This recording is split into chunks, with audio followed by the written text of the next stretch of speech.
Stay. Good. Excuse me. Hello, Internet.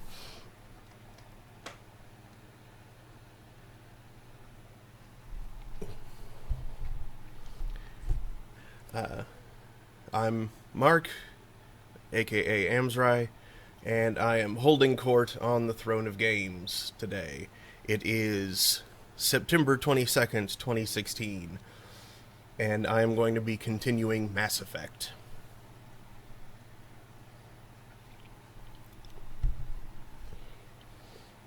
Let's see, last time was pretty much all side quests, I think. Side quests and exploration. This time is probably going to mostly be the same. I did that Garrus side quest. Garrus is an odd character. Like he's smart, but he's smart and his heart is in the right place, but his brashness just is very... It's hard to deal with, you know? I can understand how the,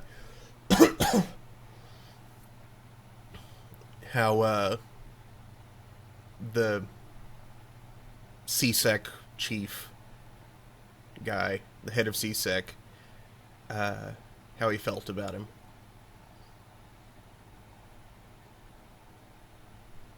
Anyway, let's get on with this. We'll probably be recovering Rex's armor today, because that's about where I am. I am in that general location.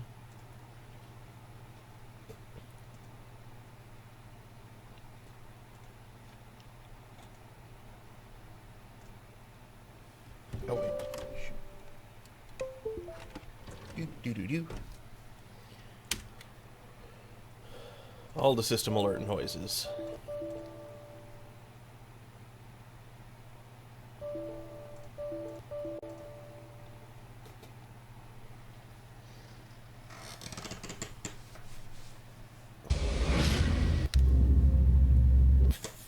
Excuse me.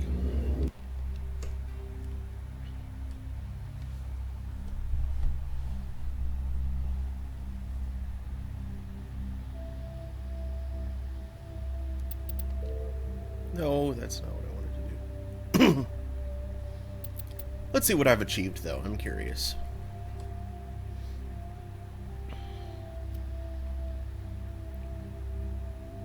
Search and rescue. Yay.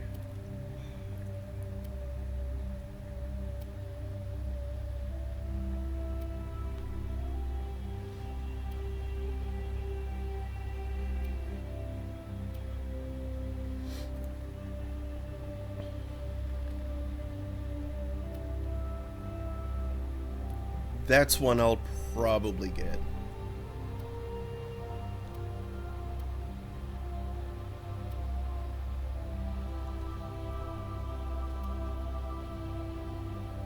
Ooh.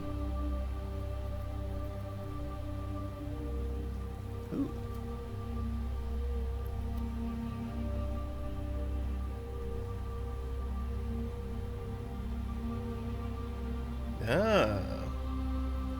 So that's how those suddenly appeared. I dig it.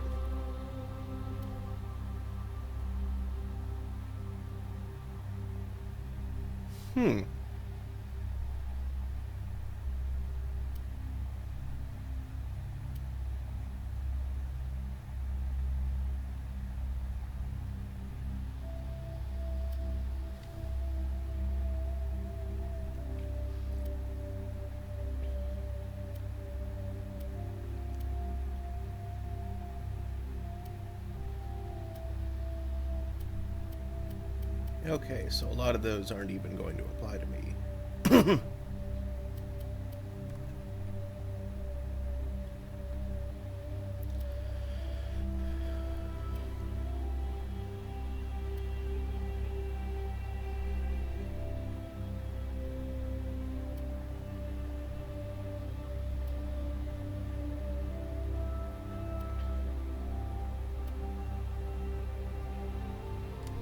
Okay, well, it's nice to know.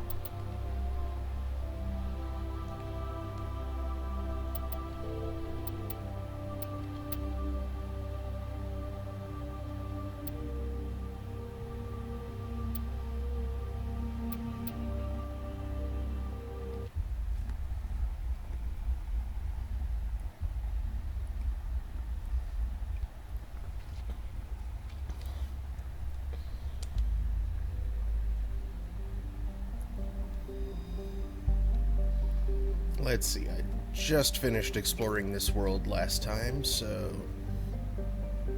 it's out to the third planet. They are a large gas giant with traces of chlorine and sodium in its atmosphere. They also have a significant amount of water vapor in their clouds of their upper atmosphere. They were struck by an asteroid at least 12 kilometers in diameter within the last 100 years. The superheating caused by the impactor's atmospheric passage created a large band of vicious storms along their equatorial bands.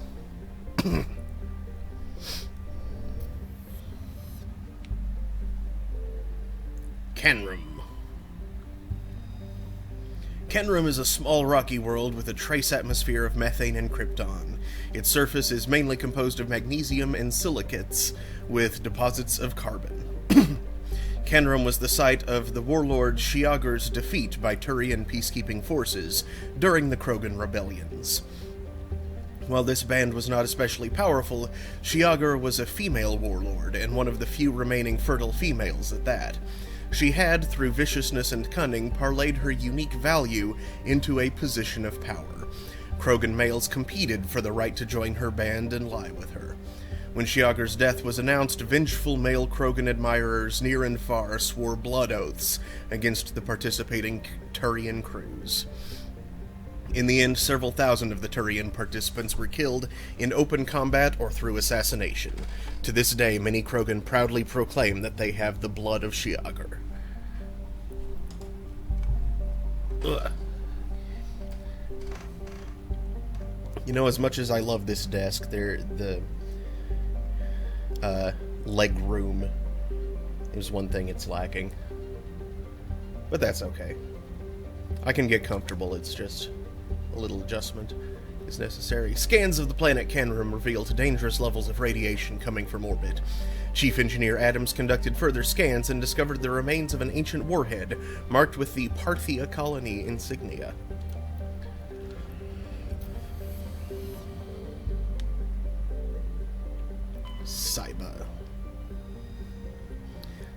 Saiba is a standard Neptune-type gas giant. The upper cloud decks of its hydrogen-helium atmosphere tinted a dramatic blue by traces of methane.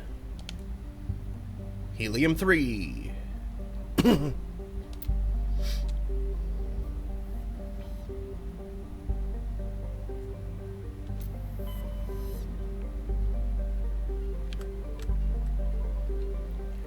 Uranus.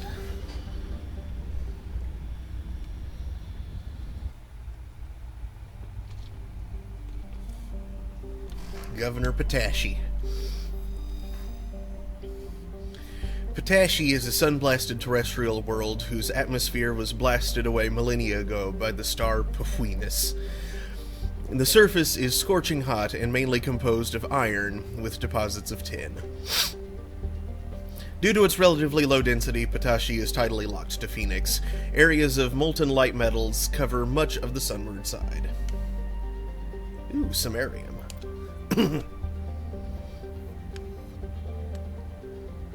Silsalto. Too Salty is a standard hydrogen-helium gas giant. It has no remarkable features. It is a giant waste of time. Well, not giant, but... Well, it's large, but, you know. Toontown is an enormous low-density terrestrial planet with a thick atmosphere of methane and helium.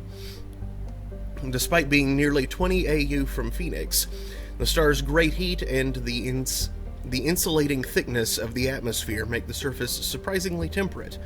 The crust is mainly composed of sodium and silicon dioxide, with deposits of various light metals. While Toontown is not habitable, the relative pleasantness of the surface conditions make it a popular location for small ships traveling through the Argos Rho cluster to land for drive discharge. Okay, now, since I am expecting this will be the place for the things, excuse me.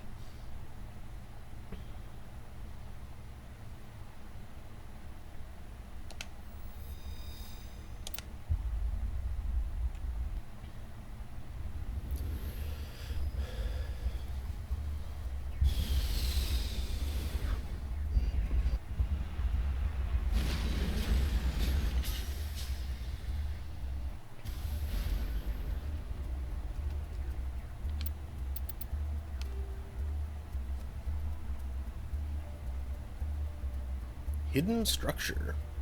Let's save that for last, I think.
I'm going to stay on this ridge for a short distance to confirm that there is nothing else of interest up here, which it looks like there is not.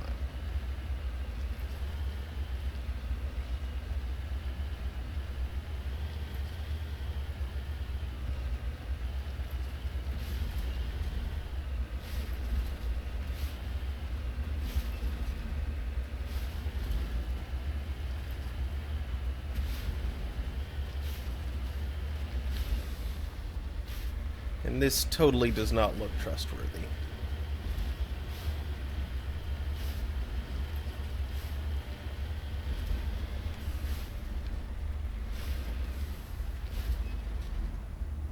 En route.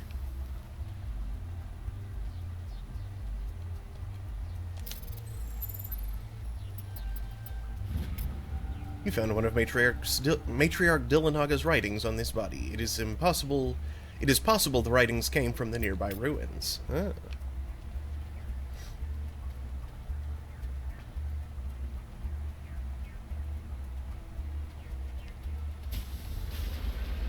Is there anything I can do at these ruins? Anything of interest at the top? Around the sides? Nope.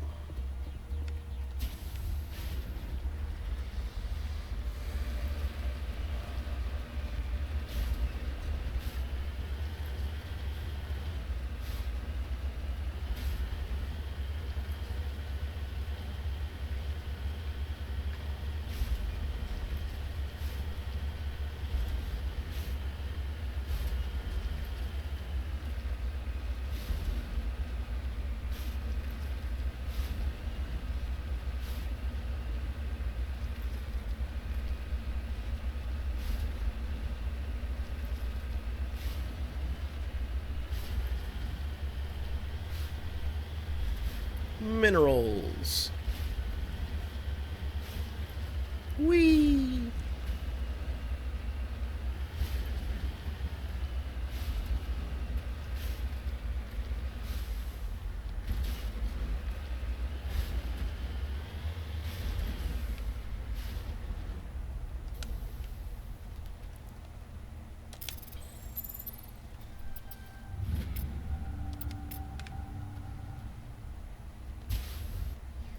I'm gonna find me some mercury and cruise. That came out badly. Cruise up and down this road, up and down this road. There.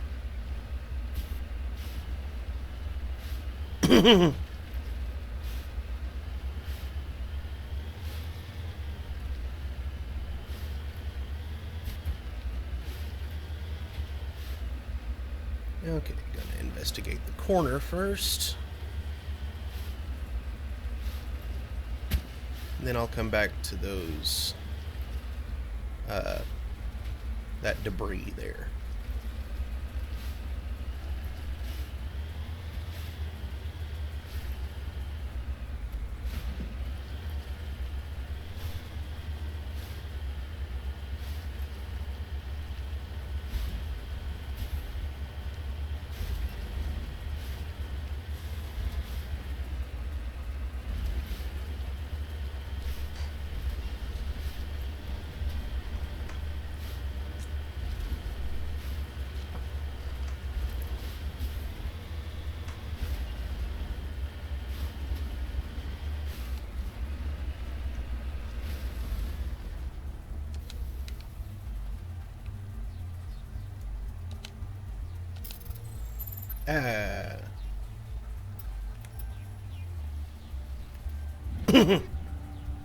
Cool.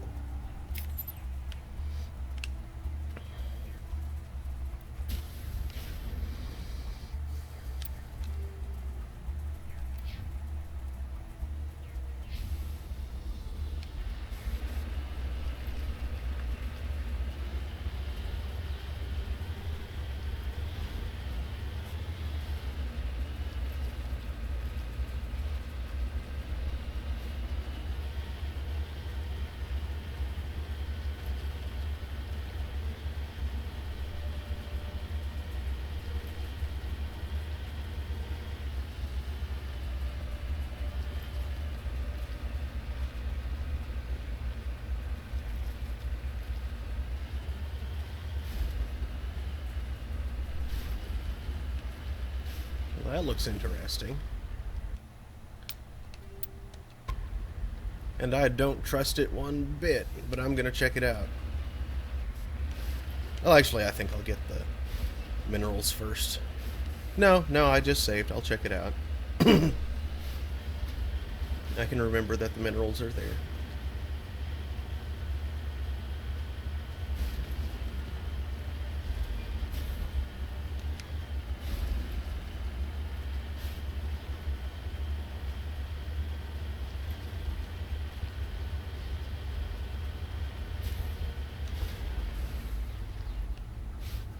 Nothing? No? Okay.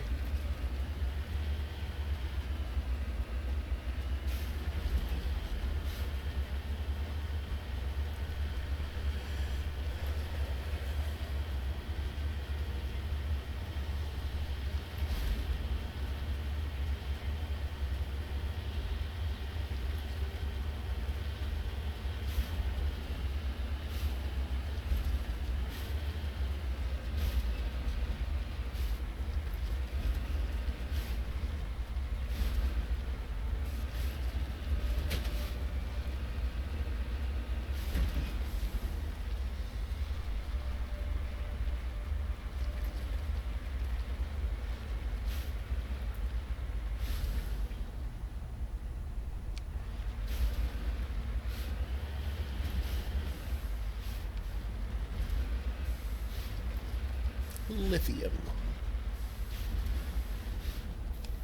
Can we set it on fire? That would be pretty.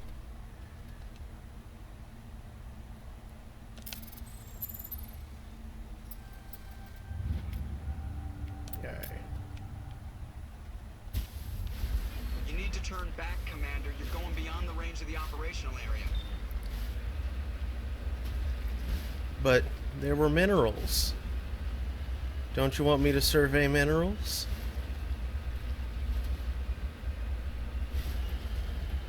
Whee!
Yeehaw! Looks like those shepherd boys are at it again.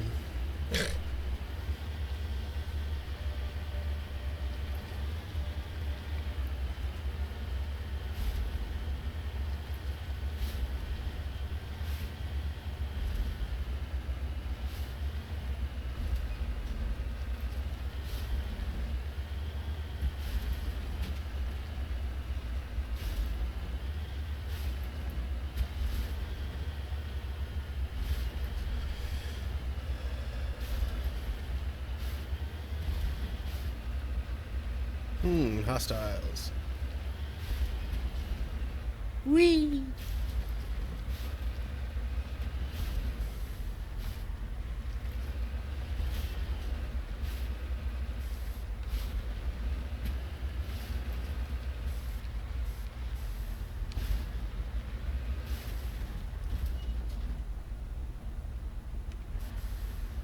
Got it.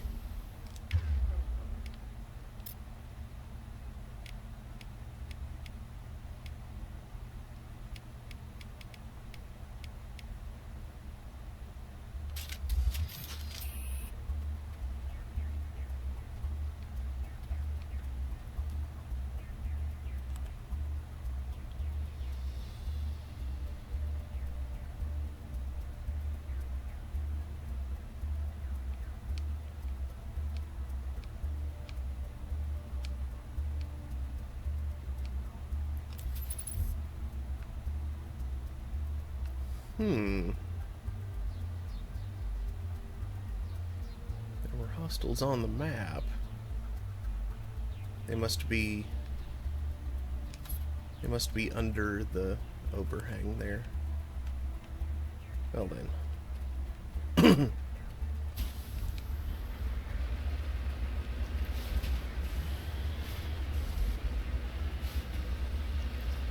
Yep, there they are.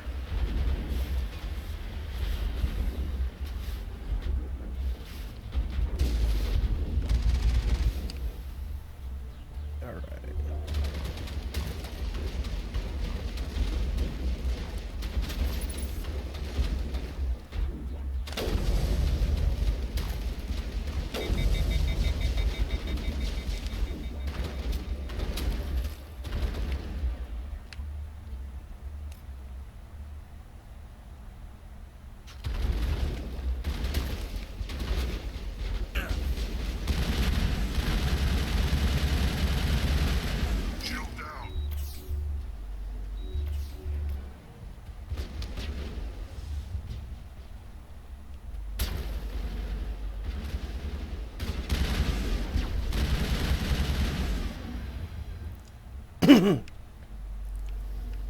targets down.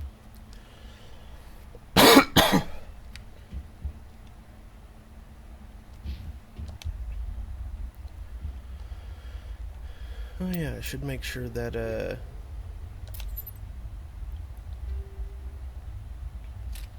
yeah, that's fine. What? No, that's not what I meant.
This is the place.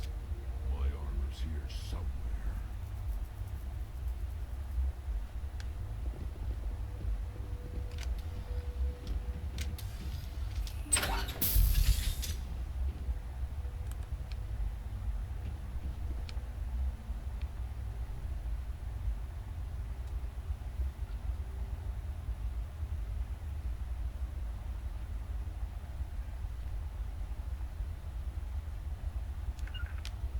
Look out!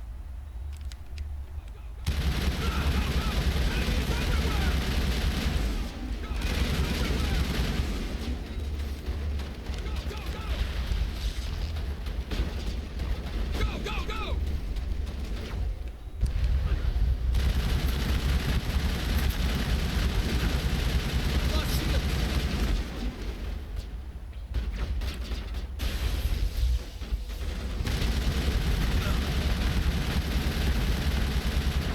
Jeez. I was barely hurting them.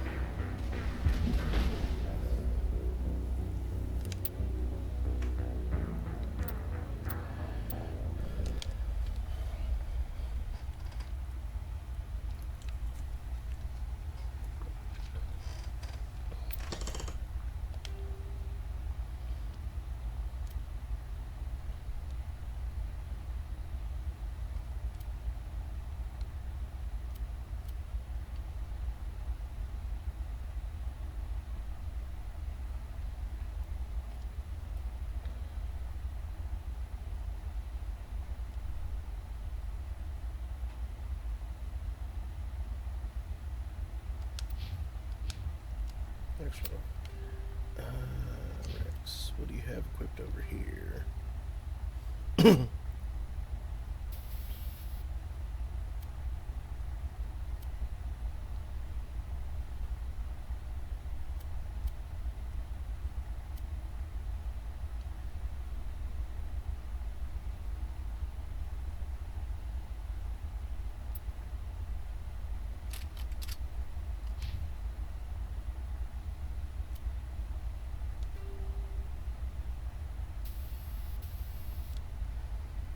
The accuracy hit is actually pretty good. I'll keep it. This is the place. My armor's here somewhere.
Whoa!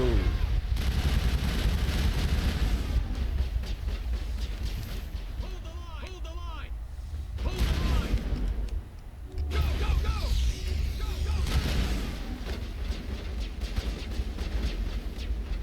Go, go, go! Go, go, go! Go, go, go! Go, go, go! Jeez. Hold the line!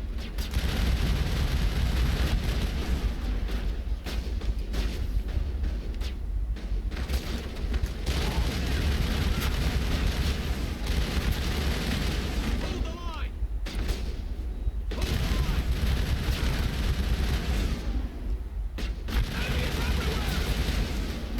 Enemy is everywhere! Hold the line!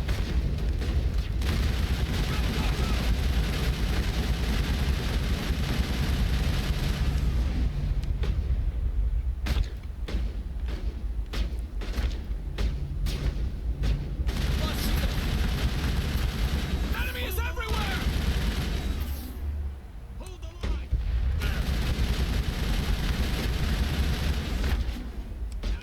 Everywhere! Shoot, come on.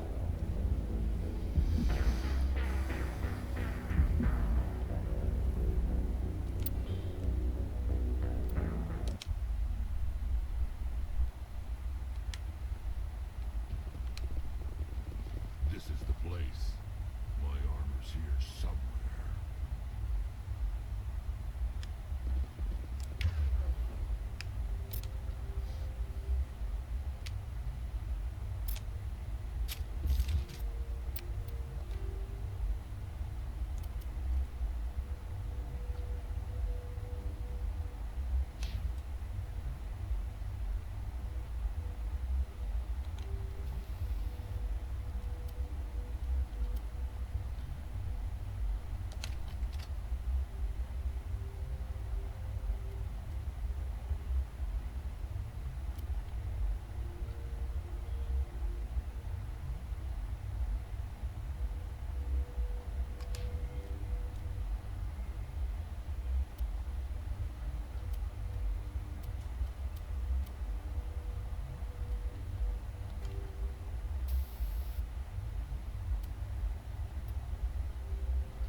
Go, go, go! Go, go, go! Go, go, go!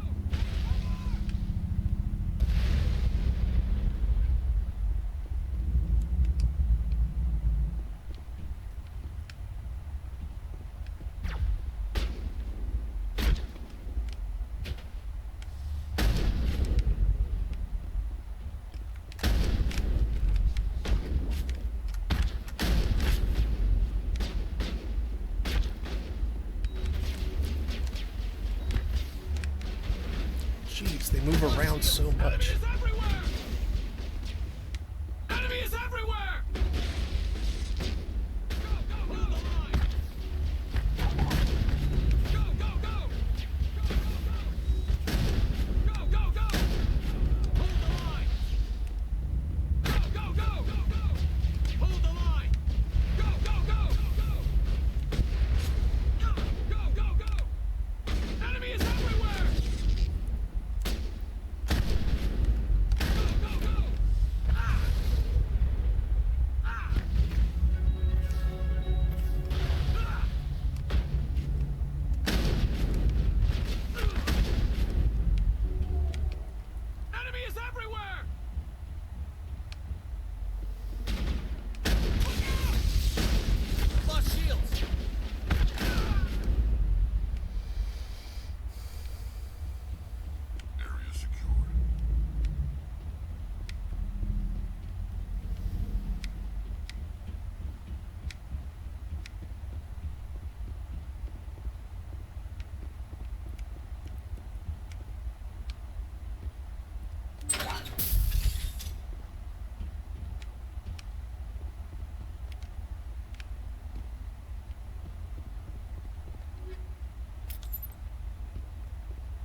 Whoa, hey there. Damn it. Nope, that's not gonna happen.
This is it.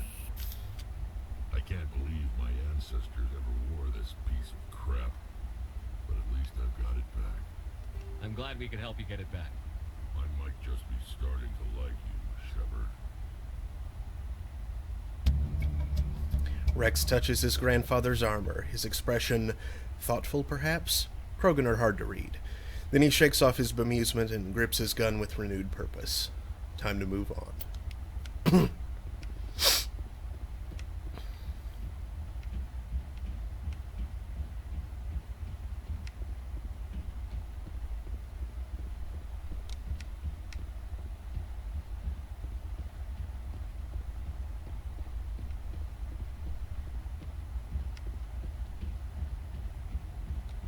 I'm gonna check the corners again for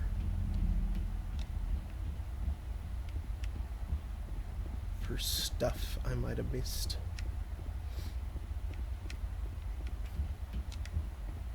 Just kind of zigzag across the floor.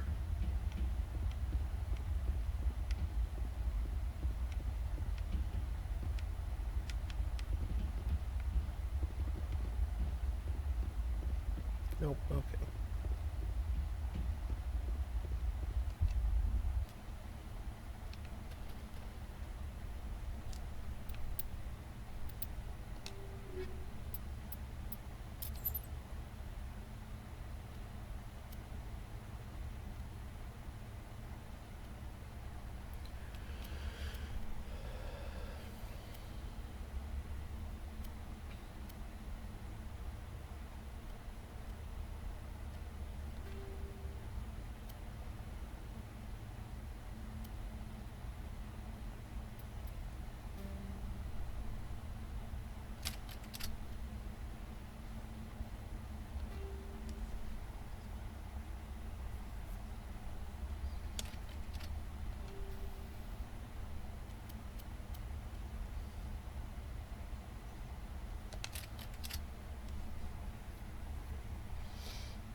Actually, no, that's not what I want.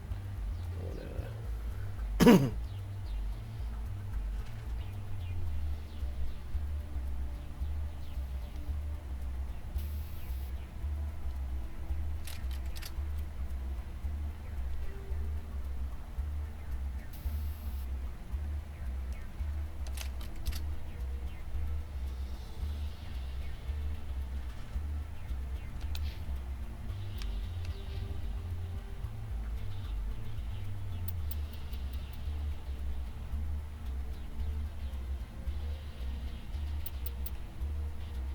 Yes.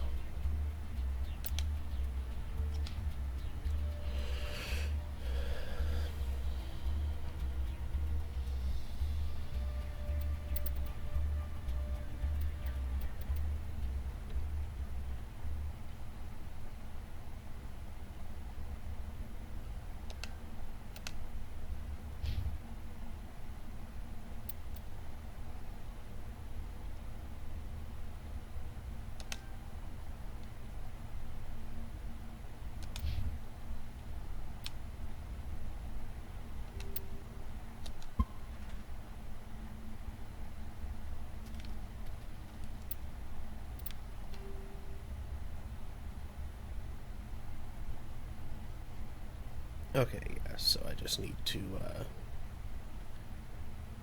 check out the corner there, and then I am done on this planet.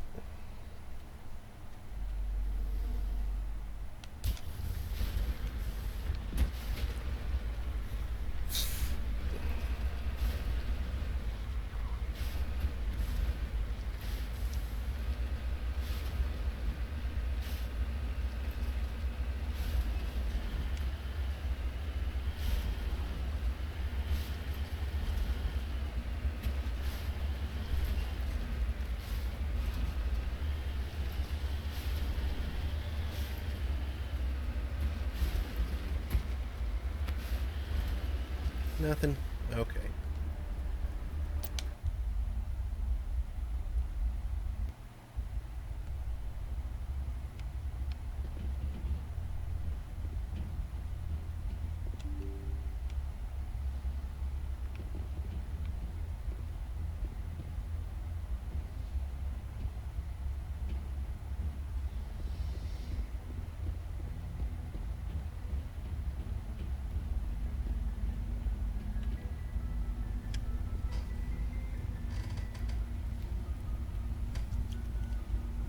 Anything you need, Commander? Just trying to get a sense of where the crew's at. Thoughts? We're all in for the duration. You can count on everyone to do their duty. We'll talk another time, Lieutenant. Commander? Okay, so Rex is probably the only one who might have something different to say. But while I'm here, I will inventory manage and see if Mr. Dude Man has anything worth doing. Ever a dull moment with you, Shepard? You ever go on any missions like ours before? Saving the galaxy from certain destruction? No. But I've had my share of adventures. Do you remember any that stick out? A few. I remember one time I was hired by a Volus diplomat. What an ass. I guess even politicians have need of mercs from time to time, huh? Time to time. If it wasn't for politicians, I'd be out of work. They're always looking for ways to get ahead. This one was no different. He wanted me to erase his past. Get rid of an old friend who knew too much. Huh. His old friend turned out to be an Asari commando. I can see why that might give you pause. What? No. Alina and I were old friends. Sort of. We met when we were both contracted to kill the same Turian. Neither of us wanted the other one to get it first.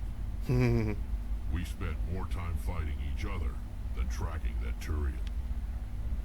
An Asari commando mercenary? That's unusual, isn't it? I wouldn't say it's unusual. Mercs come in all shapes. Anyway, when I told Alina about the diplomat's contract, she and I had a good laugh about it. So what did you do? Well, I was going to lose the contract, but I respected Alina. In the end, I let her pick the location where we'd fight. She chose some old Solarian space station overrun with mercs and smugglers. That way we didn't have to worry about hurting any innocent bystanders.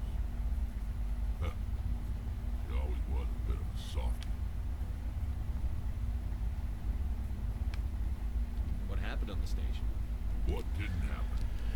For 2 days, I chased her through that station. Used my entire store of ammunition. Had to kill a bunch of mercs and use their crap weapons. By the 3rd day, the station was barely holding together. The mercs were dead or gone. Life support was failing. But I had her. She'd locked herself in the med labs. She was trying to patch herself up. Damn tough, that one. Then just when I thought I had her, the station's core went critical. Barely made it back to my ship in time. I assume the Asari Commando didn't make it? I watched the station from a distance. I never saw her leave. And when that place blew, there was nothing left larger than a Turian's right nut. So I headed back to the diplomat to give him the good news and collect my pay. But before I got halfway there, Alina sent me a message. Better luck next time. Now, I'm not superstitious, but if someone can survive that, well, they deserve to live. At least for a bit longer. What about the diplomat? He wanted her dead. I told him the truth. Alina was still alive and she was really pissed. I told him if he wanted to live, he'd need me around to protect him. And he believed you. He kept me on as his personal guard until he died. Natural causes. Easiest job I've ever had. A little boring, but credits are credits. So long, Rex. Shepard.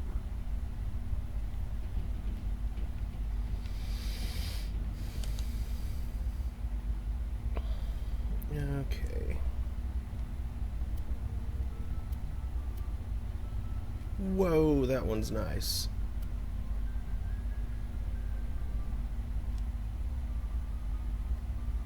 Yes, it's that one. I'll give her the slightly worse one first, since she's not really an assault rifle user. Actually, you know what? I am going to do this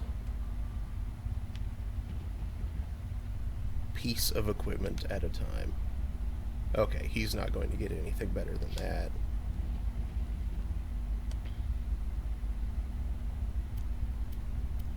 He's already got a breaker.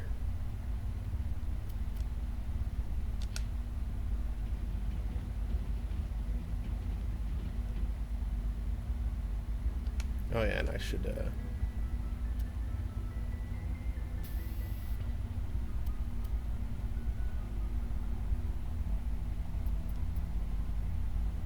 yeah, that's fine.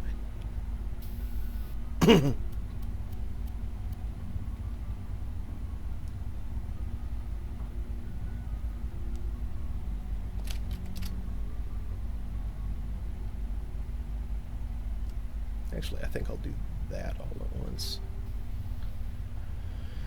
That's fine. Yep.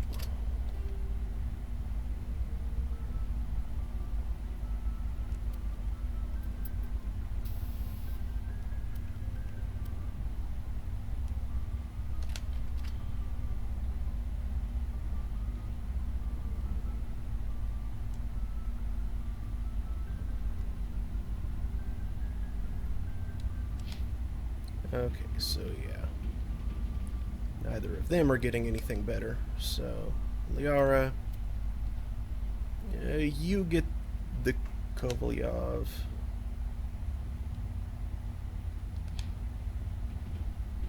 Tali gets the breaker. Huh.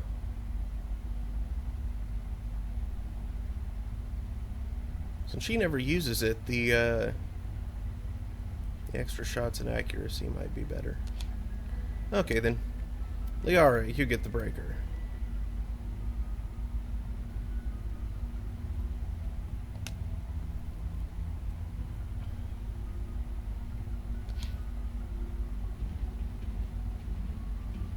And Kaidan.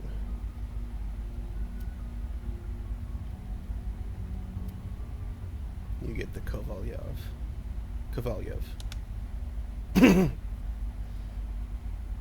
Okay, next. Shoot guns. Rex is the one I want to be sure is best equipped. Which he certainly is.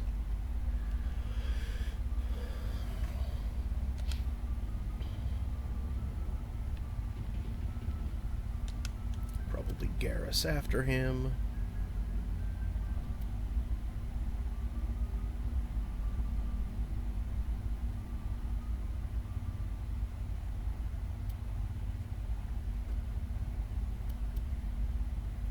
Yeah, that's probably a worthwhile trade-off.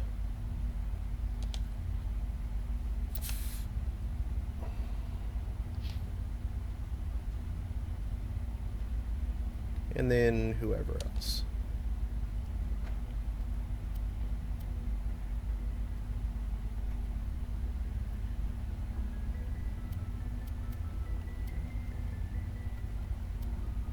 Being untrained, the extra accuracy is probably better, actually.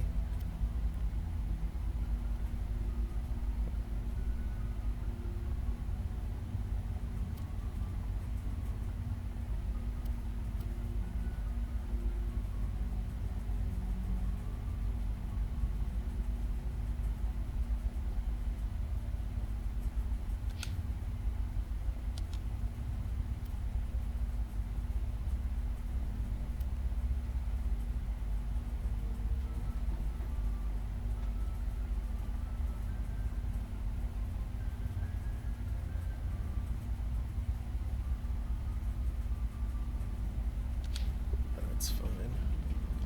I'll give Kaidan the... Oh, he already has a Kovalyev.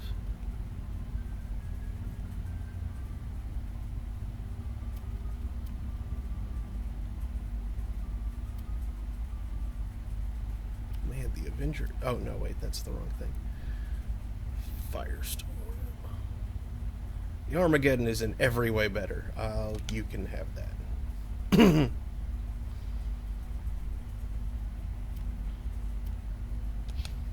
Okay, so now nobody's wanting for shotguns. Next is pistols. Tali has best pistols, so that's fine. Liara needs a good pistol.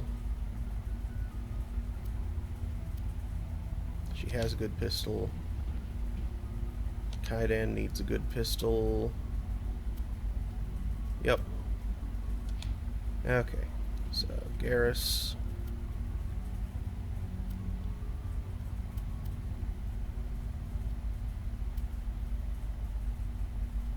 Yeah. And Rex. Yep. Okay. So pistols are sorted. Now then, sniper rifles. Yeah, he's not getting a better one. Rex. That's definitely better than what you have. Let's see what else, what other options we have. Yep. Okay.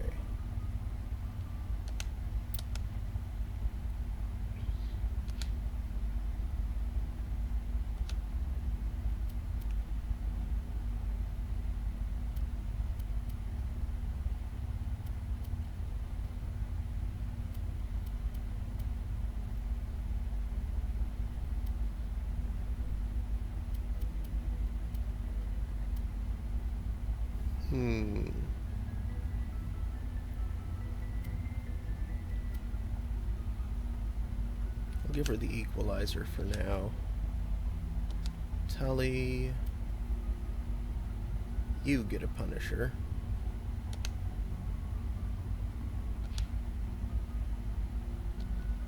And Kaidan, you get a Punisher.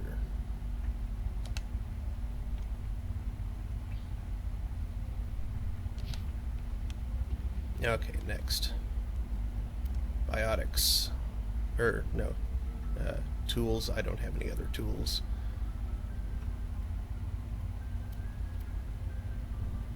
Yeah, the Savants are pretty awesome. She's got the Savant 8. Kaidan.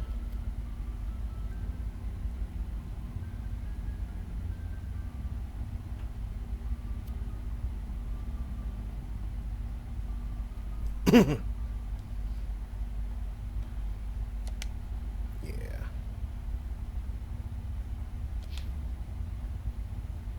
And Rex.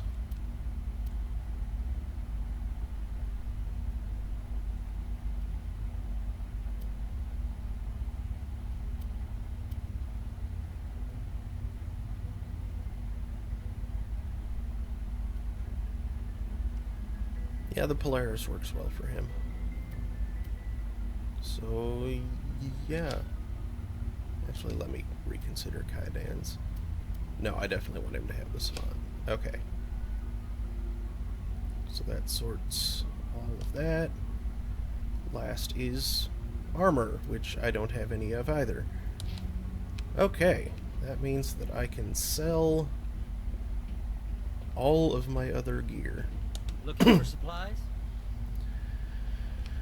Let's see what you've got. You bet, Commander.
How does that compare to what I have?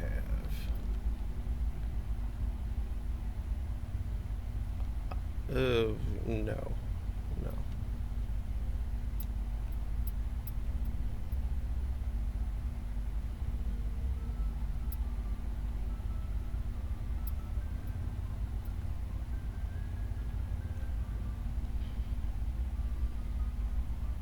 I should compare that. Let's see. 26, 252, 34. 26, 252, 34. 26, 252, 34. 26, 252, 34. 26, 252, 34. Definitely an improvement over that one. 26, 252, 34. Yep, I need 2 of those. Looking for supplies?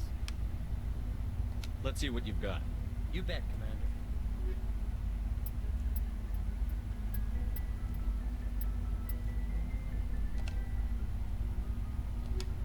Looking for supplies? Let's see what you've got. You bet, Commander. Oh, I only get 1. No. Okay, well, I use Kaidan more often, so let's give him that one.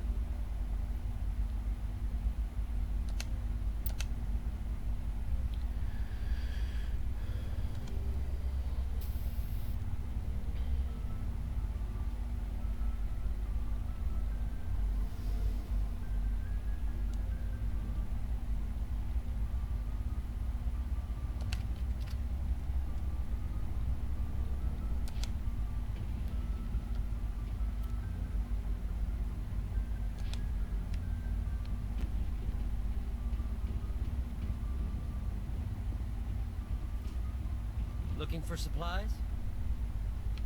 Let's see what you've got. You bet, man.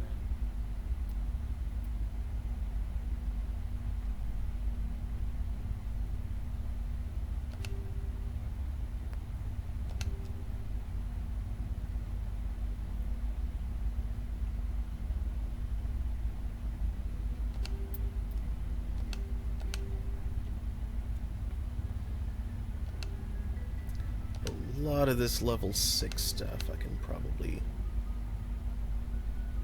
ditch. I'll keep a few of them just in case, but I get plenty of polonium rounds and proton rounds. Don't really need that. Keep a couple of those around just in case, and the rest of those are 7s. Oh, wait, I just sold... I don't have new or shredder rounds, but I do have several equipped, so that should be fine. Okay, back upstairs for now, and I'm gonna grab a drink while the elevator goes.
Vebinok.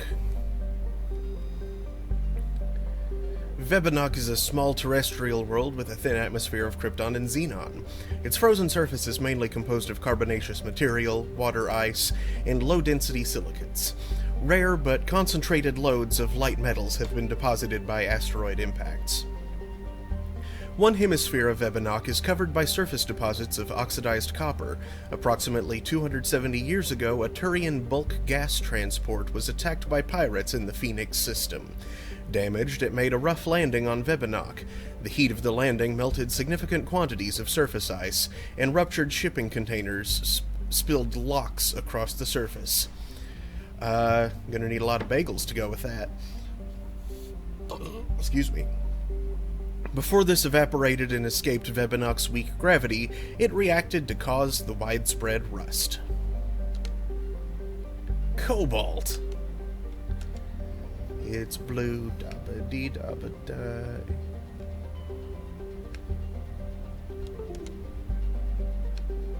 The heck? I think my battery died.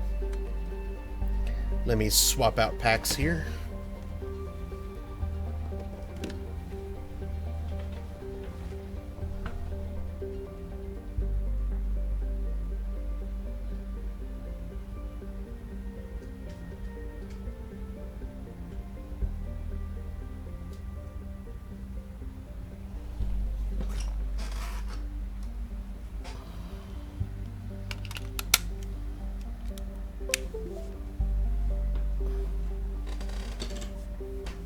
There we go.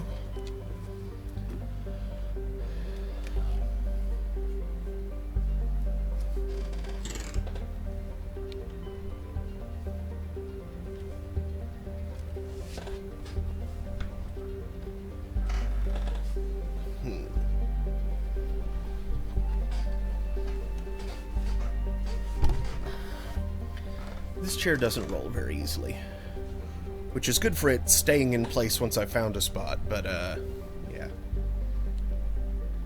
And I think I'm going to avoid Novaria entirely until I've taken care of everything else.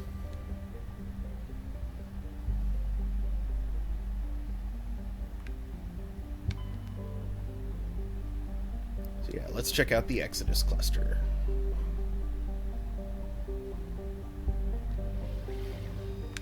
Utopia.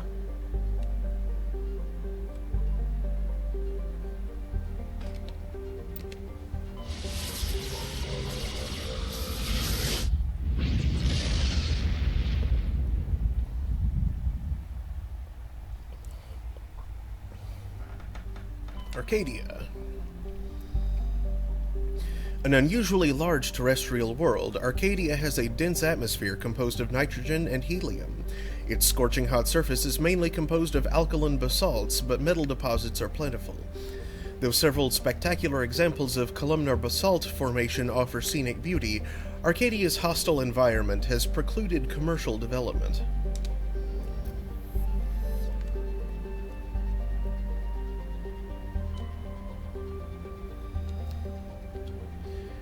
This idyllic agrarian world was one of... it's Eden Prime, was one of the first human colonies established beyond the Charon mass relay.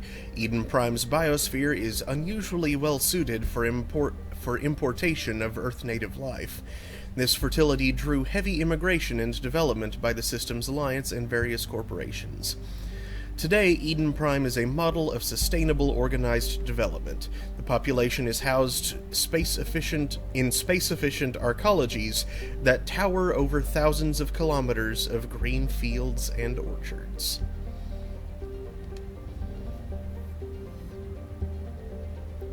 Zion. Zion is a hydrogen-helium gas giant even larger than Jupiter. Despite its deep gravity well and lethal radiation, it supports a small helium-3 mining industry. The reason is simple. As the only gas giant in the Utopia system, it is the only local source of fuel for Eden Prime's power stations and spaceports. Zion has 112 satellites, ranging from captured asteroids to the moon of Asphodel, which is large enough to retain a thick atmosphere.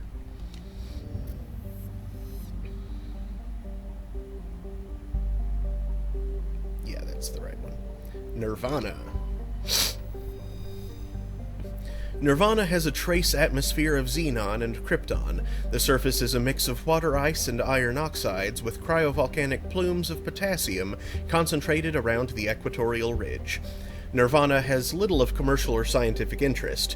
Though a few geological research stations were constructed in the early 2160s, all have been shut down for years. The Alliance maintains an automated ice-cracking station, which has quietly stockpiled a large amount of deuterium fuel for use by the fleet. Orbital period, square 129.9 Earth years. Xanadu. Xanadu's atmosphere is composed of methane and argon.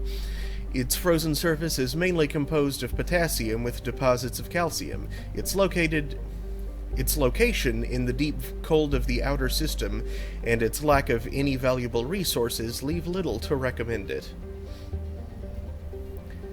Now that I'm here, now that you're near, in Xanadu, Milky Way. Nothing else in the Milky Way? Really? There's no settlements around, like, Sirius or something? Wait. This is the local cluster. The Milky Way was up above. Was the main thing. The whole galaxy is the Milky Way. Why did I derp that so hard?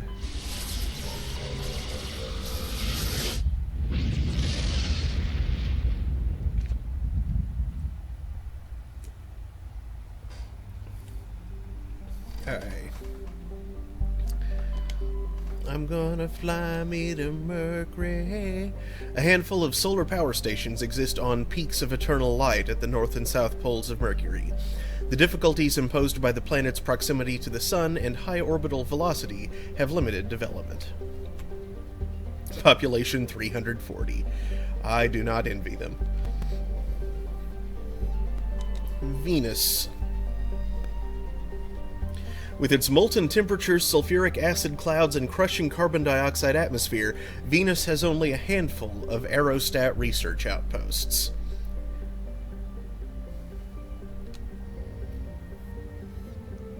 Earth. For detailed information, please refer to the standard issue Alliance Galactic Codex.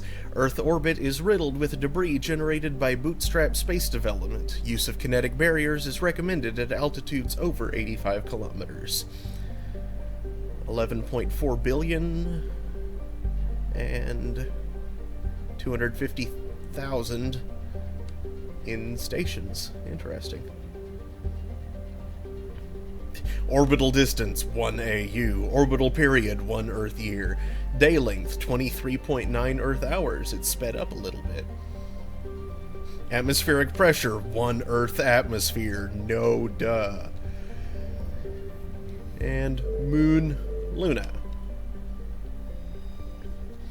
An early source of helium-3, Luna is now mined for materials used in space habitat construction.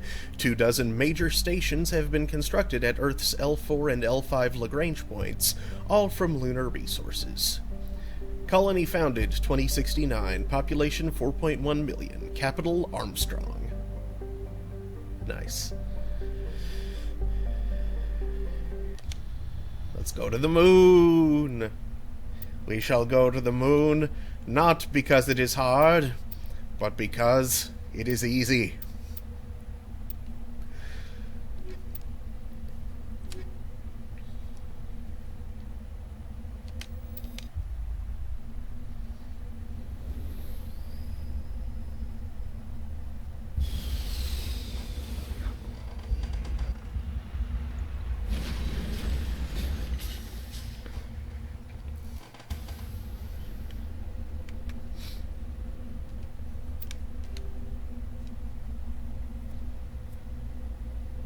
Okay, so that would be the place that I'm supposed to go check out.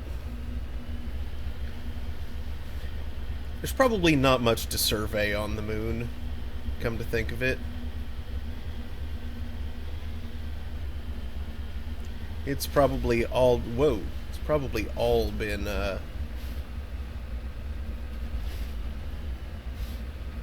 long since capitalized upon. Okay, it looks like nothing in the corner there.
That's just like right there.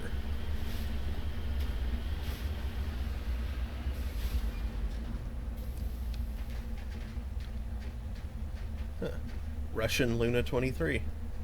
Or Soviet, rather.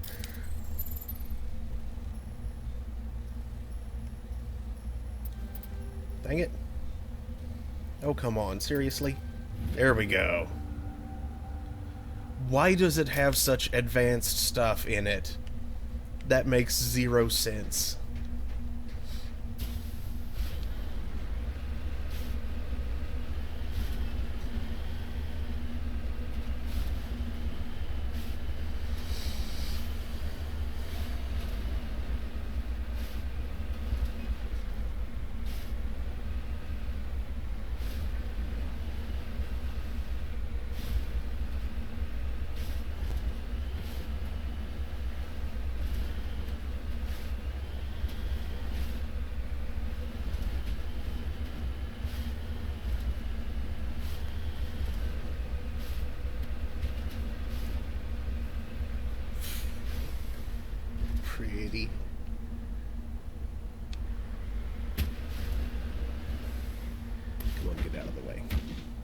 Really?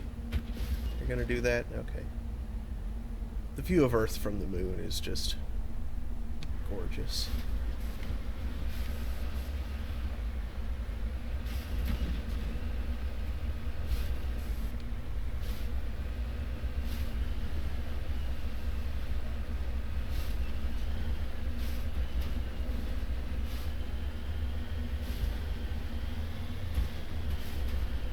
Okay, that looks like the training facility here.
I can enter each of these.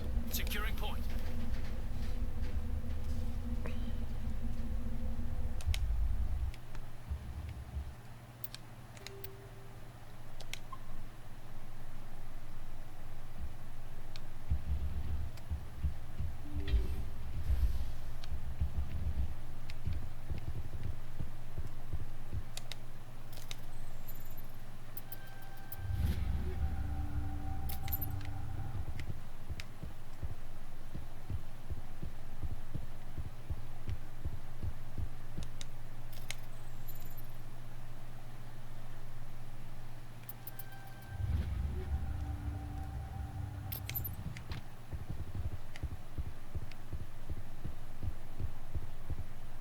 Power junction.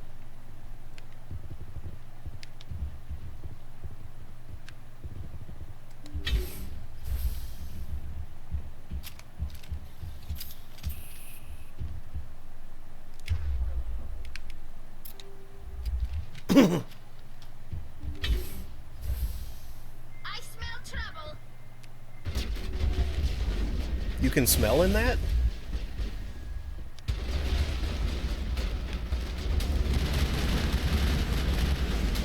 Whoa, jeez. This is bad.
Area secured.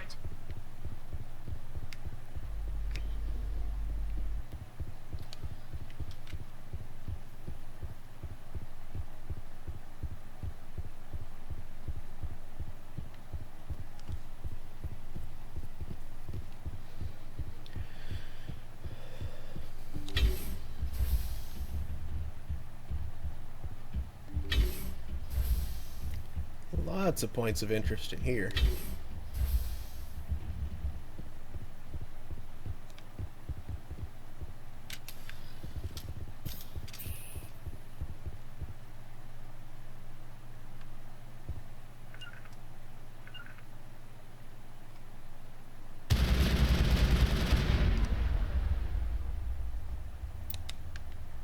Oh boy.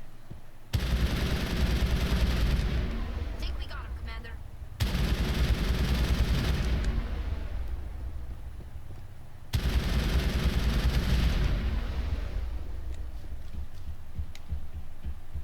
Area secured.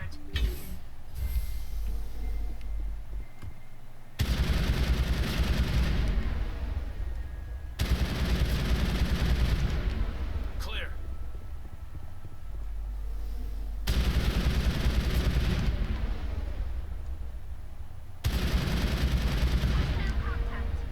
The lights on the optical mainframes flicker and die. The first of the 3 computing clusters containing the VI is offline. Perimeter secured.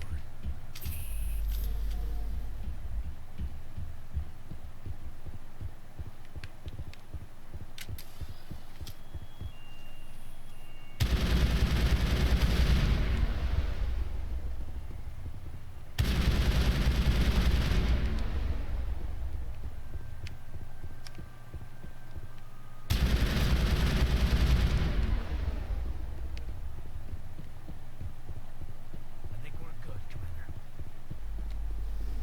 You think? I don't pay you to think, Kaidan. No, I'm kidding.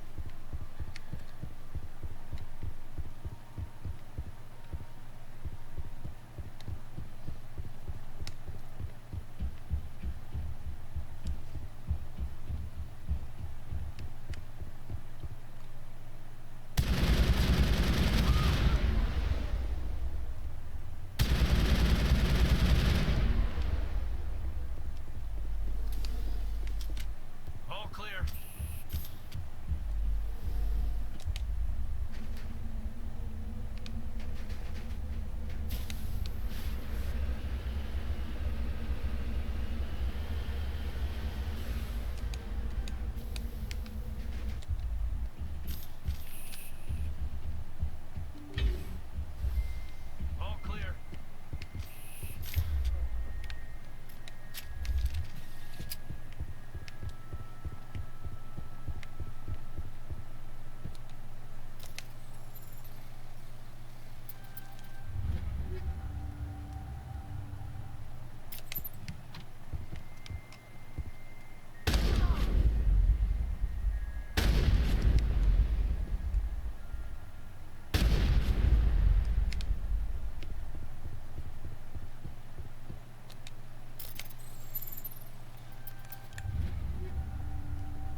Kinetic barrier fields powering up throughout the bunker complex. Negative contacts, Commander.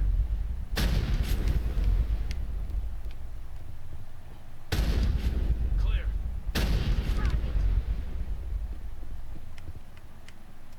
Perimeter secured.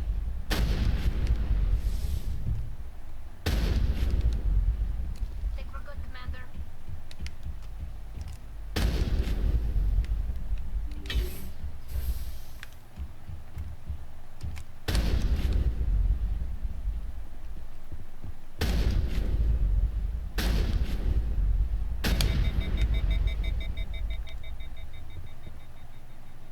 Perimeter clear.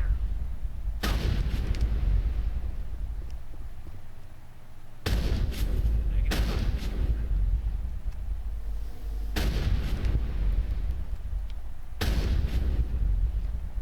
Clear.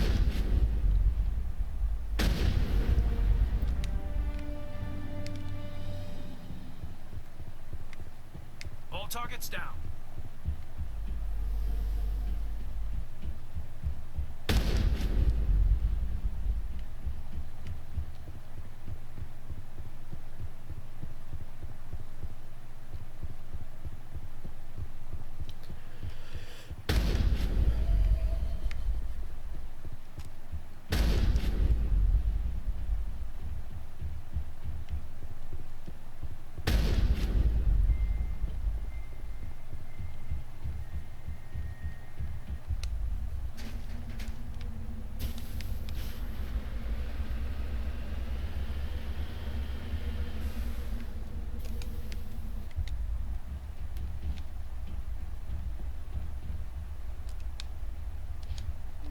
I think we got him, Commander. Kill them all.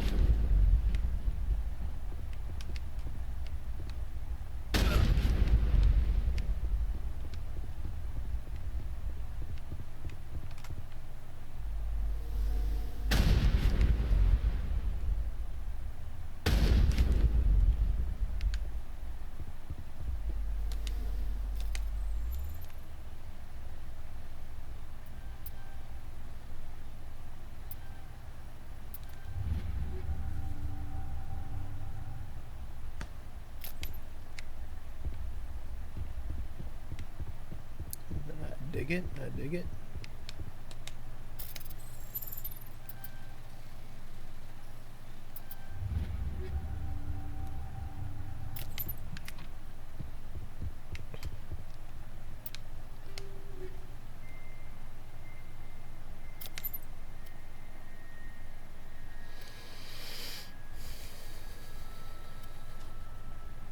That's pretty nice. That's definitely going on Garrus when I get back.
Oh boy, additional security drones. Think we're good, Commander? Get spot! Perimeter secure.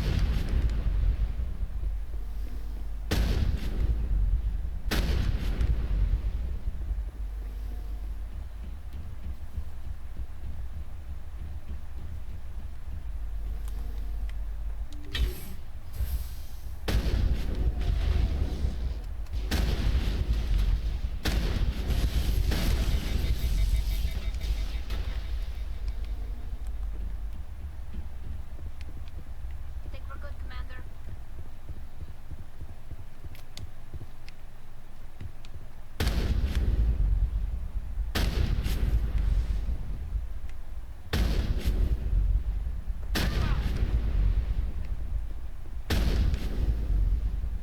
Area secured.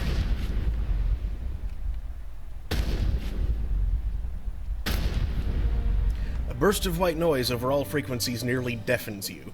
Your hard suit's heads-up display interprets it as a series of zeros and ones. They repeat again and again, blanketing all frequencies, until the lights on the final VI cluster flicker and die. Specialization class achieved. Excuse me. Oh shoot, I just realized I forgot my tablet. If anybody's been talking to me, I have no idea. Although that may just be wishful thinking on my part. This does not seem to be a very popular, a very popular block of time. But that's fine. I enjoy playing the game. Ow!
For that matter, I don't even know what time it is. How long I've been going.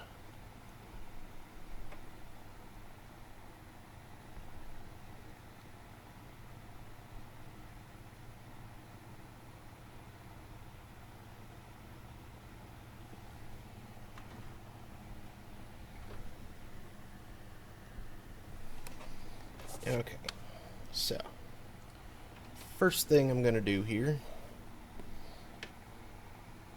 is look up what that string of binary means, or rather just translate the binary.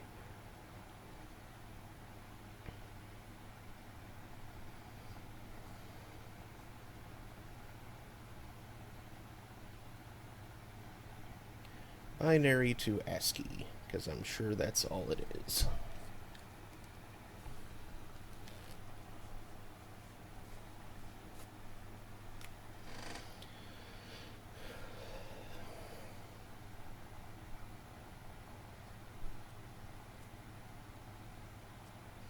Okay, 01001000.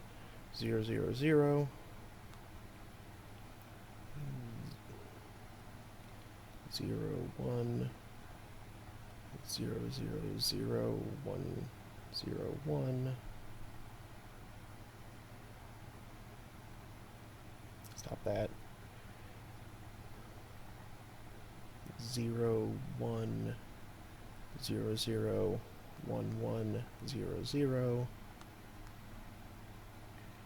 0101 0000.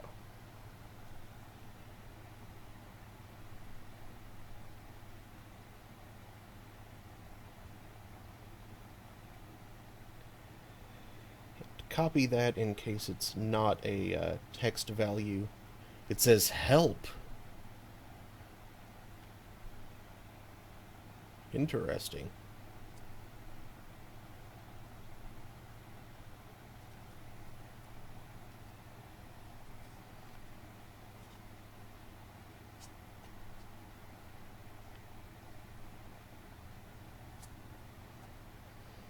Sounds like that VI did become self-aware.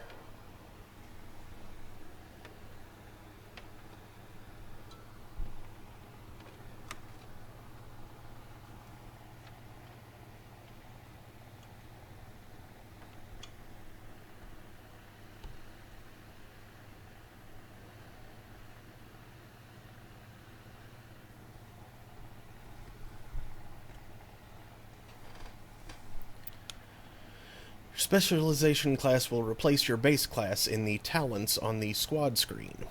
Talent ranks in your base class transfer over to your specialization class. Go to your squad screen to view the bonuses you gain with each class in your with each rank in your specialization class.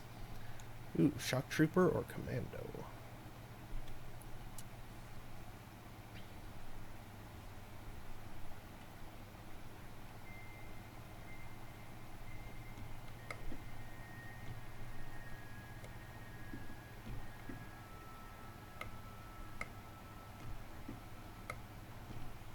Increases damage with all weapons. I like the sound of that.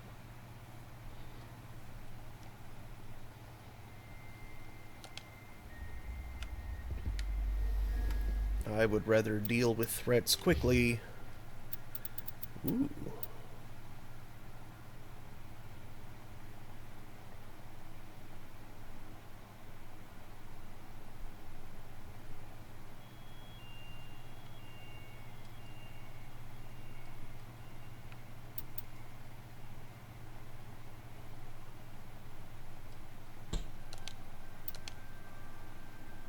First, I should focus on those, I think.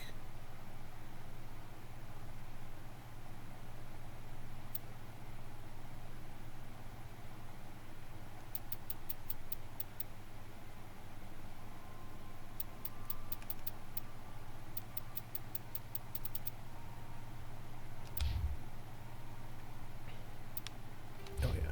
And, let's see.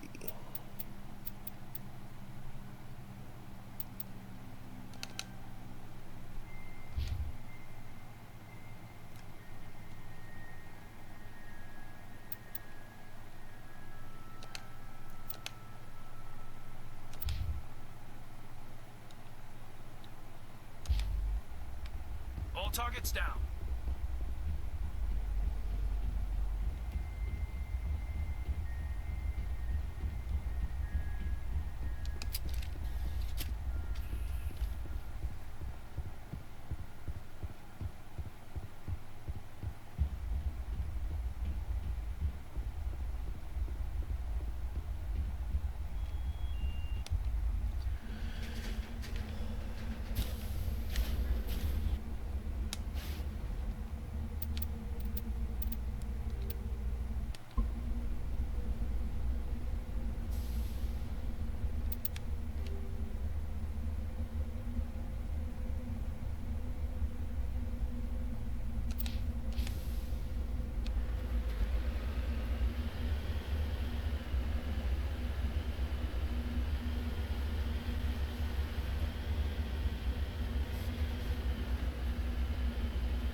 still acting as though...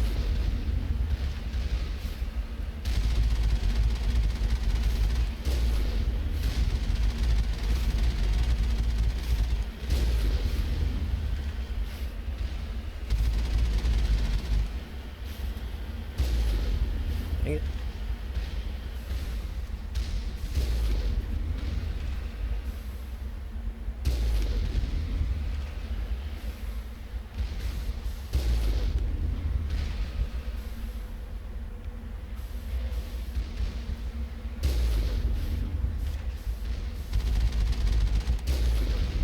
Oops. Whee!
Hey, Mom.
No, I really don't think there's this many mountains on the lunar surface.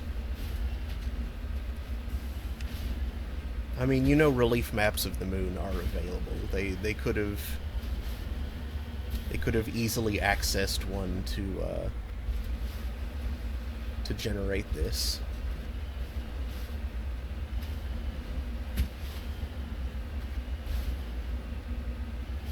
Have something that looks crater-pocked rather than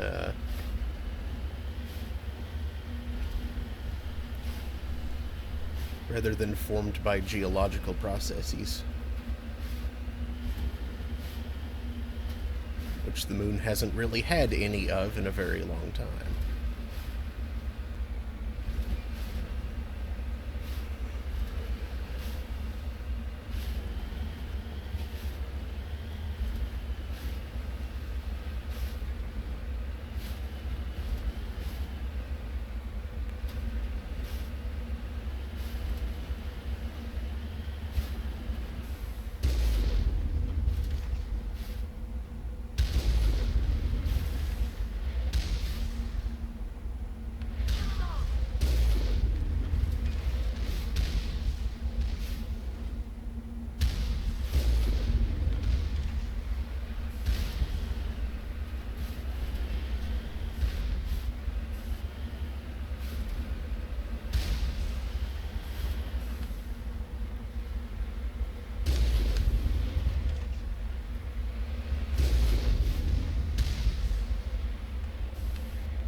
Okay, now this part looks vaguely like a crater.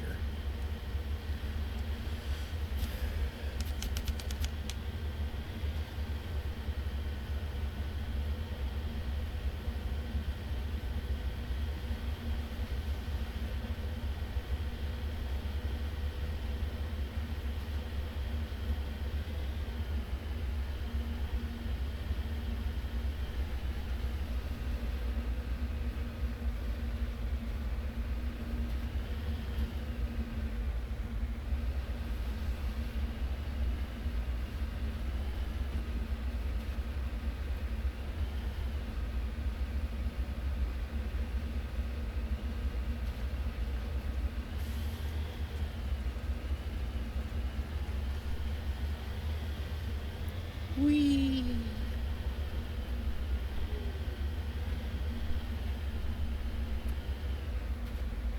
Oh, hey, Mom? Are you back upstairs yet? Okay. Would you mind fixing me a wrap? Thank you.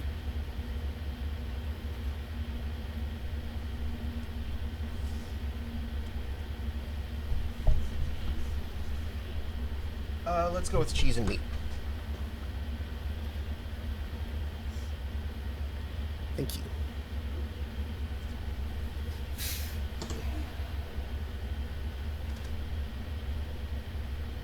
And there's that crashed probe. So I do believe we are done here.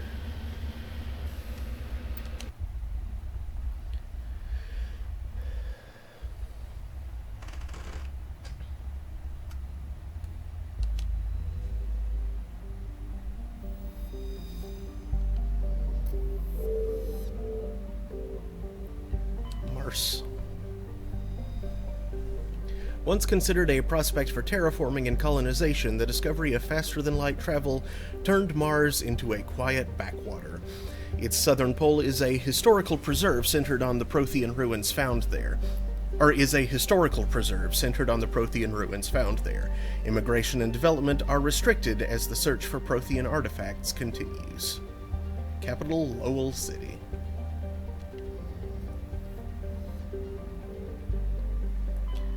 Jupiter. Jupiter's deep gravity well and lethal radiation have kept its moons from being significantly exploited. The largest outpost is Binary Helix Corporation's Nautilus facility, attached to the underside of Europa's ice sheet. That's cool. Saturn. Saturn has been a major source of helium-3 fuel for fusion plants since the 2150s. The moon of Titan is mined for hydrocarbons and used as a hostile environment training facility for Alliance Marines.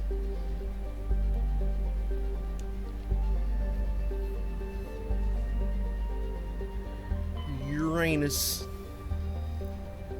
After the development of Mass Effect FTL Drive, distant Uranus was the target of a land rush to exploit its combination of plentiful helium-3 fuel and shallow, for a gas giant, gravity well.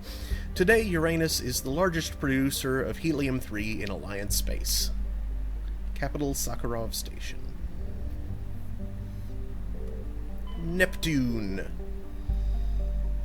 Though Neptune, like Uranus, has plentiful helium, its remoteness made it an unpromising target for mining before development of Mass Effect Drive. With Uranus cheaper to exploit, it has never seen extensive development.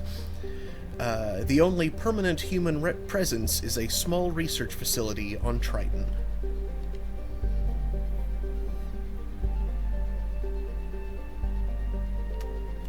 That's way too big for Pluto. Pluto is one of Sol's numerous ice dwarf worlds. It is mainly of note for being the gravitational anchor for the Prothean mass relay to Arcturus. Pluto and the Charon relay, formerly encased in ice and considered a moon. That is freaking awesome! I love that!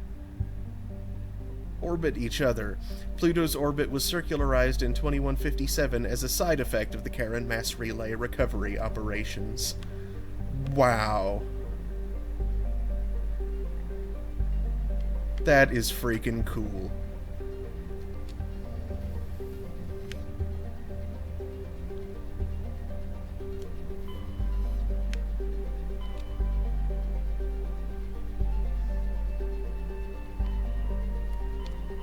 Okay. Let's check out Hawking Ada. What did Hawking eat? Century. You are ahead by a century.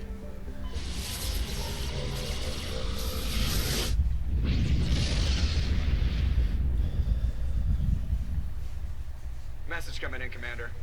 Big surprise. The Alliance needs you again. Shepard, this is Admiral Hackett with Alliance Command. We've got a mission for you. An Alliance officer named Major Kyle has set up a small compound in the Hawking Ada cluster. He's attracted a number of followers, mostly biotics. He's become an outspoken critic of the Alliance, and we believe he's mentally unstable. This could be trouble, Shepard. I'll look into it. 3 days ago, we sent 2 Alliance representatives to meet with him at his compound. They've disappeared. We believe Kyle and his followers killed them. That compound is a cult, Shepard. They call him Father Kyle now. He set himself up as some kind of religious leader. You said his followers were biotics? Yes. Major Kyle never showed any biotic tendencies himself, though. I think he's just latched onto a group he identifies with. Many biotics feel marginalized or ostracized by society. Kyle probably sees them as victims who need his protection, and they see him as someone who will fight for them. Unfortunately, he's convinced them that the Alliance is somehow responsible for all their problems. We can't let him go on like this. What were those Alliance representatives going to talk to Major Kyle about? They wanted to bring him back to an Alliance facility for treatment. Major Kyle served us faithfully for many years. We weren't going to abandon him. Given his state of mind, however, he probably saw them as a threat. We're almost certain he and his followers killed them.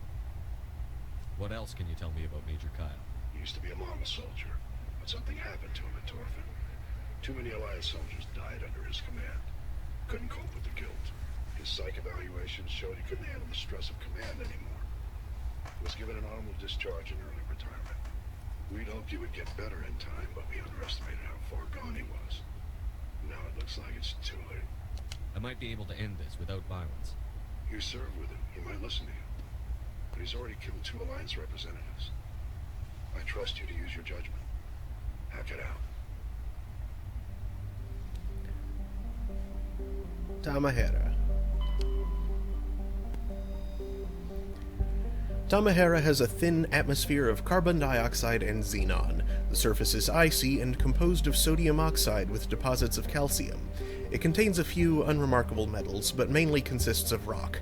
The presence of canyons and floodplains indicates that liquid water once existed, suggesting Tamahera had a thicker insulating atmosphere in the past.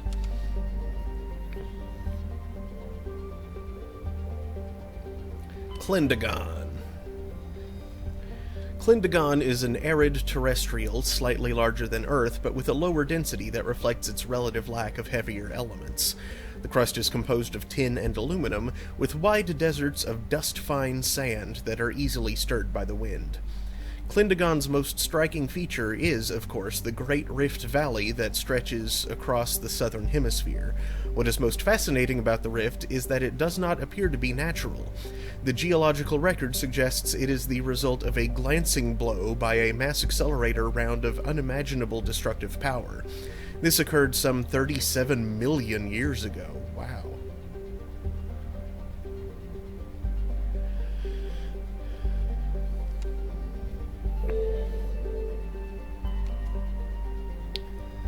Pressrop. Pressrop is the moon of Clindagon. It is a frigid, barren world with an extremely thin atmosphere of carbon dioxide and ethane. The crust contains plentiful deposits of heavy metals. The Alliance has opened bidding for the moon's mineral rights, but exploitation will be complicated by the system's proximity to the 5 kiloparsec ring around the galactic core. The ring is an area of intense star formation and too dangerous to safely travel.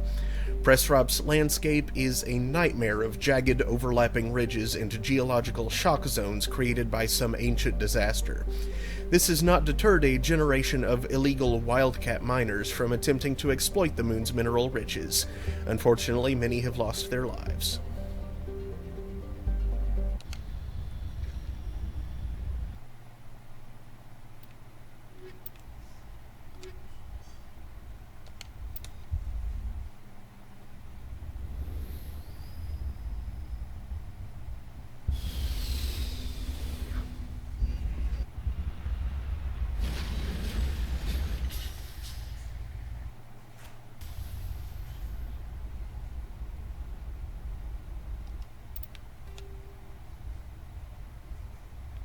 Anomaly. Debris. Biotic compound. Okay.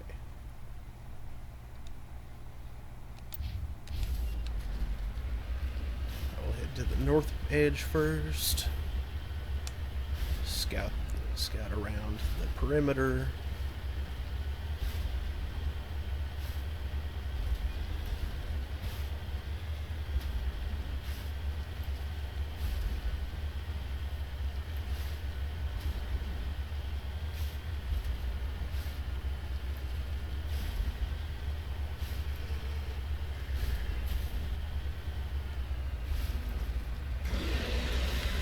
Whoa.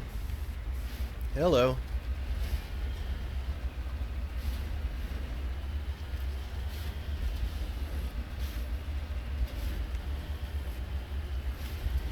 Where are you, you bastard?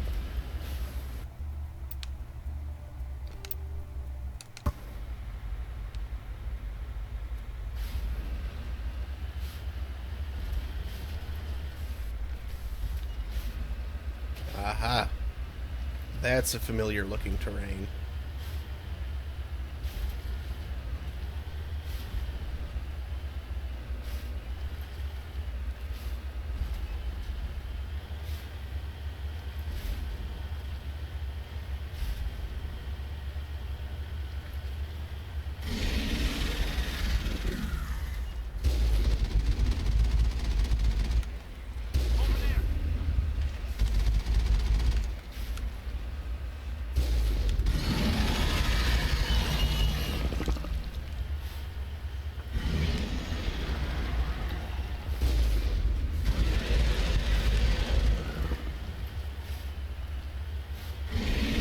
Whoa, hello.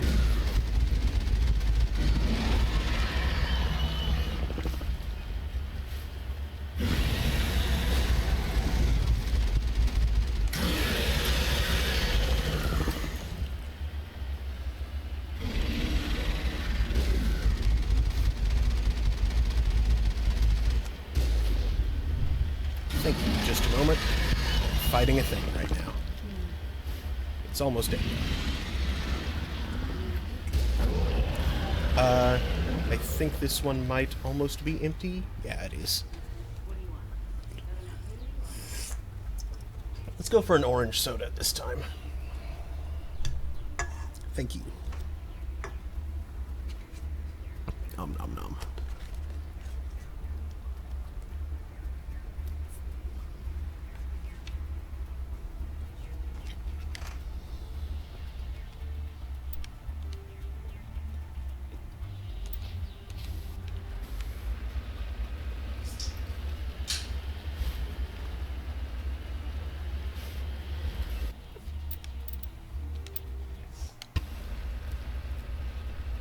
Thank you.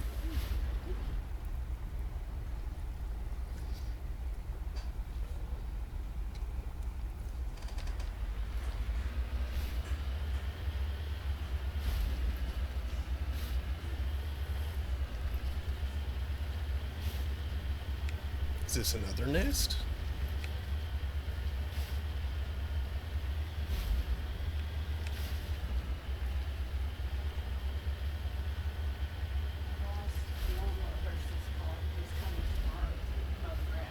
Oh, okay, cool.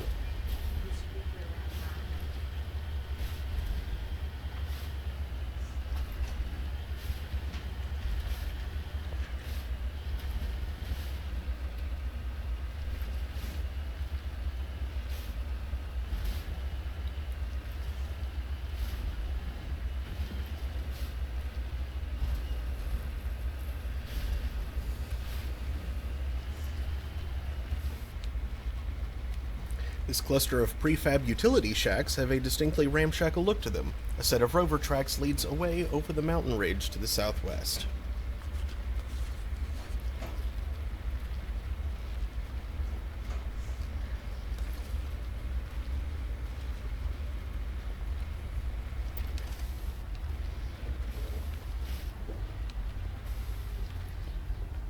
En route.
Come on, Mako. You can do this.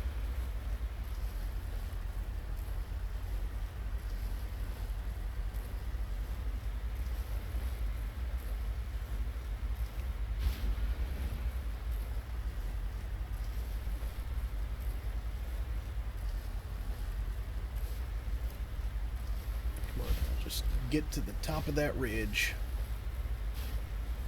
And then you're golden.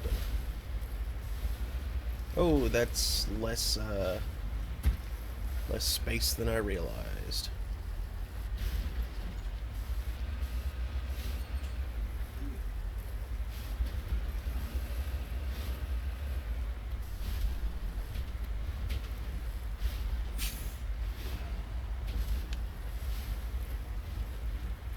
And it would look like the thing I want is not up there anyway, so let's go this way.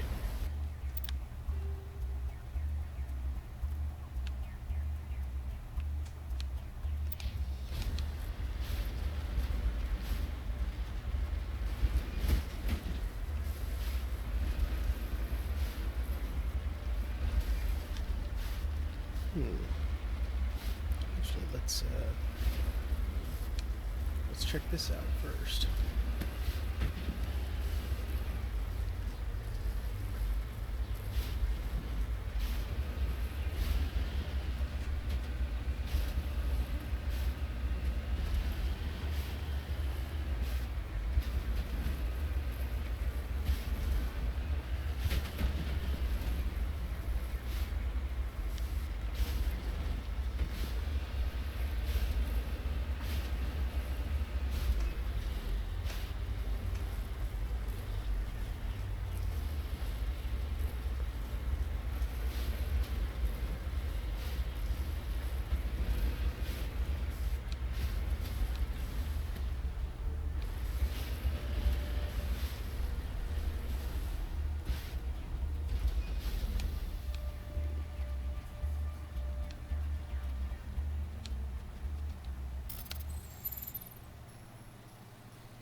Digging under the beacon revealed a piece of scrap metal, likely from a very old freighter. It was marked on one side with the Macedon outpost insignia.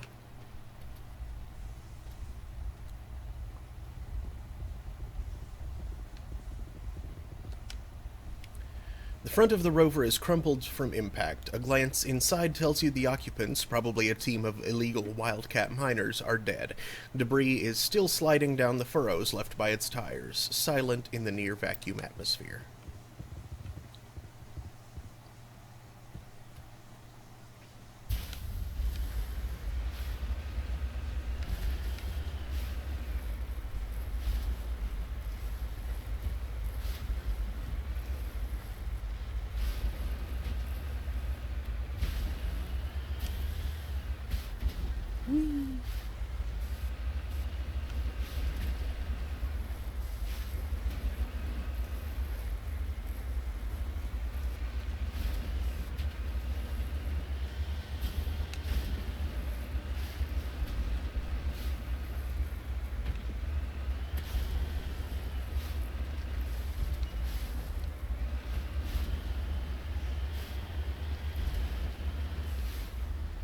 Securing point.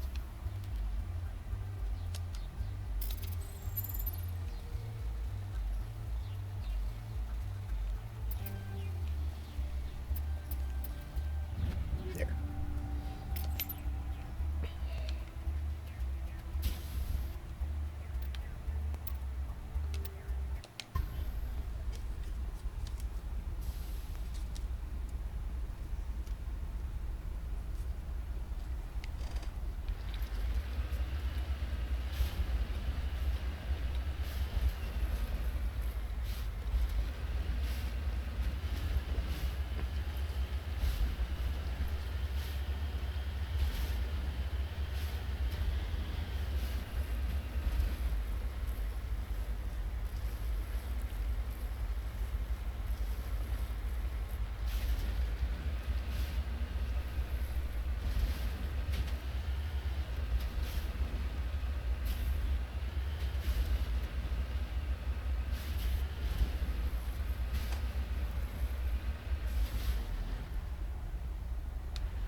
Ooh, minerals.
Nope, no getting in there. Oh hey, they have a shed.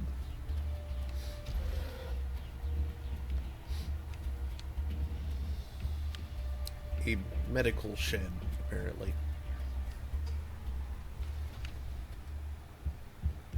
This is a private sanctuary. Outsiders are not welcome here. I need to talk to the man in charge. It's important. Father Kyle wants nothing more to do with the Alliance. I want this to end peacefully. If he doesn't see me, people could get hurt. We won't let you take Father Kyle away. He protects us. We need him. The Alliance wants someone to pay for those murders. Let me speak to Major Kyle, and maybe I can find some way to help you all get out of this alive. Wait. Father Kyle will speak with you. Head to the building at the far end of the compound. He'll meet you there.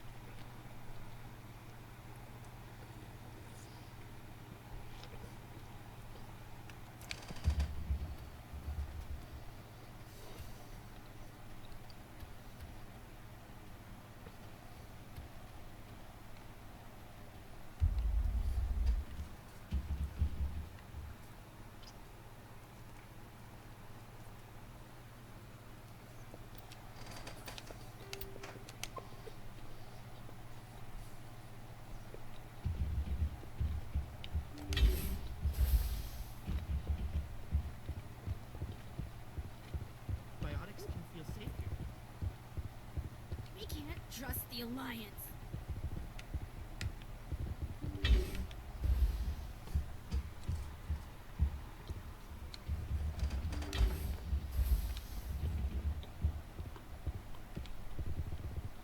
The Alliance wants to wipe us out. Father Kyle told us.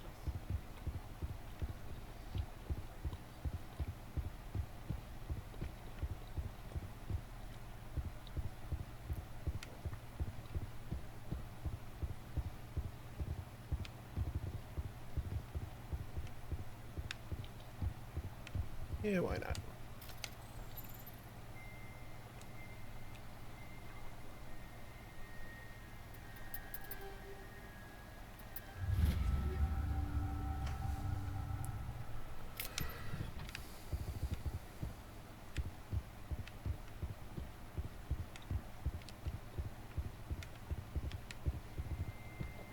Father Kyle says other humans are scared of us because they know we're better than them.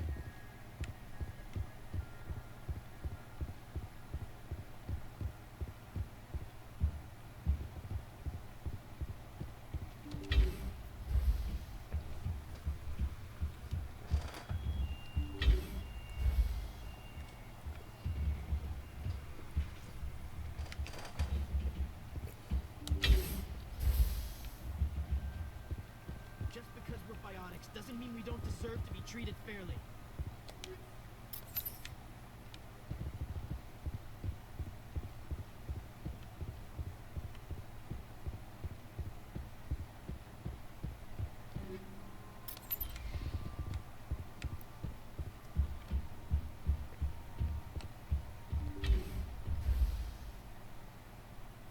I am Major Kyle.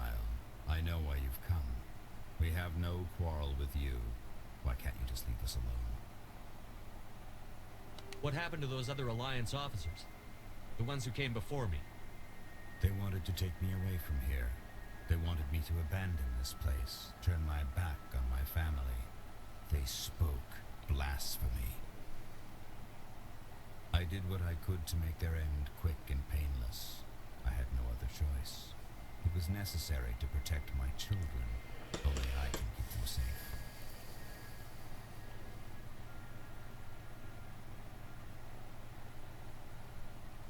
The Alliance sent me to bring you in, Major. Can't you see this has gotten out of hand? Don't you understand you're endangering your followers? I respect that you have come under a banner of peace, but I cannot do as you ask. If you take away their father, my children will be helpless. You ordered your followers to kill those Alliance investigators. You must face the consequences of your actions. Do you really want your children to suffer for your sins too? No, this was my fault. My children are innocent, pure. Please, I never meant for this to happen. I'm sorry. You're doing the right thing, Major. Your children will be better off for it. Come on. Wait, if my children see you taking me away, they won't understand. They will attack and you will be forced to kill them all.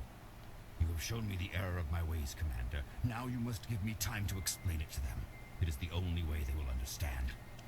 Please, give me 1 hour. After that, I will meet the Alliance authorities at the gates of my compound and surrender without violence. I give you my word. I'm going to trust you. If you betray that trust, you and all your children will suffer. I will not betray you, Commander. Thank you for this. Joker can have the 5th Fleet pick Major Kyle up. I just hope you know what you're doing, Commander.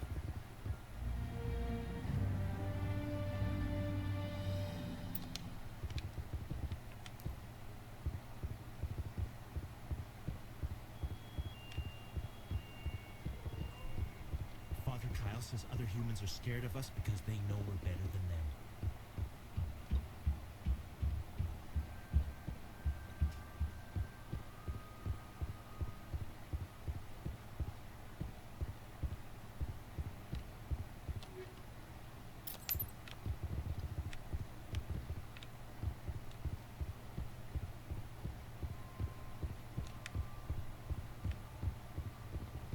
Nobody cares about us biotics. We have to look out for each other.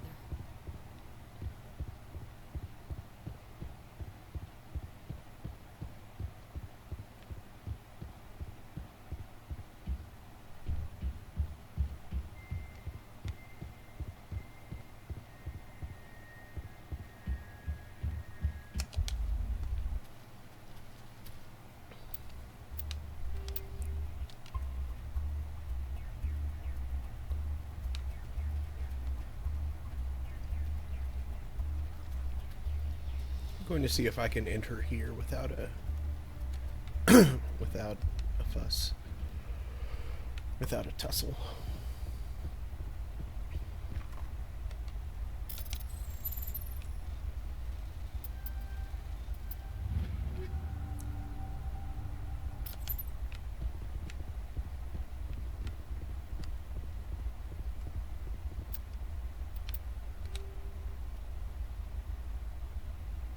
Yeah, no.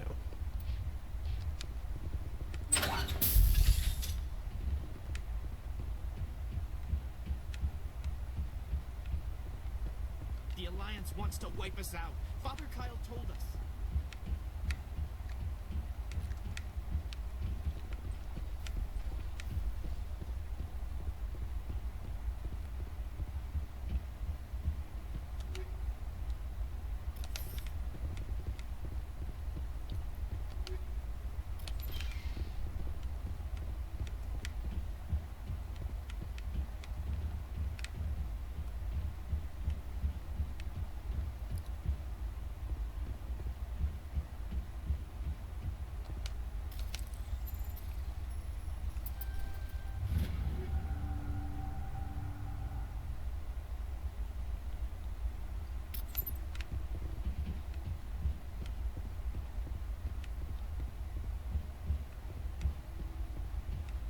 If you try to take Father Kyle away from us, you'll end up like those other Alliance soldiers.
Control room? That doesn't look like a control room. That looks like a med bay. An infirmary.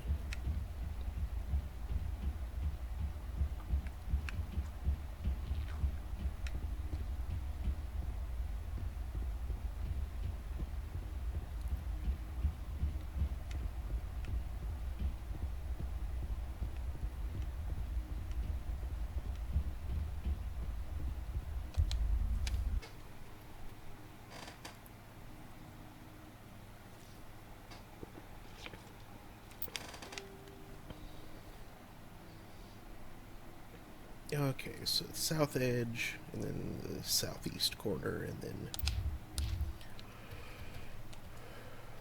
then I should be good here.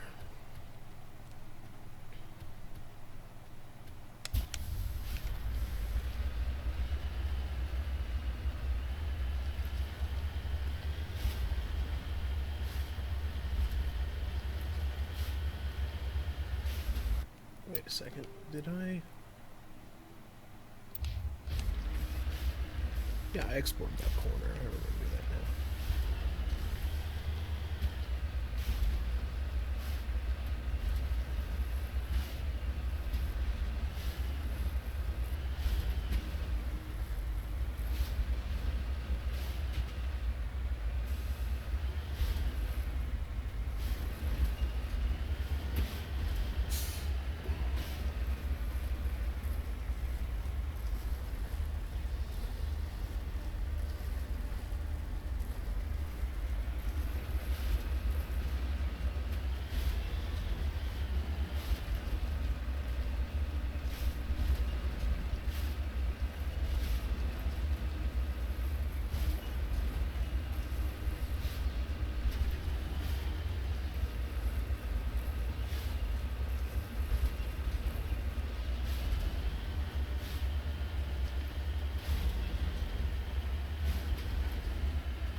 Oops. Probably pretty close to... No, I'm right in the middle. Wow. This place is pretty big.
Dang it.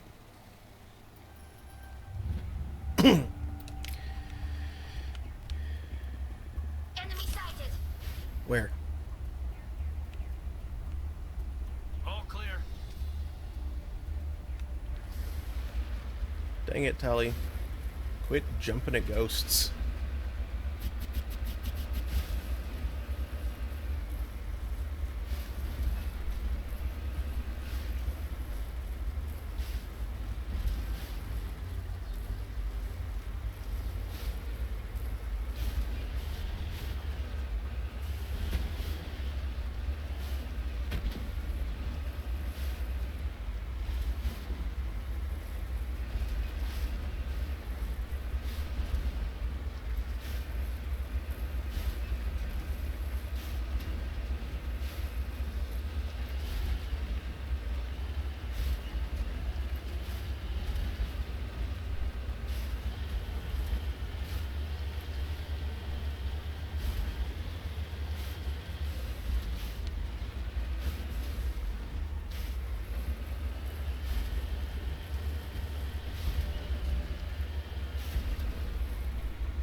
Okay, nothing over there.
Oh, there's some enemies.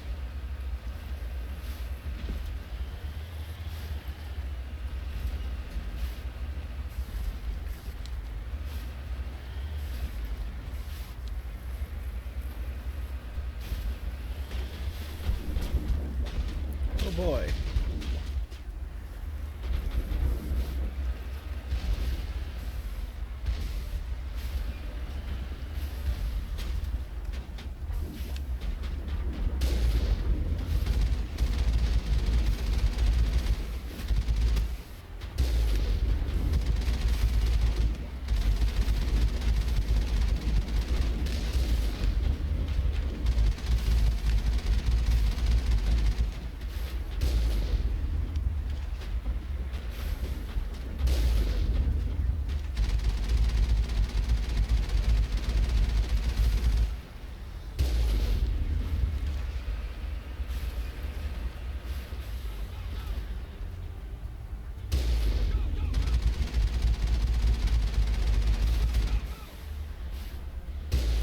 Negative contacts, Commander.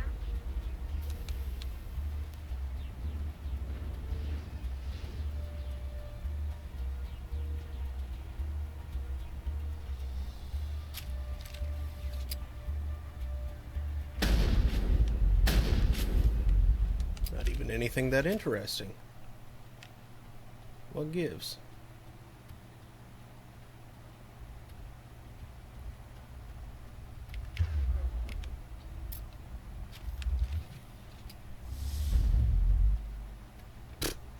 Nope.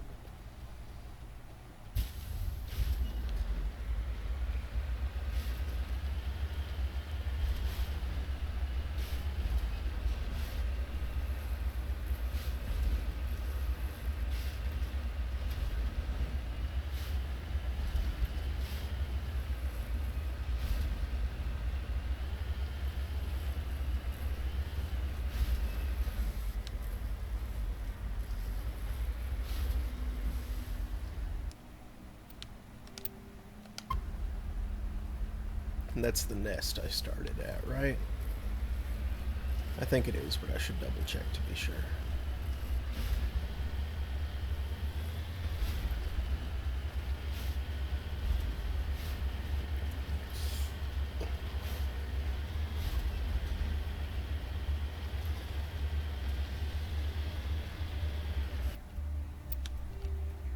Yeah, okay, we're good here.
That looks cool.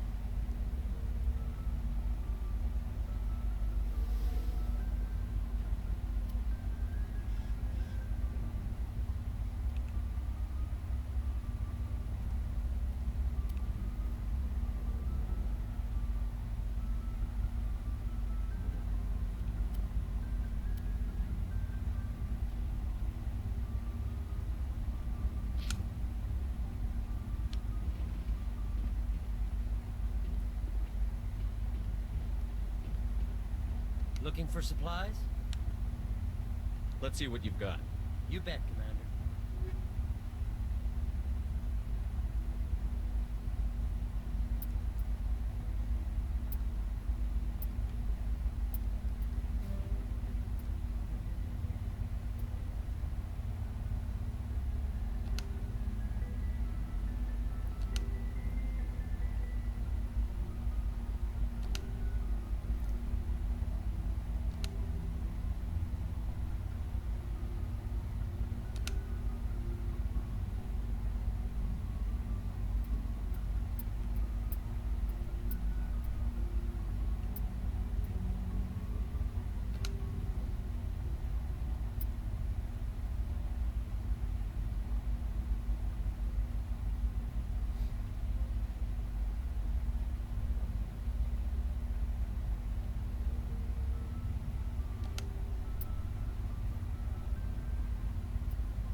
Nice.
That's...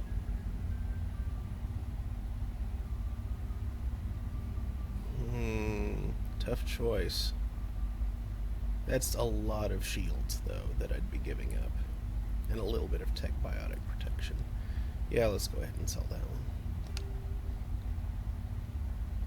one. Ryko 8.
2 more heavy metals, and I'll have found all of those things.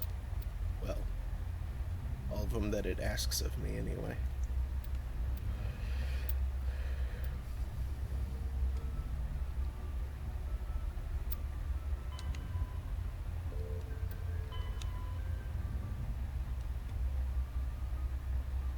Okay.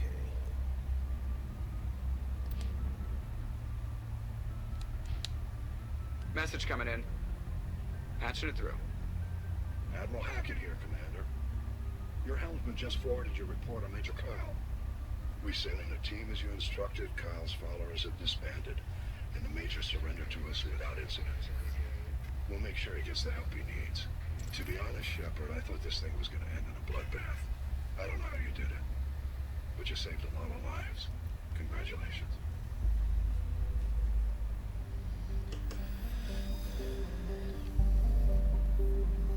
Oh yeah, I need to finish exploring this place first. A terrestrial world of average size, Contra's atmosphere is composed of nitrogen and argon. Its frozen surface is mainly composed of tin, with deposits of calcium. Aside from some spectacular formations of water ice at the poles, the planet has little to recommend it. Cobalt!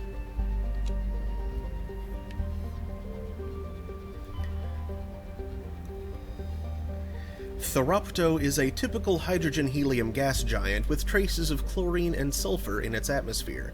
It has over 100 moons and an extensive ring system composed of pulverized rock, presumably the debris from shattered moons. While scanning the planet Thropto, you discovered a tiny moon with some odd readings. Further scans by Chief Engineer Adams revealed a destroyed escape pod. Your salvage team recovered the components and found a League of One medallion.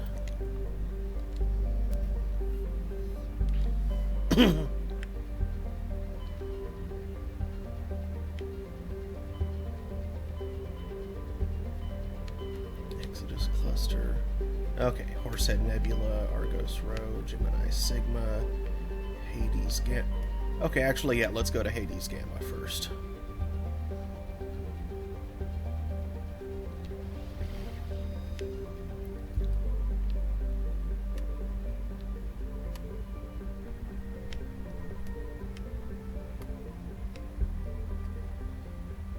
I'm not sure how many of these I remember. I'm fairly certain I explored all of Farinata, but I should double check just to be sure.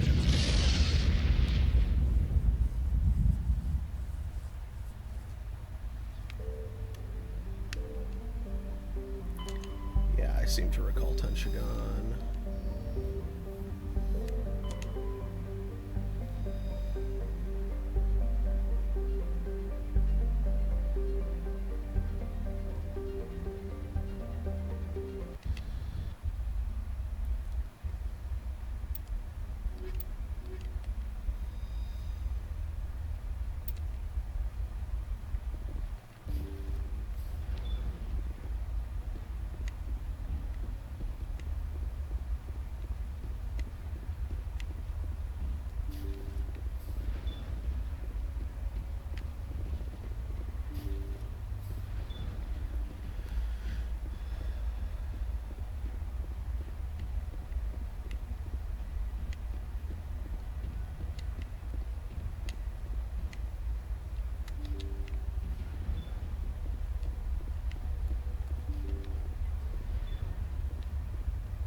Oh, this is the place. Thank you, Commander.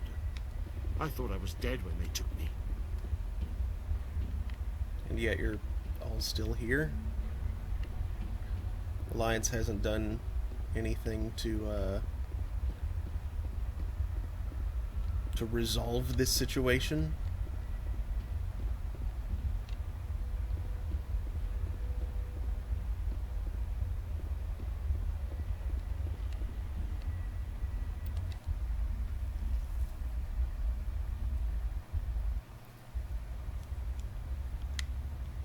Okay, so yeah, this system is definitely complete. Cacus.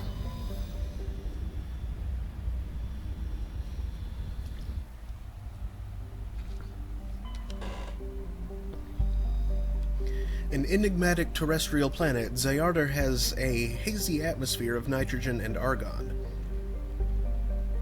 The surface is scorching hot and mainly composed of calcium with deposits of sodium.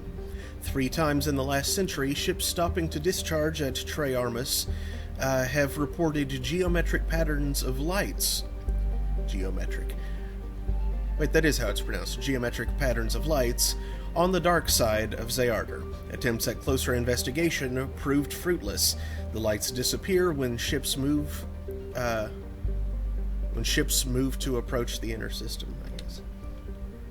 Mercury. Chohei. Chohei is a terrestrial planet whose surface is mainly composed of aluminum with numerous deposits of calcium. Though it has enough mass to retain a dense atmosphere, Chohei is nearly a vacuum. This lack of atmosphere allows a moderate average temperature, but the differences between day and night are extreme. The surface of Chohei's sunward-facing side is usually covered by a haze of volatiles, mainly water vapor and carbon dioxide, which return to the ground as frost over the course of the long cold night. The CERTA Foundation has established a research outpost on Chohei to investigate the native subterranean life of Chohei, which shows incredible resilience to extremes of heat and cold. Extremophiles.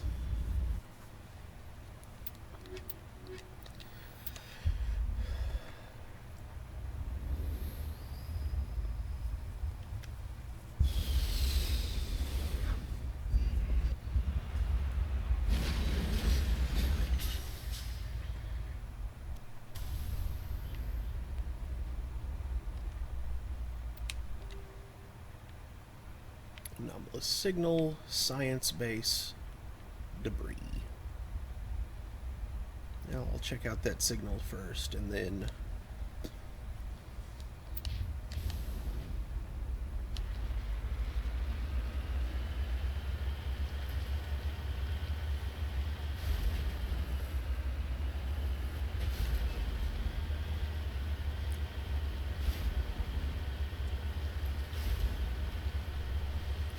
Okay, this planet seems to have reasonable terrain. I can enjoy driving around here.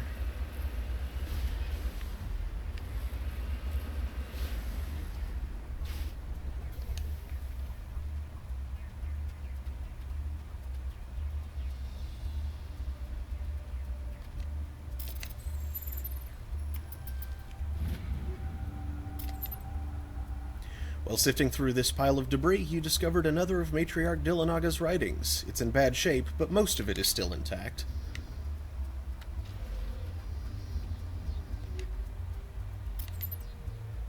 It looks like someone has been living in this place. This small crate held some stale food and one of Matriarch Dillanaga's writings. It's still in fairly good condition, unlike the food.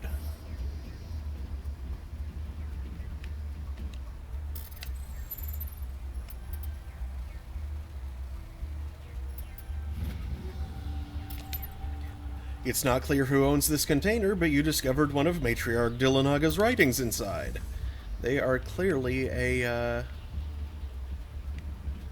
fan, for lack of a better word.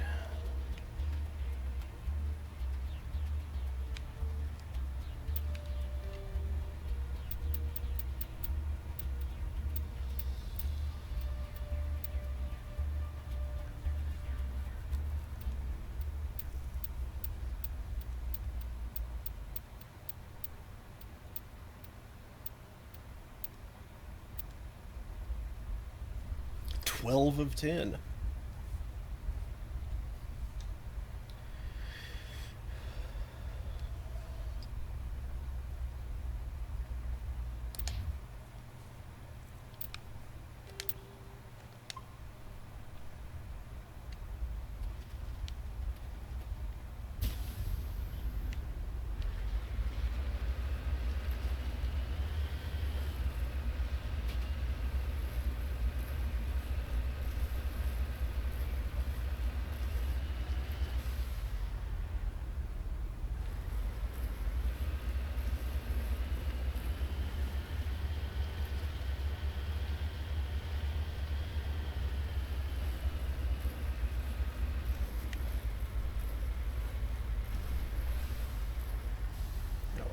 the corner up there anyway.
Minerals.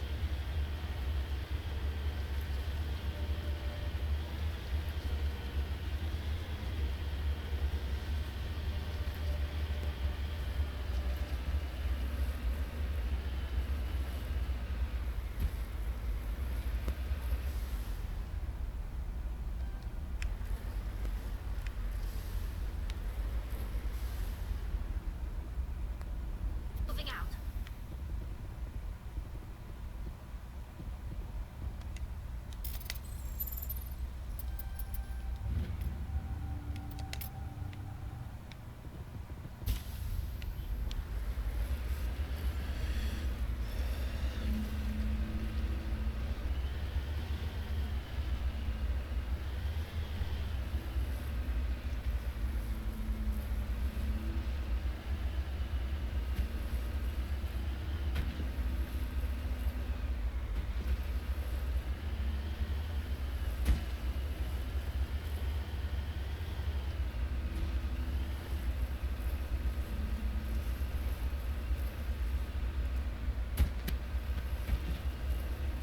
That's the corner anyway.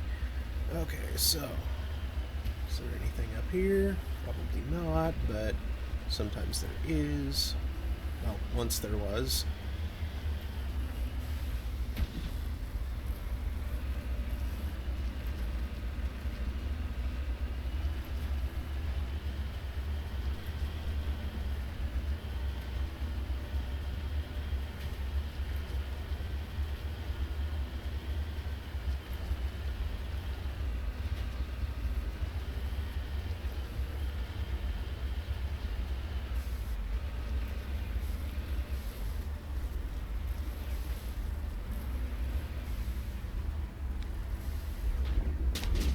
Whoa, hey there.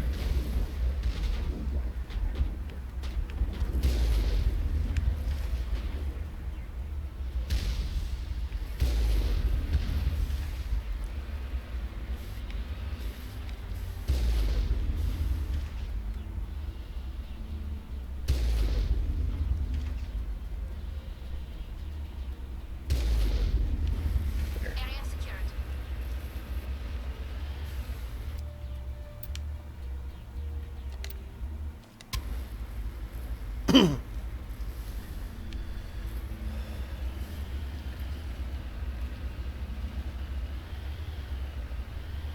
Why were they all just kind of like wandering around out there?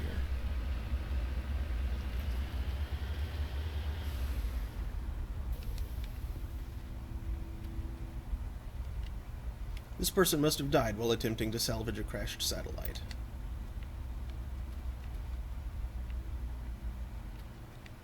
Very interesting.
looks like a thing. And it is. It is a thing. Whoa! I was not prepared for that.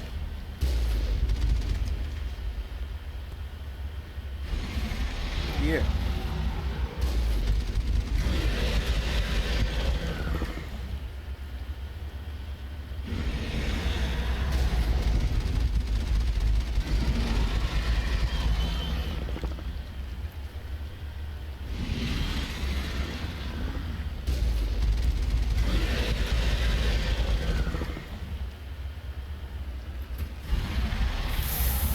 Frig.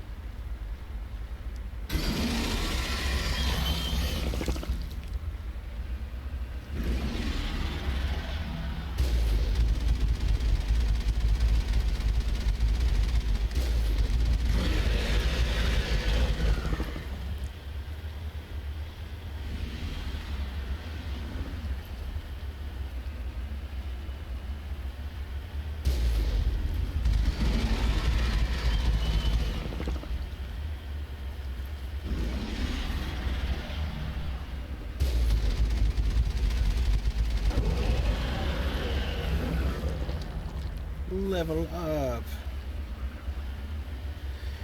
Whew, that took out most of my systems there. I should be able to get back to the ship before, for proper repairs before anything else happens, though.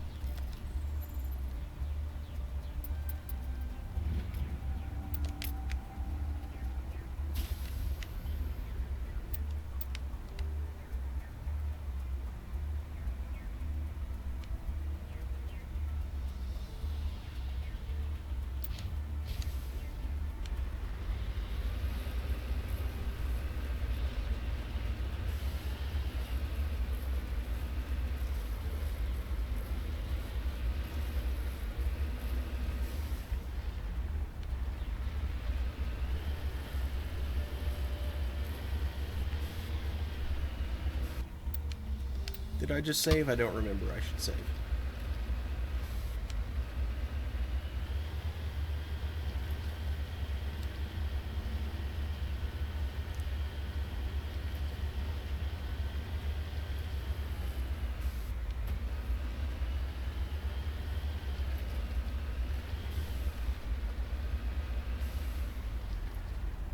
On my way.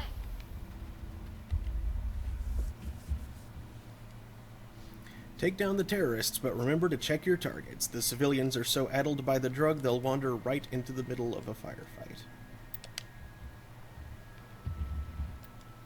So, gonna save again.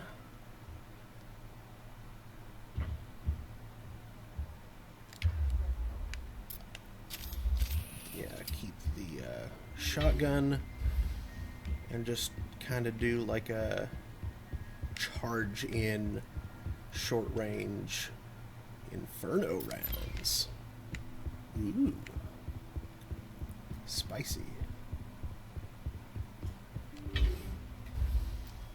think I want to keep that one since it seems to semi-randomize.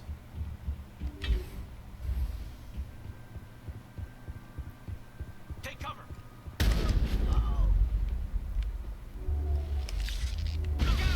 I will destroy you!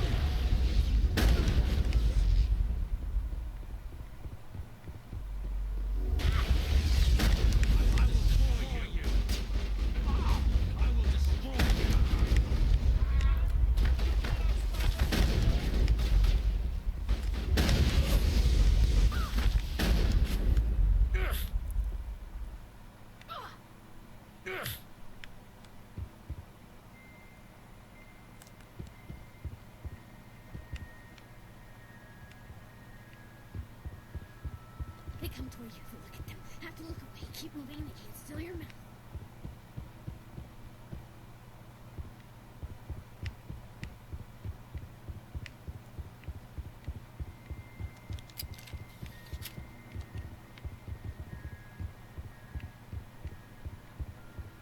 Perimeter clear.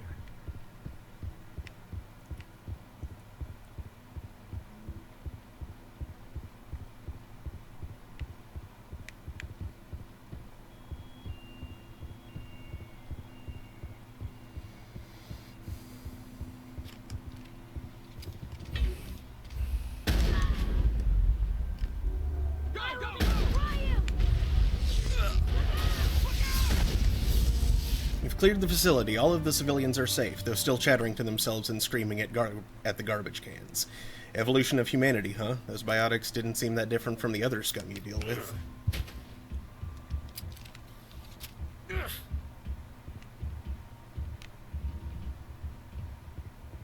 Think we got him, Commander. Energized plating.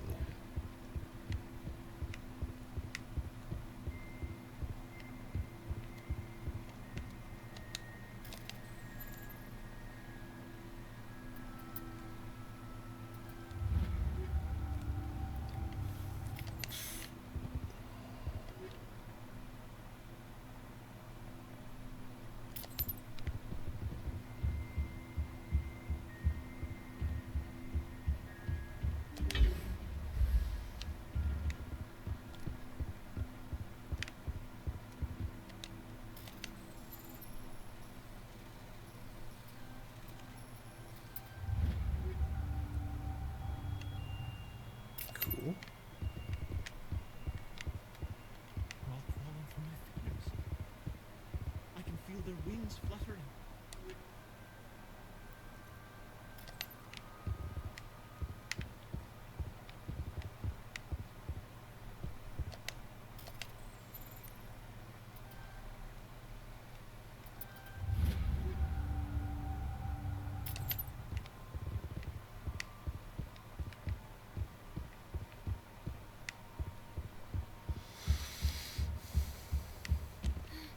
When I smile, the walls chime.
Okay, and that over there was the weird little encampment that I found, I do believe.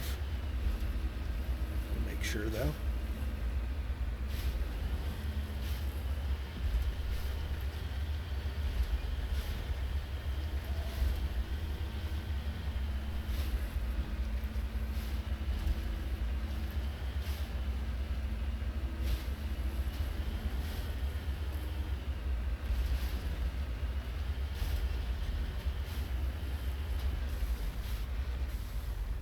Yep. Heading out. I'm going to take a closer look at that beacon. Ah. Close to the transmitter, your comms pick up a recording of a wistful string quartet. You power the system down. Whoever lived here, they haven't been back for some time. The crates are covered with Chohei's chalky dust, and the status lights of the shack indicate its atmosphere ran out long ago. Okay. So that was a thing that I missed.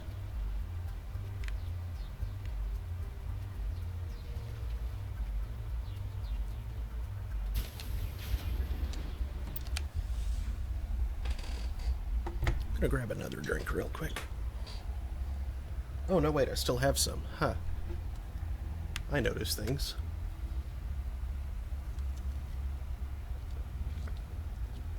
Let's go ahead.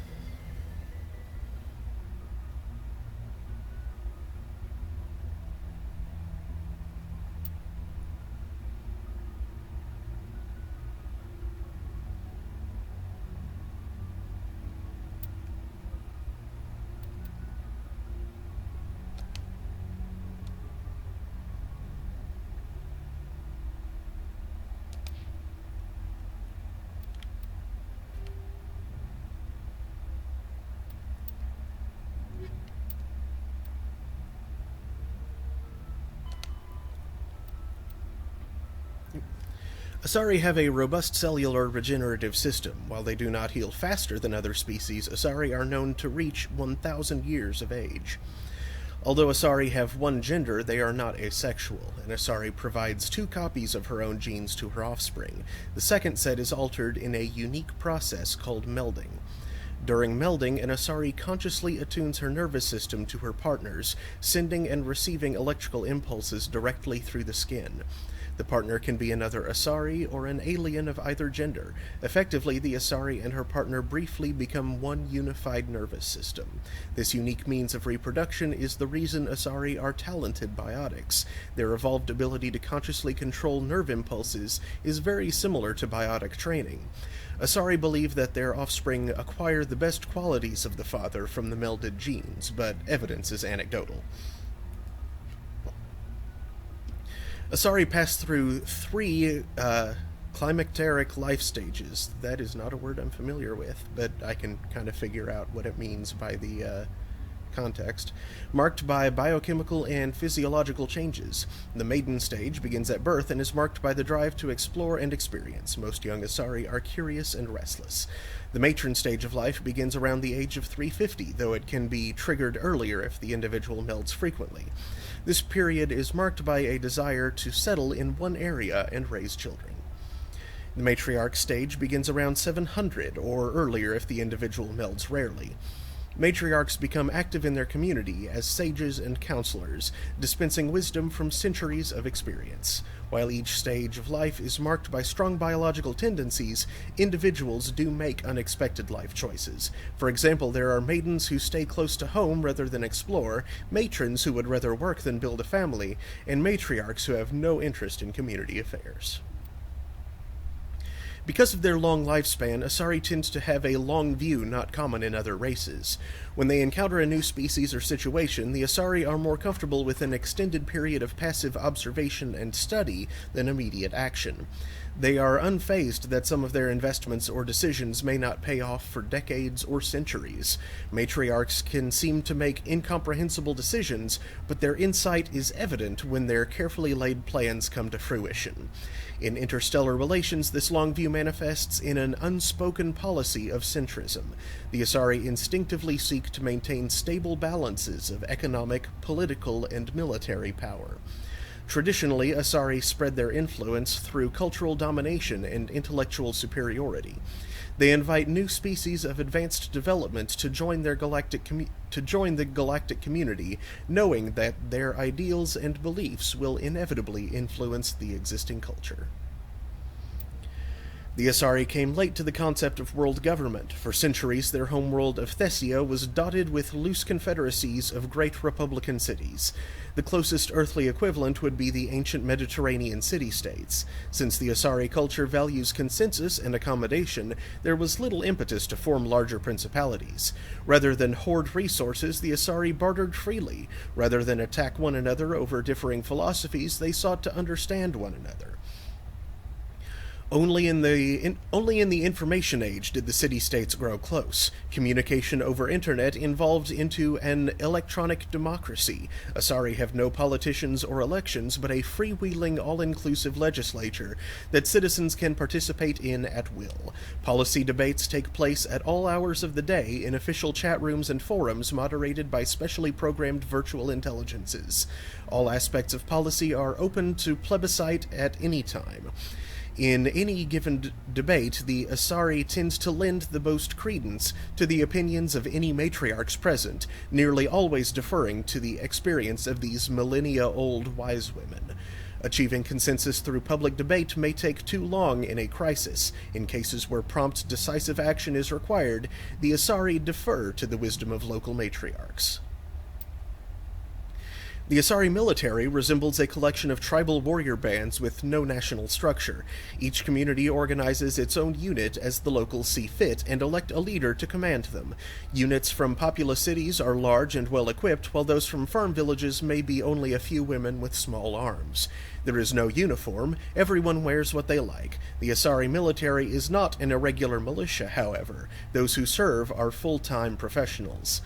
The average Asari huntress is in the maiden stage of her life and has devoted 20 to 30 years to studying the martial arts. Asari choose to be warriors at a young age, and their education from that point is dedicated to sharpening the mind and body for that sole purpose. When they retire, they possess an alarming proficiency for killing. Huntresses fight individually or in pairs depending on the tactics preferred in their town. One-on-one, a huntress is practically unbeatable, possessing profound tactical insight, a hunter's eye, and a dancer's grace and alacrity. Biotics are common enough that some capability is a requirement to be trained as a huntress. Lack of biotic talent excludes a young Asari from military service. While fluid and mobile, Asari can't stand up in a firestorm the way a Krogan, Turian, or human could. Since their units are small and typically lack heavy armor and support weapons, they are almost incapable of fighting a conventional war, particularly one of a defensive nature. So Asari units typically undertake special operations missions. Like an army of ninja, they are adept at ambush, infiltration, and assassination, demoralizing and defeating their enemies through intense, focused guerrilla strikes. As a popular Turian saying puts it, the Asari are the finest warriors in the galaxy. Fortunately, there are not many of them. The pantheistic mainstream Asari religion is Siari, which translates roughly as all is one. The faithful agree on certain core truths. The universe is a consciousness, every life within it is an aspect of the greater whole, and death is a merging of one's spiritual energy back into the greater universal consciousness. Siarists don't specifically believe in reincarnation.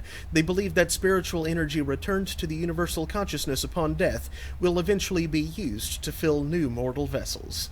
Siari became popular after the Asari left their homeworld and discovered their ability to meld with nearly any form of life.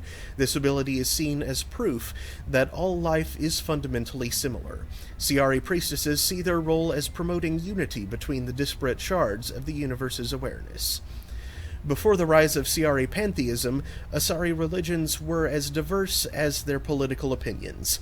The strongest survivor of those days is the monotheistic religion worshipping the goddess Athame. Like the Asari, the goddess cycles through the triple aspects of maiden, matron, and matriarch. Solarians are noted for their high-speed metabolism, which allows them to function on just 1 hour of sleep a day. Their minds and bodies work faster than most sapient races, making them seem restless, or hyperactive. The drawback of this active metabolism is a short lifespan of around 40 human years. The Solarians are amphibian haplodiploid egg layers. Unfertilized eggs produce males, and fertilized eggs produce females. Once a year, a Solarian female will lay a clutch of dozens of eggs. Social rules prevent all but a fraction from being fertilized. As a result, 90% of the species is male. Solarians have photographic memories and rarely forget a fact. They also possess a form of psychological imprinting, tending to defer to those they knew in their youth. Solarian Hatching is a solemn ritual in which the clan Dalatrus, matriarch, isolates herself with the eggs. The young Solarians psychologically imprint on her and tend to defer to her wishes. During the hatching of daughters, the Dalatresses of the mother and father's clans are present at the imprinting. This ensures the offspring have equal loyalty to both, ensuring the desired dynastic and political unity. The Solarian Government is called the Solarian Union. It is a labyrinthine web of matrilineal bloodlines with political alliances formed through interbreeding. In many ways, the Solarian political network functions like the noble families of Earth's medieval Europe. Structurally, the government consists of fiefdoms, baronies, duchies, planets, and marches, colonization clusters. These are human nicknames. The original Solarian is unpronounceable. Each area is ruled by a single Dalatress, matriarchal head of household, and represents an increasing amount of territory and prestige within the Solarian political web. Approaching 100 members, the first circle of a Solarian's clan comprises parents, siblings, uncles, aunts, and cousins. The next circle includes second cousins, etc., and escalates to well over 1,000 members. The fourth or fifth circle of a clan numbers into the millions. Solarian loyalty is greatest to their first circle and diminishes from there. Their photographic memories allow Solarians to recognize all their myriad relatives. Before they joined the Citadel Council, the Solarians' most potent military tool was a small reconnaissance team known as the League of One. Their primary training was in espionage and assassination. Never more than a dozen strong, the team was adept at infiltrating the tightest defenses and eliminating all necessary obstacles. Only a few top members of government and military were privy to the League's identities.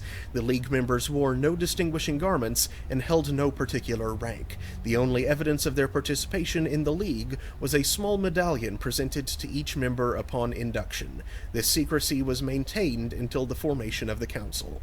In an effort to dispel rumors and appease their new Asari partners, the Solarian Union released all classified documents pertaining to the League. The League of One was suddenly exposed and in danger of being hunted by enemies of the Solarians. Before any harm could be done, the team mysteriously disappeared. Most assumed this was a convenient lie to help hide their identities, but a few months later the inner cabinet was murdered. Though there was no incriminating evidence, it was clear who was responsible. Realizing the threat posed by this rogue outfit, the Special Tasks Group dispatched a team of hunters. When they didn't return, the STG dispatched 10 of its brightest operators, with broad discretionary powers. Only 2 returned. They reported no evidence of the League. No further incidents were reported, and it was assumed the League was wiped out. Some recently declassified documents, however, have suggested there may have been a 13th member who eluded the Solarian military. In principle, the Solarian military is similar to the Alliance, a small volunteer army that focuses on maneuver warfare. What differentiates the Solarians is not their equipment or doctrine, but their intelligence services and rules of engagement. The Solarians believe that a war should be won before it begins. Conventional wisdom holds that the Solarians know everything about everyone, and this is not far from the truth. In war, the unquestioned superiority of their intelligence services allows them to use their small military to maximum effectiveness, and I just realized the 13th member of the League of One is probably the Shadow Dealer, the Shadow Broker. Yeah, that's what he's called, the Shadow Broker. Well before fighting breaks out, they possess complete knowledge of their enemy's positions, intentions, and timetable. In every war the Solarians have fought, they struck first and without warning. For the Solarians to know an enemy For Solarians, to know an enemy plans to attack and to let it happen is folly. To announce their own plans to attack is insanity. They find the human moral concepts of do not fire until fired upon and declare a war before prosecuting it incredibly naive. In defensive wars, they execute devastating preemptive strikes hours before the enemy's own attacks. On the offense, they have never telegraphed their intentions with a declaration of war before attacking. Biotics are virtually unknown in the Solarian military. Those with such abilities are considered too valuable to be used as cannon fodder, and are assigned to the intelligence services. While capable of defending themselves against most threats, the Solarians know that they are small fish in a universe filled with sharks. As a point of survival, they have cultivated strong alliances with larger powers, particularly with the Turians. Though the relationship between the two species was rocky at first due to the Krogan uplift fiasco, the Solarians take pains to keep this relationship strong enough that anyone who might threaten them risks Turian intervention.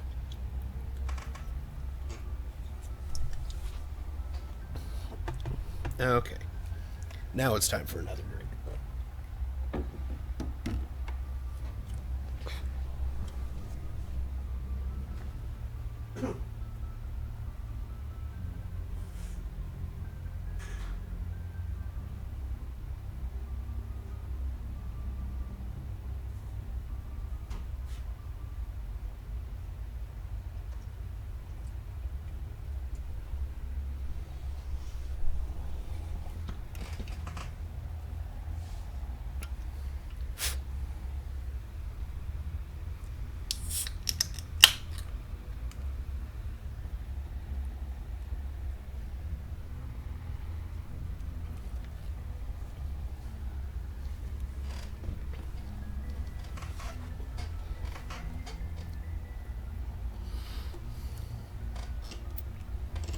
Solarian intelligence field agents are grouped into an organization called the Special Tasks Group.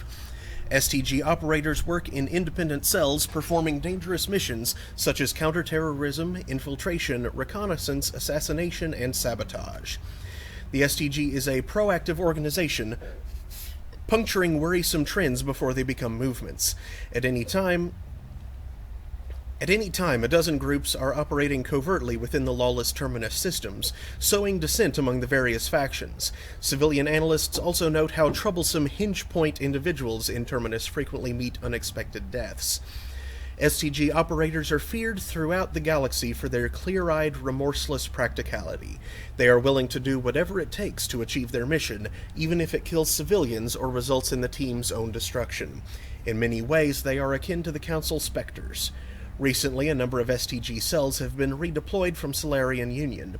It is assumed they are in the Terminus and Attican Traverse, investigating reports of Geth activity beyond the Perseus Veil.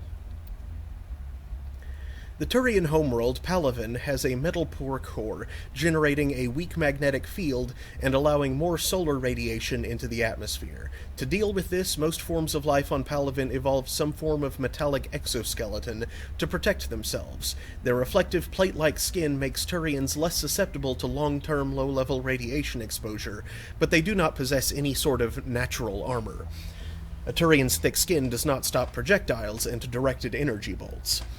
Although life on Palaven is carbon-based and oxygen-breathing, it is built on dextroamino acids. This places the Turians in a distinct minority on the galactic stage. The Quarians are the only other known sapient dextroprotein race. The food of humans, Asari, or Solarians, who evolved in levoamino acid-based biospheres, will at best pass through Turian systems without providing any nutrition. At worst, it will trigger an allergic reaction that can be fatal if not immediately treated. While Turians are individuals with personal desires, their instinct is to equate the self with the group and set aside personal desires for the good of all. Turians are taught to have a strong sense of personal accountability, the Turian honor that other races find so remarkable. Turians are taught to own every decision they make, good or ill. Hold on a sec, glasses are dusty.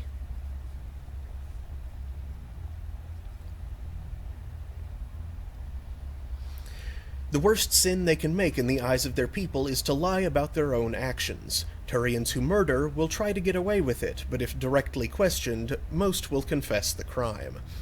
Turians have a strong inclination toward public service and self-sacrifice, so they tend to be poor entrepreneurs. To compensate, they accepted the mercantile Volus as a client race, offering protection in exchange for their fiscal expertise.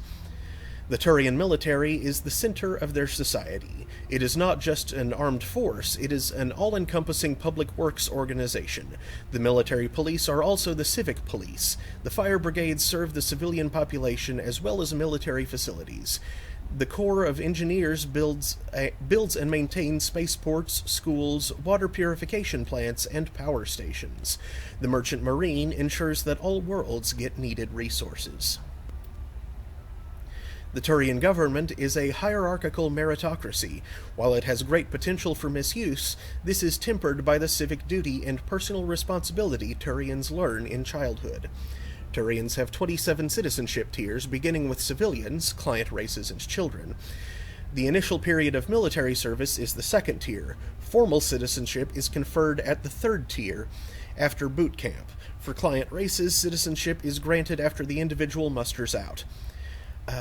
Higher-ranked citizens are expected to lead and protect subordinates. Lower-ranked citizens are expected to obey and support superiors.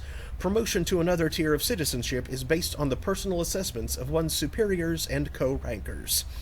Throughout their lives, Turians ascend to higher tiers and are occasionally demoted to lower ones. The stigma associated with demotion lies not on the individual, but on those who promoted him when he wasn't ready for additional responsibility. This curbs the tendency to promote individuals into positions beyond their capabilities. Settling into a role and rank is not considered stagnation. Turians value knowing one's own limitations more than being ambitious. At the top are the Primarchs, who each rule a colonization cluster. The Primarchs vote on matters of national import. They otherwise maintain a hands-off policy, trusting the citizens on each level below them to do their jobs competently. Turians enjoy broad freedoms. So long as one completes his duties and does not prevent others from completing theirs, nothing is forbidden. For example, there are no laws against recreational drug use, but if someone is unable to complete his duties due to drug use, his superiors step in. Judicial proceedings are interventions. Peers express their concern and try to convince the offender to change. If rehabilitation fails, Turians have no qualms about sentencing dangerous individuals to life at hard labor for the state.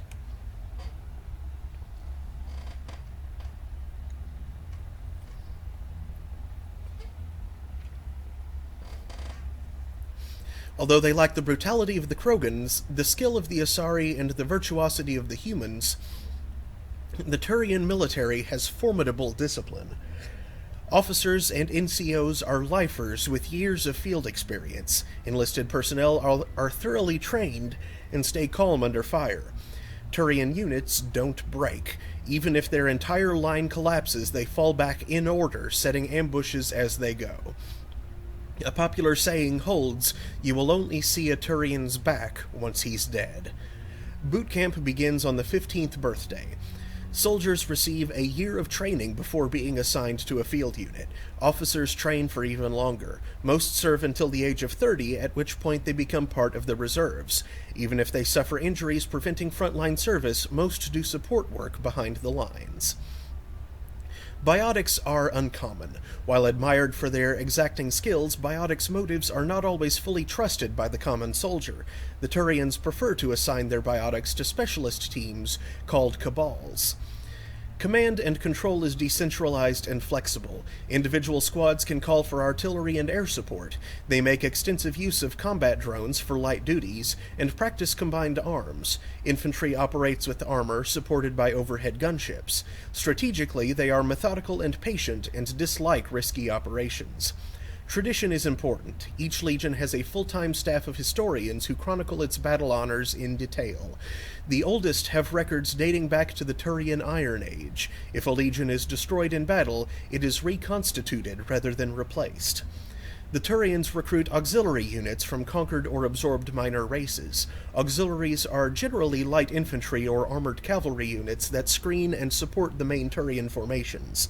At the conclusion of their service in the auxiliaries, recruits are granted Turian citizenship. At about the time the Solarians and Asari were forming the Council, the Turians were embroiled in a bitter civil war. The Unification War, as it was later named, began with hostilities between the colonies furthest from the Turian homeworld, Palaven. These colonies were run by local chieftains, many of whom had distanced themselves from the hierarchy. Without the galvanizing influence of the government, the colonies became increasingly isolated and xenophobic. Colonists began wearing emblems or facial markings to differentiate themselves from members of other colonies, and open hostilities became common. When war finally broke out, the hierarchy maintained strict diplomacy and refused to get involved. After several years of fighting, less than a dozen factions remained, and the hierarchy finally intervened. By that time, the chieftains were too weak to resist. They were forced to put an end to fighting and renew their allegiance to the hierarchy. Though peace was restored, it took several decades for animosity between colonists to fade completely. To this day, most Turians still wear the facial markings of their home colonies. As a point of interest, the Turian term barefaced refers to one who is beguiling or not to be trusted. It is also a slang term for politicians.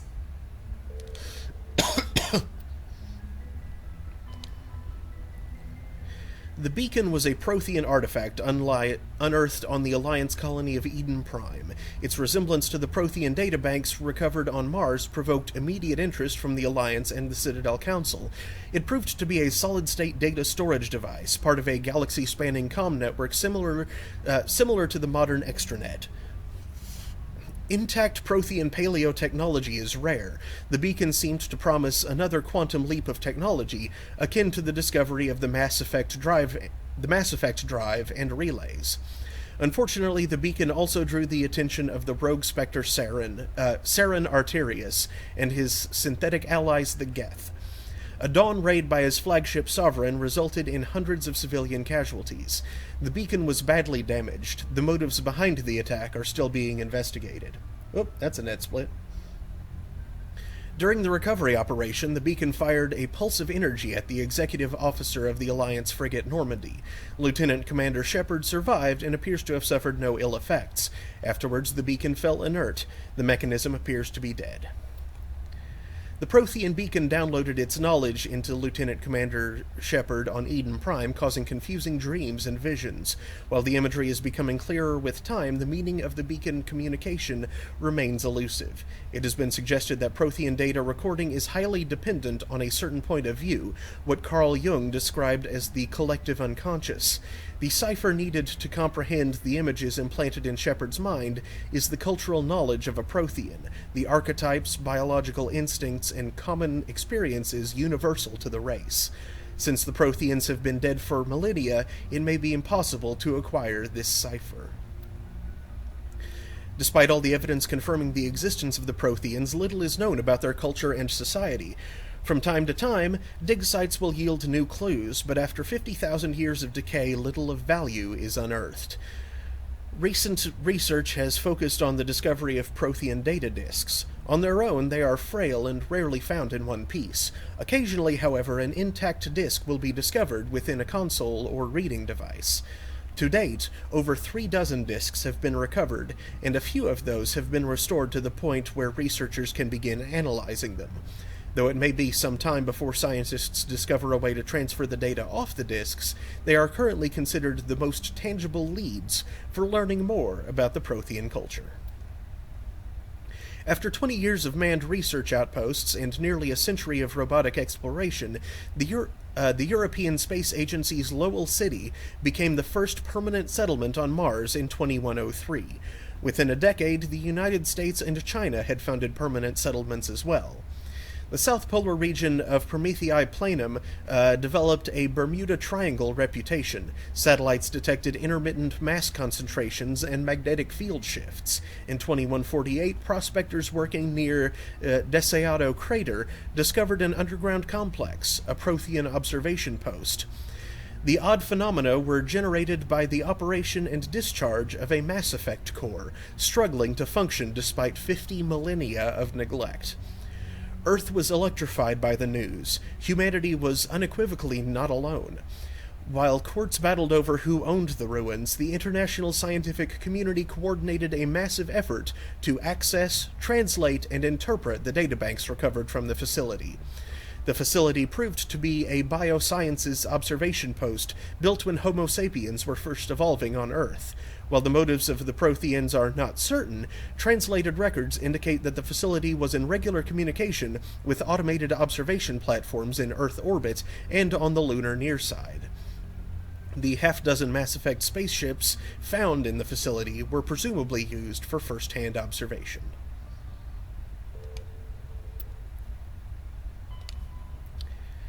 Armatures are quadruped all-terrain heavy weapons platforms akin to the armored fighting vehicles of other races. Geth being synthetic intelligences, armatures are not crude vehicles, but intelligent entities capable of independent decision-making and learning. Armatures are equipped with heavy kinetic barriers. Their main cannon, mounted on the articulated head turret, appears to be a highly efficient conventional mass accelerator. It is capable of firing in anti-personnel and anti-tank modes. Some armatures carry drones into battle, presumably for reconnaissance purposes. Others host a swarm of insect-sized repair microbots. The Geth models, collectively dubbed Hoppers by Alliance forces, are electronic warfare platforms. They can project electromagnetic radiation across a broad spectrum as an offensive weapon. They can also perform cyber warfare attacks against the onboard computers of body armor hardsuits and weapons, adversely affecting their performance. The structure of Hoppers consists of an advanced and highly elastic artificial muscle material. This allows a Hopper to compress its entire body for powerful leaps.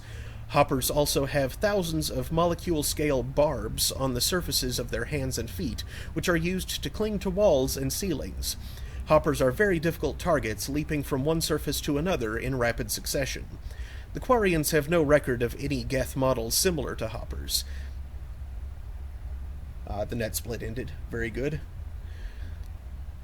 This new morphotype must have been developed over the last 300 years by the Geth themselves.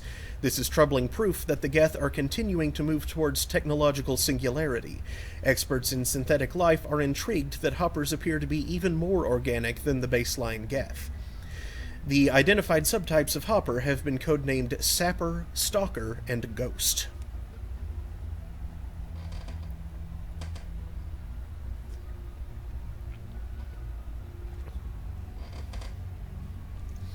The Krogan evolved in a lethal ecology.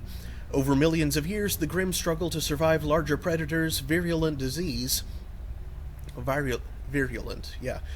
and resource scarcity on their homeworld, Tuchanka, turned the lizards into quintessential survivors. Perhaps the most telling indicator of Tuchanka's lethality is the Krogan eyes. Although they are a predator species by any standard definition, their eyes evolved to be wide-set, as in Earth prey species like deer and cattle. Krogan eyes have a 240-degree arc of vision, better suited for spotting enemies sneaking up on them than for pursuit. Physically, the Krogan are nigh indestructible, with a tough hide impervious to any melee weapon short of a molecular blade. While they feel pain, it does not affect their ability to concentrate. They have multiple functioning examples of all major organs, and can often survive the loss of one or two of any type. Rather than a nervous system, they have an electrically conductive second circulatory system. A Krogan can never be paralyzed. They may lose some of this fluid, but it can be replaced by the body in time. The hump on a Krogan's back stores water and fats that help the Krogan survive lean times. Large humps are a point of pride. Being well-fed implies the Krogan is a superior predator. The most widely known biological feature of the Krogan is their incredible birth rate and rapid maturity. Once freed from the hostile cauldron of Tuchanka, the Krogan population swelled into a numberless horde. Only the genophage kept them from outbreeding the combined council races. Now the rare Krogan females capable of bringing a child to term are treated like strategic resources. Warlords will trade them at diplomacy or, more frequently, fight wars over them. The harsh Krogan homeworld conditioned the Krogan psychology for toughness just as it did the body. Krogan have always had a tendency to be selfish, unsympathetic, and blunt. They respect strength and self-reliance and are neither surprised nor offended by treachery. The weak and selfless do not live long. In their culture, looking out for number one is simply a matter of course. After their defeat in the rebellions, the very concept of Krogan leadership was discredited. Where a warlord could once command enough power to bring entire solar systems to heel and become overlord, these days it is rare for a single leader to have more than 1,000 warriors swear allegiance to him. Most Krogan trust and serve no one but themselves. This solitary attitude stems in part from a deep sense of fatalism and futility, a profound social effect of the genophage that caused Krogan numbers to dwindle to a relative handful. Not only are they angry that the entire galaxy seems out to get them, the Krogan are also generally pessimistic about their race's chances of survival. The surviving Krogan see no point to building for the future. There will be no future. The Krogan live with an attitude of kill, pillage, and be selfish, for tomorrow we die. The genophage bioweapon was created to end the Krogan rebellions. From the start, the Krogan had overwhelmed the Council. Only timely first contact with the Turians saved the Council races. The Turians fought the Krogan to a standstill, but sheer weight of Krogan numbers indicated the war could not be won through conventional means. The Turians collaborated with the Solarians to genetically engineer a counter to the rapid breeding of the Krogan. The genophage virus gained the energy to replicate by eating key genetic sequences. Every cell in every Krogan had to be altered for the weapon to be foolproof. Otherwise, the Krogan could have used the gene therapy to fix the affected tissues. Every cell in every Krogan had to be altered for the weapon to be foolproof. Okay, got it. Once a genophage strain could find no more genes to eat, it would starve and die, limiting spin-off mutation and contamination. This created genetic flaw is hereditary. The Solarians believed the genophage would be used as a deterrent, a position the Turians viewed as naive. Once the project was complete, the Turians mass-produced and deployed it. The Krogan homeworld, their colonies, and all occupied worlds were infected. The resulting mutation made only 1 in 1,000 Krogan pregnancies carry to term. It did not reduce fertility, but offspring viability. The rare females able to carry children to term became prizes the Krogan warlords fought brutal battles over. The Krogan are a shadow of their former glory. While the rebellions took place centuries ago, they are constantly reminded of the horror of the genophage and of their inability to counter it. The release of the genophage is still controversial, bitterly debated in many circles. Traditional Krogan tactics were built on attritional mass unit warfare. Equipped with cheap, rugged gear, troop formations were powerful but inflexible. Command and control was very centralized. Soldiers in the field who saw a target contacted their commanders behind the lines to arrange fire support. Since the genophage, the Krogan can no longer afford the casualties of the old Horde attacks. The Battlemasters are a match for any 10 soldiers of another species. To a Battlemaster, killing is a science. They focus on developing a clean, brute force economy of motion that exploits their brutal strength to incapacitate enemies with a swift single blow of overwhelming power. This change of focus from mass unit warfare to maximal efficiency has increased employment demand in the fields of security and muscle for hire. Due to the unsavory reputation of the Krogan, most of these jobs are on the far side of the law. Battlemasters are not spit and polish, but they do believe in being well-armed and equipped, preferably with a gun for each limb. They are callous and brutal, but methodical and disciplined.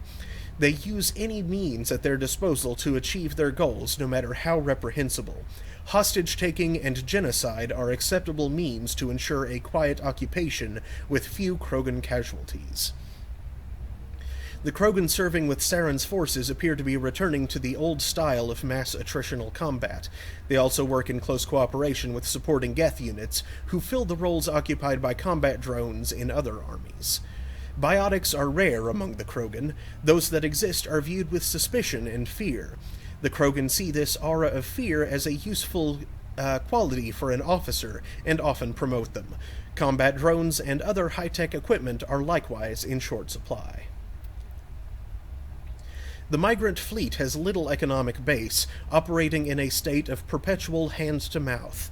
While Quarian ships include light manufacturing and assembly plants, they lack heavy industries such as refining and shipbuilding.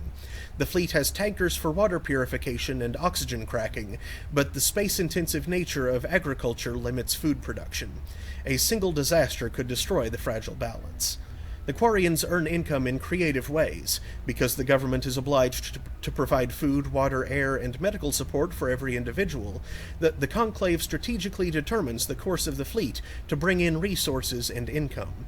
A species who suspects the migrant fleet is heading towards their space often offers a gift of surplus starships, fuel, and resources to convince the Conclave to alter course. As the fleet passes through a system, swarms of mining vessels work over asteroids for metals and siliceous materials, and cometary bodies for water, ice, and organics. Quarian miners are adept at locating and strip mining spaceborne resources. This sparks conflict with corporations already working the system. Large mining concerns spend millions on lobbyists and public relations portraying the Quarians as locusts, devouring the resources of a system before moving on. The greatest asset of the Quarians is their rarefied skills. Most are experienced miners. Due to their life of perpetual salvage and repair, they are skilled engineers and technicians. More than once, the very corporations that lobby against the Quarians have made backroom deals with the fleet, arranging for skilled Quarians to fill space engineering jobs that other species would demand higher wages for. Quarians are widely hated among the working classes. The Quarians are coming to Turk our gerbs is a common response to the fleet's approach. We'll build a wall around Sol and make the Quarians pay for it.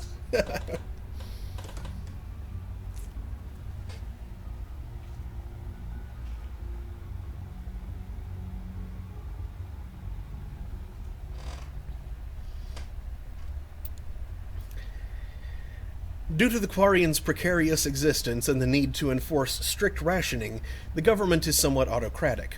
The migrant fleet's operations are directed by the Admiralty, a board of 5 military officers who are advised by a legislative body called the Conclave. Each vessel in the fleet has the right to send representatives to the Conclave aboard the flagship. The number of representatives is based on crew size.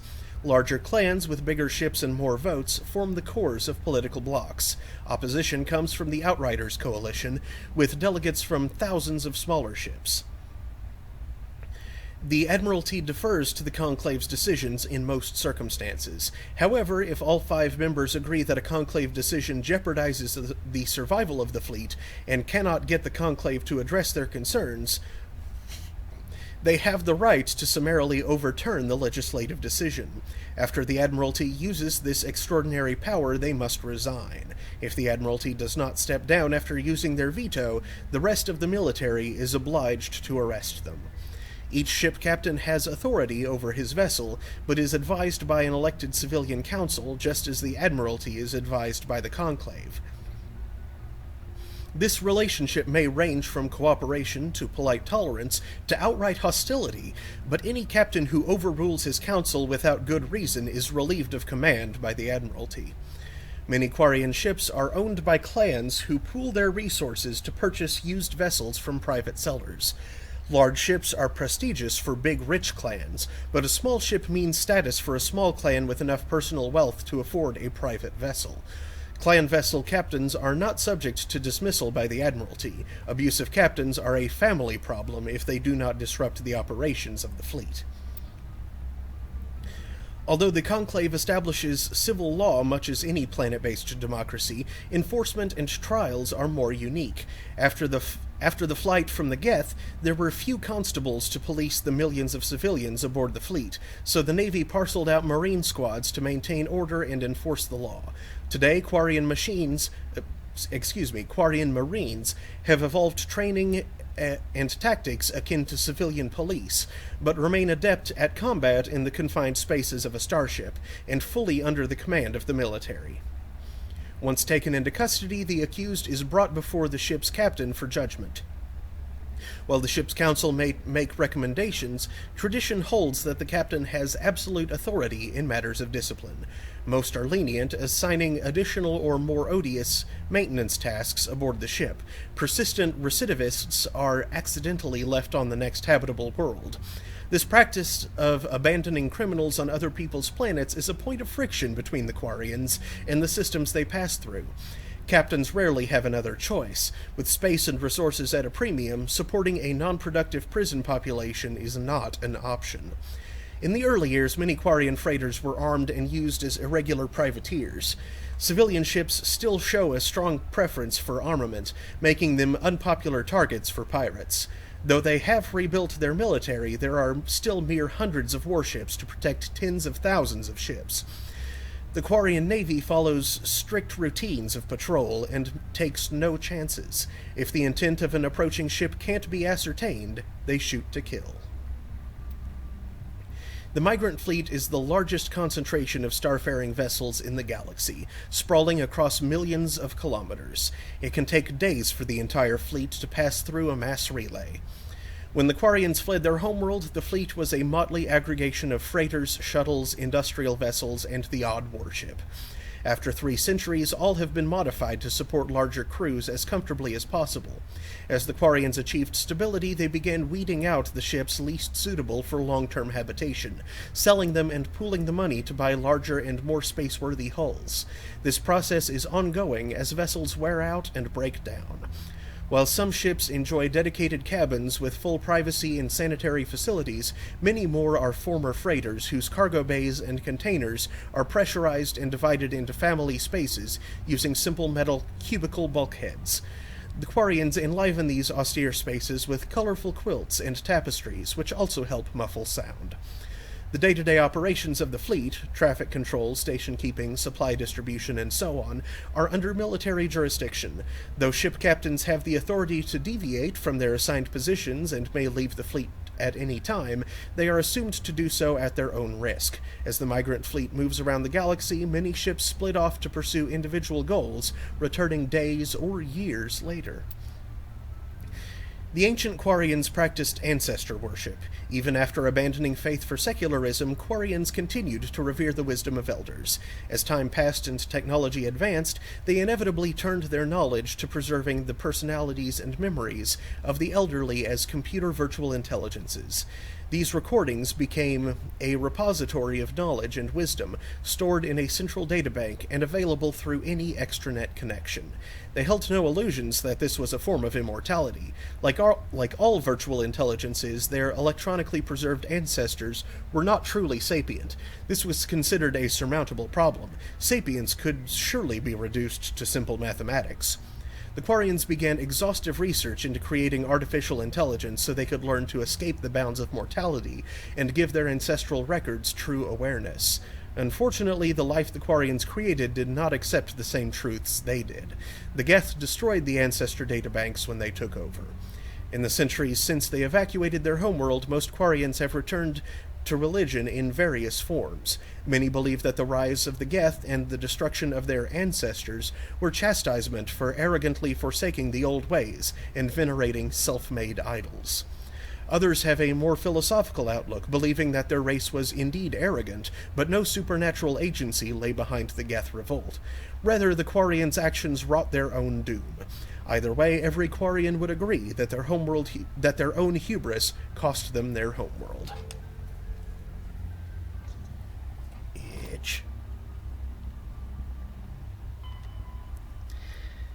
In the 22nd century, manipulation of the human genome became commonplace. Techniques of genetic engineering advanced to the point where the rich could custom-build fetuses that grew into stronger, smarter, and more attractive adults. In more permissive regions, custom-designed life forms and uplifted animals occupied an ill-defined niche between property and sapient being. Travel to planets with unique forms of life brought an awareness that Earth's unique biodiversity could be lost if spliced and hybridized to gain useful alien qualities. The Sudom-Walcott Genetic Heritage Act was passed by the Systems Alliance Parliament in 2161. Itch. It imposed sharp restrictions on controversial uses of genetic engineering, but provided government subsidies for beneficial applications. Most governments provide free assessments and corrective therapy for genetic diseases in prospective patients. This has nearly eliminated everything from cystic fibrosis to nearsightedness. The earlier screening and therapy is performed, the more comprehensive the results. Though ideally performed on artificially fertilized zygotes in a lab, procedures are available for embryos in the womb and newborns, out of respect for personal beliefs. Improvement of natural human abilities is legal, but adding new abilities is not. Treatments to improve strength, reflexes, mental acuity, or appearance are permitted. Adding a tail or the ability to digest cellulose is not. Well, that would be really useful, if I could digest cellulose. Some genetic enhancement is provided for free to Alliance military recruits, but the average citizen must pay for the privilege. The process can take years to reach fruition in an adult. Artificial hybridization of genes from compatible non-human species with human genetic code is illegal. Creation of designed life is broadly legal and mainly used for terraforming and medical applications, but sentient creatures are heavily regulated, and creation of sapient life is outlawed by both the Systems Alliance and the Citadel Council. Humanity has encountered many galactic species. Wars have been few, but mistrust is rife. Politically, the Alliance is a peaceful trade partner of the Turians. As a practical matter, however, there is simmering antagonism and bigotry between both populations over the First Contact War of 2157. The Alliance enjoys good relations with the Asari, though many privately believe the matriarchs are aristocratic and overcautious. Though humans know better than to unconditionally trust any Solarian, their shared restless, reckless ways make them natural allies against the conservative Turians and Asari. The Krogan have no unified government, but individuals are generally treated as potential criminals, a reputation most Krogan enjoy living down to. The Alliance has no formal contact with the Quarians. Their migrant fleet has not yet passed through any human-settled system. The Batarians are rivals for control of the Skyllian Verge. They severed their treaties with the Citadel to prosecute a colonial conflict against the Alliance. Officially, there is no war, but neither is there any peace. As the human race expands its territory and raises the general standard of living, demand for industrial resources continues to grow. Many planets, moons, and asteroids contain a wealth of resources, but many systems have barely been charted, let alone thoroughly surveyed. Unmanned probes are one solution, but they are often lost to space hazards, unforeseen circumstances, or theft by salvagers. In recent years, AGES, or AGES, the Alliance Geological Service, has offered bounties to private individuals or teams willing to perform mineralogical surveys on the frontier. This survey data is made publicly available to further corporate development. Due to the cost of travel and the dangers of operating on hostile worlds, it is rarely a profitable endeavor. Light metals, metals with low atomic weight, are often used in the construction of spacecraft and vehicles. Metals with higher atomic weights are used to construct equipment components. The platinum group elements are particularly useful. Most useful materials, rare earths, most useful materials in this category are radioactives or magnets. Various gases are required to support all known forms of sapient life. Some are commonly used as fuel. Gases, not forms of sapient life. The Alliance military is of great concern to the galaxy. At first contact with the Turians, they were completely inexperienced. Turian disdain changed to respect after the relief of Shanxi where the humans surprised them with novel technologies and tactics. The human devotion to understanding and adapting to modern space warfare stunned the staid Council races. For hundreds of years they had lived behind secure walls of long-proven technologies and tactics. The Council regards the Alliance as a sleeping giant. Less than 3% of humans volunteer to serve in their military, a lower proportion than any other species. While competent, Alliance soldiers are neither as professional as the Turians nor as skilled as the Asari. Their strengths lie in fire support, flexibility, and speed. They make up for lack of numbers with sophisticated technical support, VIs, drones, artillery, electronic warfare, and emphasis on mobility and individual initiative. Their doctrine is not based on absorbing and dishing out heavy shocks like the Turians and Krogans. Rather, they bypass enemy strongpoints and launch deep into their rear. Cutting supply lines and destroying headquarters and support units, leaving enemies to wither on the vine. On defense, the human military is a rapid reaction force that lives by Sun Tzu's maxim, "He who tries to defend everything defends nothing." Garrisons are intended for scouting rather than combat, avoiding engagement to observe and report on invaders using drones. The token garrisons of human colonies make it easy for alien powers to secure them, for which the Alliance media criticizes the military. However, the powerful fleet stationed at phase-gate nexuses such as Arcturus are just a few hours or days from any colony within their sphere of responsibility. In the event of an attack, they respond with overwhelming force.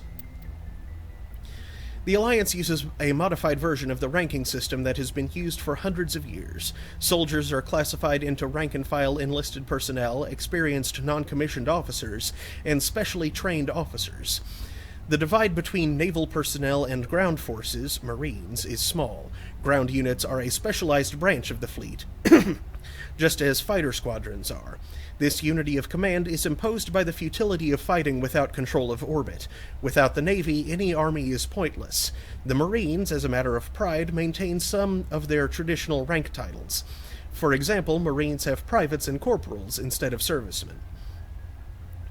In ascending order of responsibility, the ranks of the Alliance are Serviceman 3rd Class, Private 2nd Class, Serviceman 2nd Class, Private 1st Class, Serviceman 1st Class, Corporal.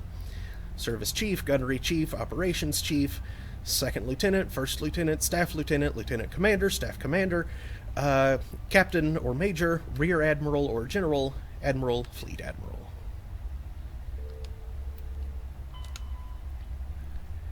New space travelers ask, what does it look like outside a ship moving at faster than light speed? Part of the answer can be seen in a simple pane of glass. Light travels slower through glass than it does through open air. Light also moves slower in conventional space than it does in a high-speed Mass Effect field. This causes refraction. Any light entering at an angle is bent and separated into a spectrum. Objects outside the ship will appear refracted. The greater the difference between the objective exterior and subjective interior speeds of light, the greater the refraction. As the subjective speed of light is raised within the field, objects outside will appear to redshift, eventually becoming visible only to radio telescope antennae. High-energy electromagnetic sources normally hidden to the eye become visible in the high blue spectrum. As the speed of light continues to be raised, X-ray, gamma-ray, and eventually cosmic ray sources become visible. Stars will be replaced by pulsars, the accretion disks of black holes, quasars, and gamma-ray bursts.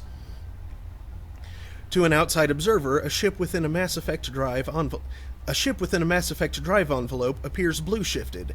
If within a field that allows travel at twice the speed of light, any radiation it emits has twice the energy as normal. If the ship is in a field of about 200 times light speed, it radiates visible light as X-rays and gamma rays, and the infrared heat from the hull is blue-shifted up into the visible spectrum or higher.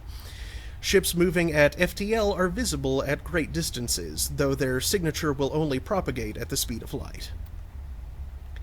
As positive or negative electric current is passed through an FTL drive core, it acquires a static electrical charge. Drives can be operated at an average of 50 hours before they reach charge saturation. This change is proportional to the magnitude of the mass reduction. A heavier or faster ship reaches saturation more quickly. If the charge is allowed to build, the core will discharge into the hull of a ship. All ungrounded crew members are fried to a crisp, all electronic systems are burned out, and metal bulkheads may be melted and fused together. The safest way to discharge a core is to land on a planet and establish a connection to the ground, like a lightning rod.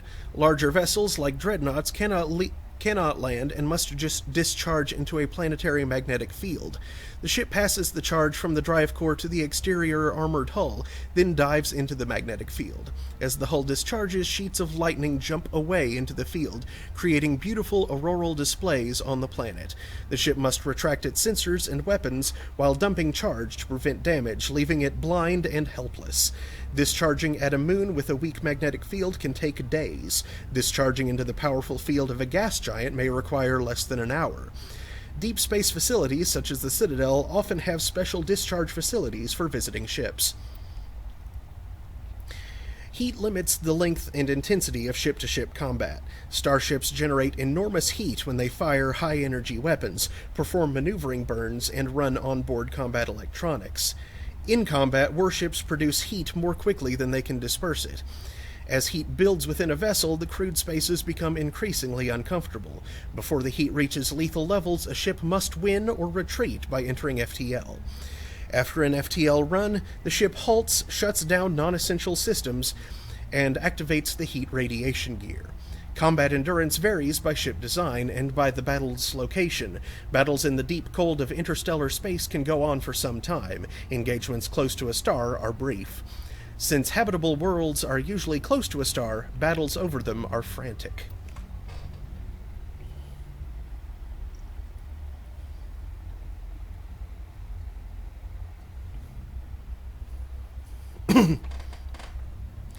Shells lofted by surface navies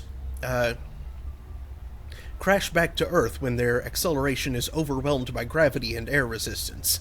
In space, a projectile has unlimited range. It will keep moving until it hits something. Practical gunnery range is determined by the velocity of the attacker's ordnance and the maneuverability of the target. Beyond a certain range, a small ship's ability to dodge trumps a larger attacker's projectile speed. The longest-ranged combat occurs between dreadnoughts, whose projectiles have the highest velocity but are the least maneuverable.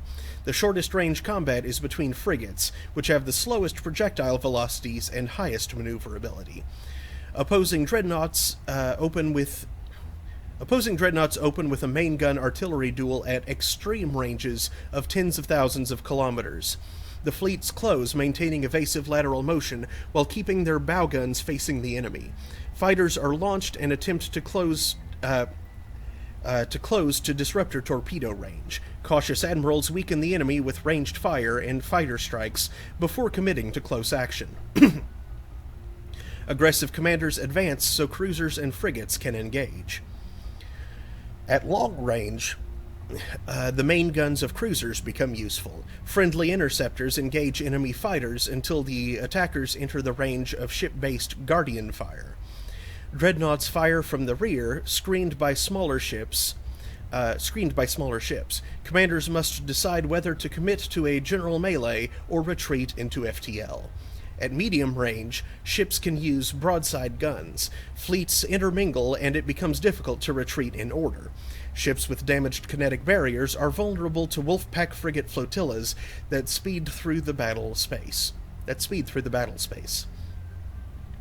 Only fighters and frigates enter close knife fight ranges of 10 or fewer kilometers.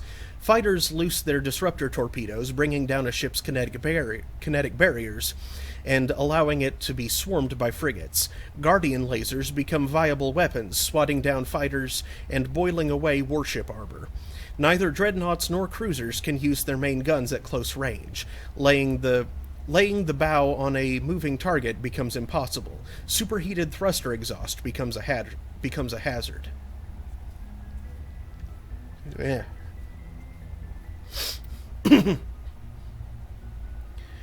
Cabins give each individual 10 cubic meters of space. On larger vessels, private rooms are common. As ships get smaller, the number of crew packed into a single wardroom increases. Asari prefers shared spaces, even on large vessels, while Krogan territorial instincts make it impossible for them to cohabitate even on the smallest ships. On smaller vessels, hot bunking is the norm. Crew members assigned to different watches share the same bunk. When one gets off duty, he wakes up the person in the bunk. When that crewman is on duty, the first gets his rack time. Spacecraft compartments can be isolated by airtight doors in case of decompression. The cinematic vision of explosive decompression is fiction. Hold compartments either take enough damage that occupants are killed instantly, or leak slowly enough that they are able to reach protective gear.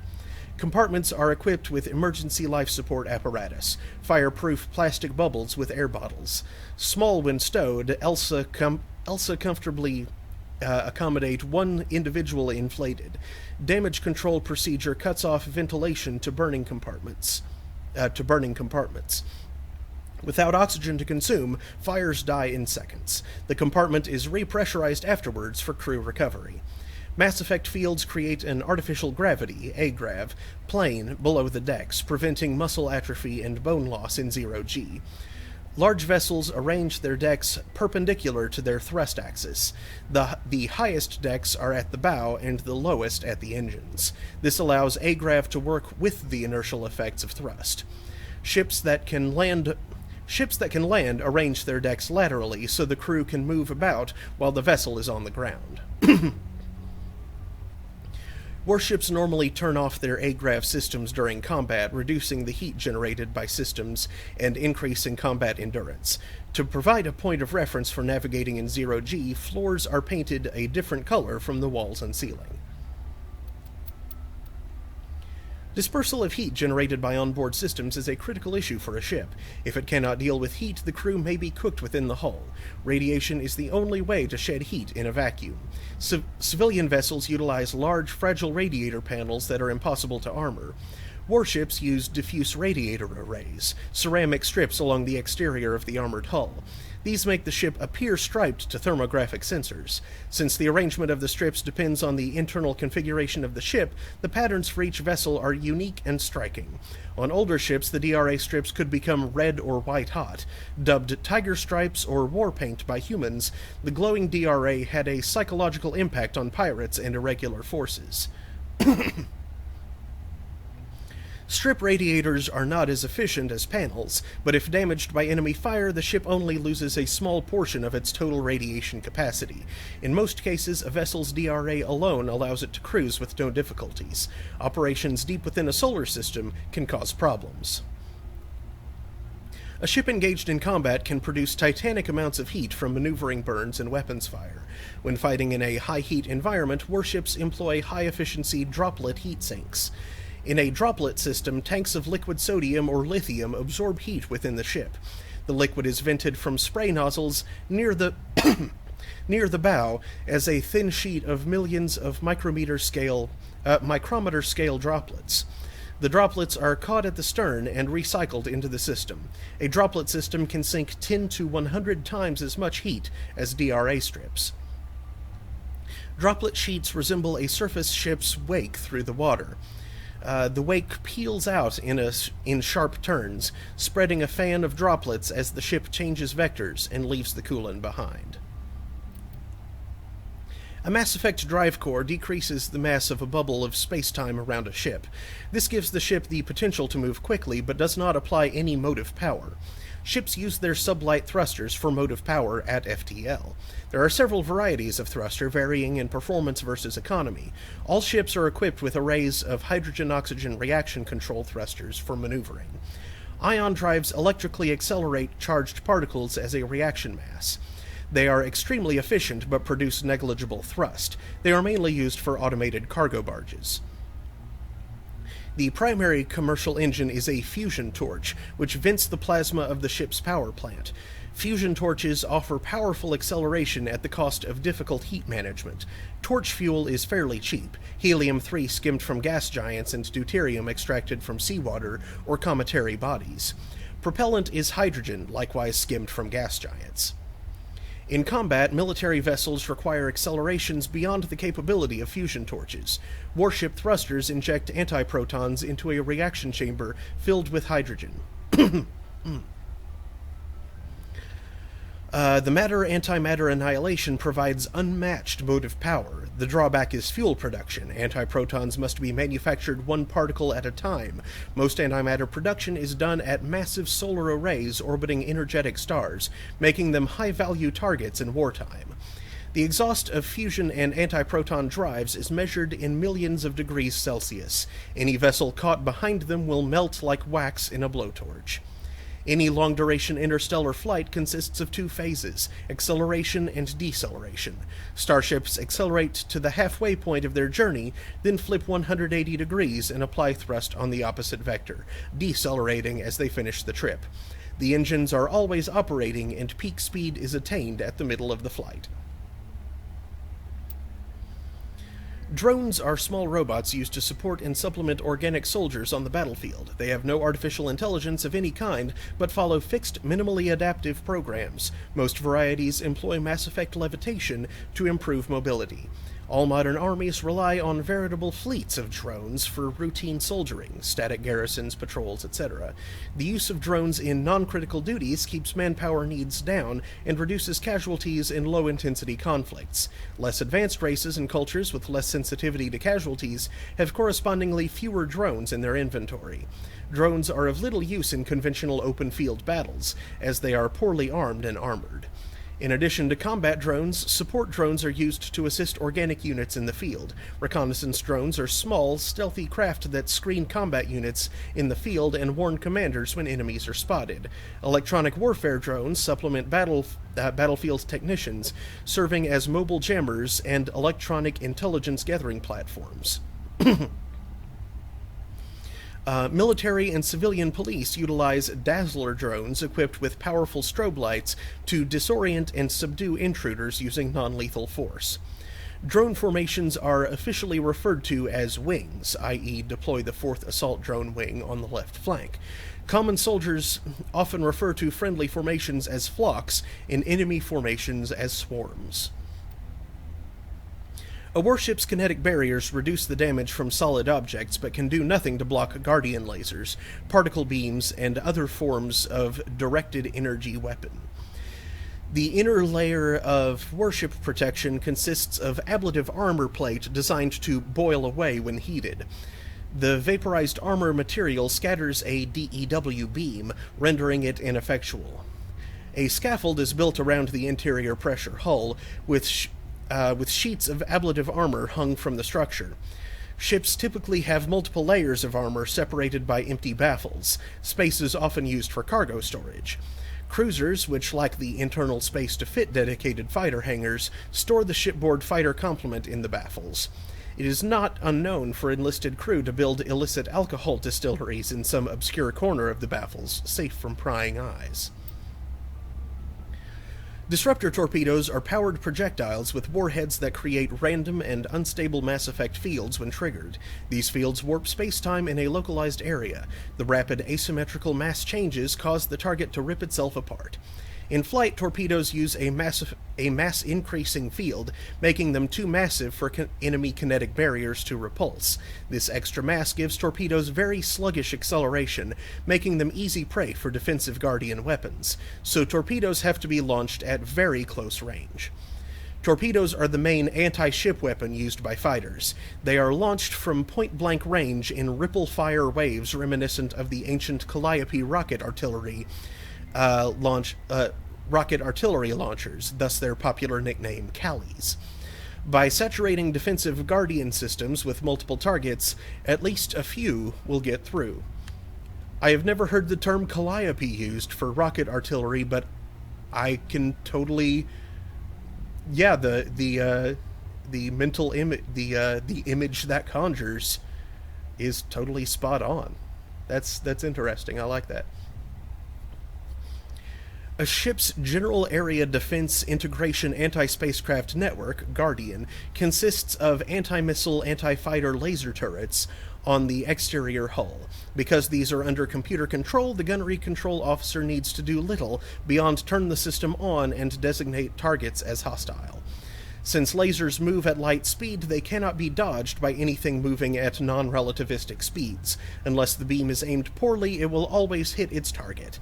In the early stages of a battle, the Guardian fire is 100% accurate.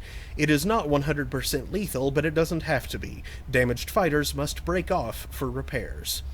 Lasers are limited by diffraction. The beam spreads out, decreasing the energy density, watts per meter squared, the weapon can place on a target. Any high-powered laser is a short-ranged weapon. Guardian networks have another limitation: heat. Weapons-grade lasers require cooldown time, during which heat is transferred to sinks or radiators. As lasers fire, heat builds within them, reducing damage, range, and accuracy. Fighters attack in swarms. The first few will be hit by Guardian, but as battle continues, the effects of laser overheat allow the attackers to press ever closer to the ship. Constant use will burn out a laser.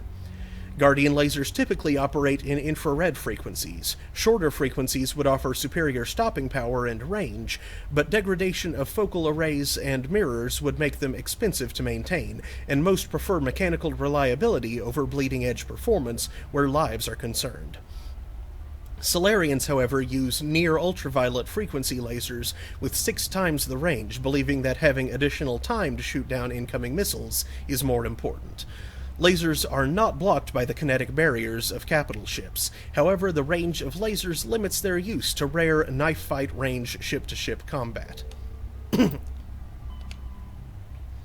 Biotics manipulate Mass Effect fields using dozens of Element Zero nodules within their nervous systems that react to electric stimuli from the brain. Amplifiers allow biotics to synchronize the nodules so they can form fields large enough and strong enough for practical use. Amplifiers can improve a specific discipline or talent.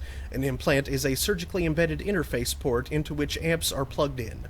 On humans, the implant is usually placed at the base of the skull for convenient access, though the user must be careful to keep it free of contaminants.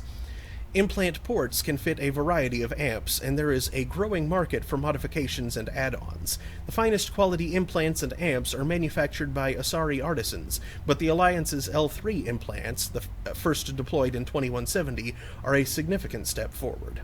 Need a drink.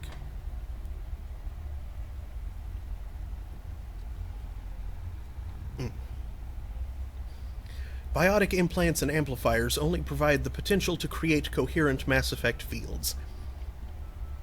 Whether biotics can actually do so is largely determined by their training. Biotics must develop conscious control over their nervous systems, sending specific electrical impulses to the Element Zero nodules embedded in their nerves. They are taught to use their implants and amps with biofeedback devices and physical mnemonics. Specific gestures or muscle movements fire the proper sequence of nerves to activate a certain skill. Kinetics Industries pioneered biotic training with the Biotic Acclimation and Temperance Training Program. Although BOT did not achieve the desired results, many techniques taught are still used today. Many human think tanks are trying to develop some form of biotic super soldier. Most are benign efforts to create more flexible troops. Others, less publicly known, are unapologetic attempts to create Nietzschean supermen. As the population of the galaxy increases and new worlds are settled, timely access for home users and frontier settlements with underdeveloped communication infrastructures is a growing problem.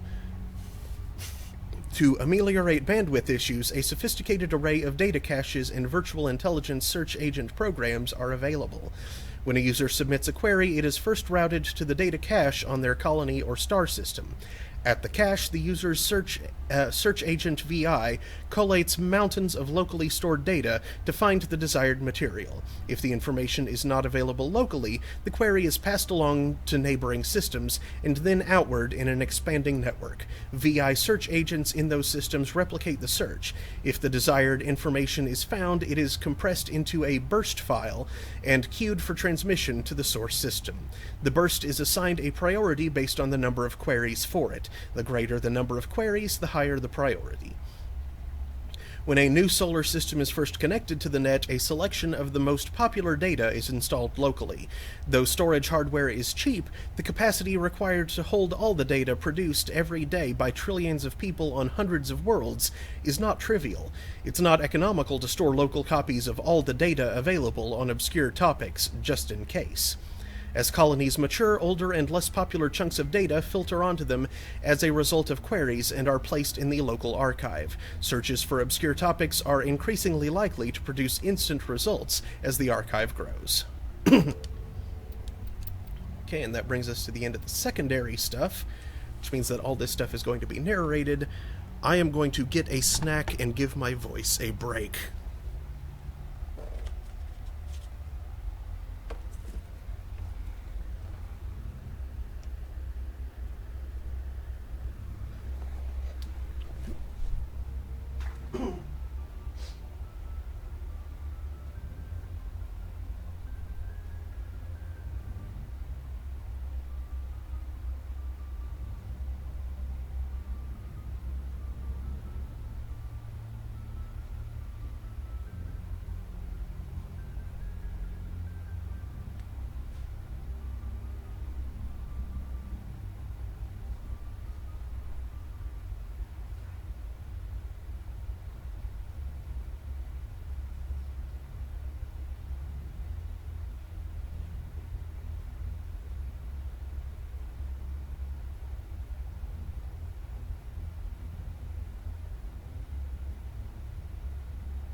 In the early 2160s, the Alliance began aggressive colonization of worlds in the Skyllian Verge, much to the dismay of the Batarians, who had been developing the region for several decades.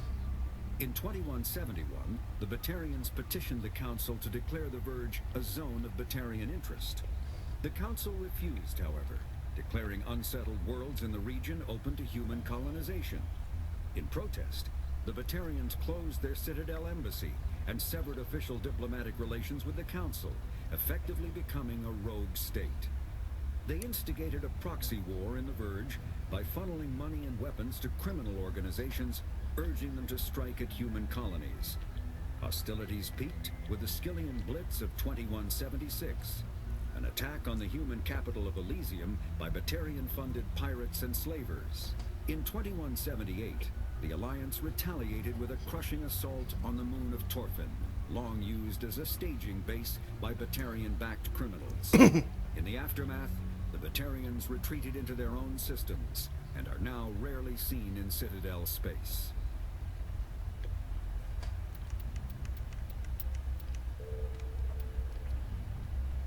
After the Geth secure a location, they round up and impale dead and living bodies on mechanical spikes. The spikes rapidly transform these victims into withered husks, extracting water and trace minerals, and replacing them with cybernetics. The cybernetics reanimate the lifeless flesh and tissue, transforming the bodies into mindless killing machines. Some Alliance soldiers refer to the husk-generating spikes as dragon's teeth, a reference to the mythological berserkers who sprang up from the earth wherever the teeth of the dragon Eris were planted. Dragon's teeth and husks bear little resemblance to other pieces of Geth technology. No one is sure why a synthetic race would bother to drain the minuscule amount of recoverable resources from organic corpses, though the value of reusing them as shock troops is obvious.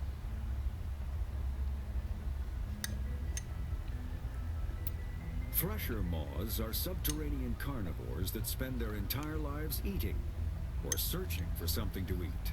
Threshers reproduce via spores that can lie dormant for millennia, yet are robust enough to survive prolonged periods in deep space and atmospheric re-entry. As a result, thresher spores appear on many worlds, spread by previous generations of space travelers. The body of a thresher never entirely leaves the ground. Only the head and tentacles erupt from the earth to attack. In addition to physical attacks, threshers have the ability to project toxic chemicals and emit bursts of infrasound as a shockwave weapon. The Alliance first encountered threshers on the colony of Akuz in 2177. After contact was lost with the Pioneer team, Marine units were deployed to investigate. The shore parties were set upon by hungry threshers, and nearly the entire assault force was killed. Alliance forces recommend engaging threshers with vehicle-mounted heavy weapons. Varan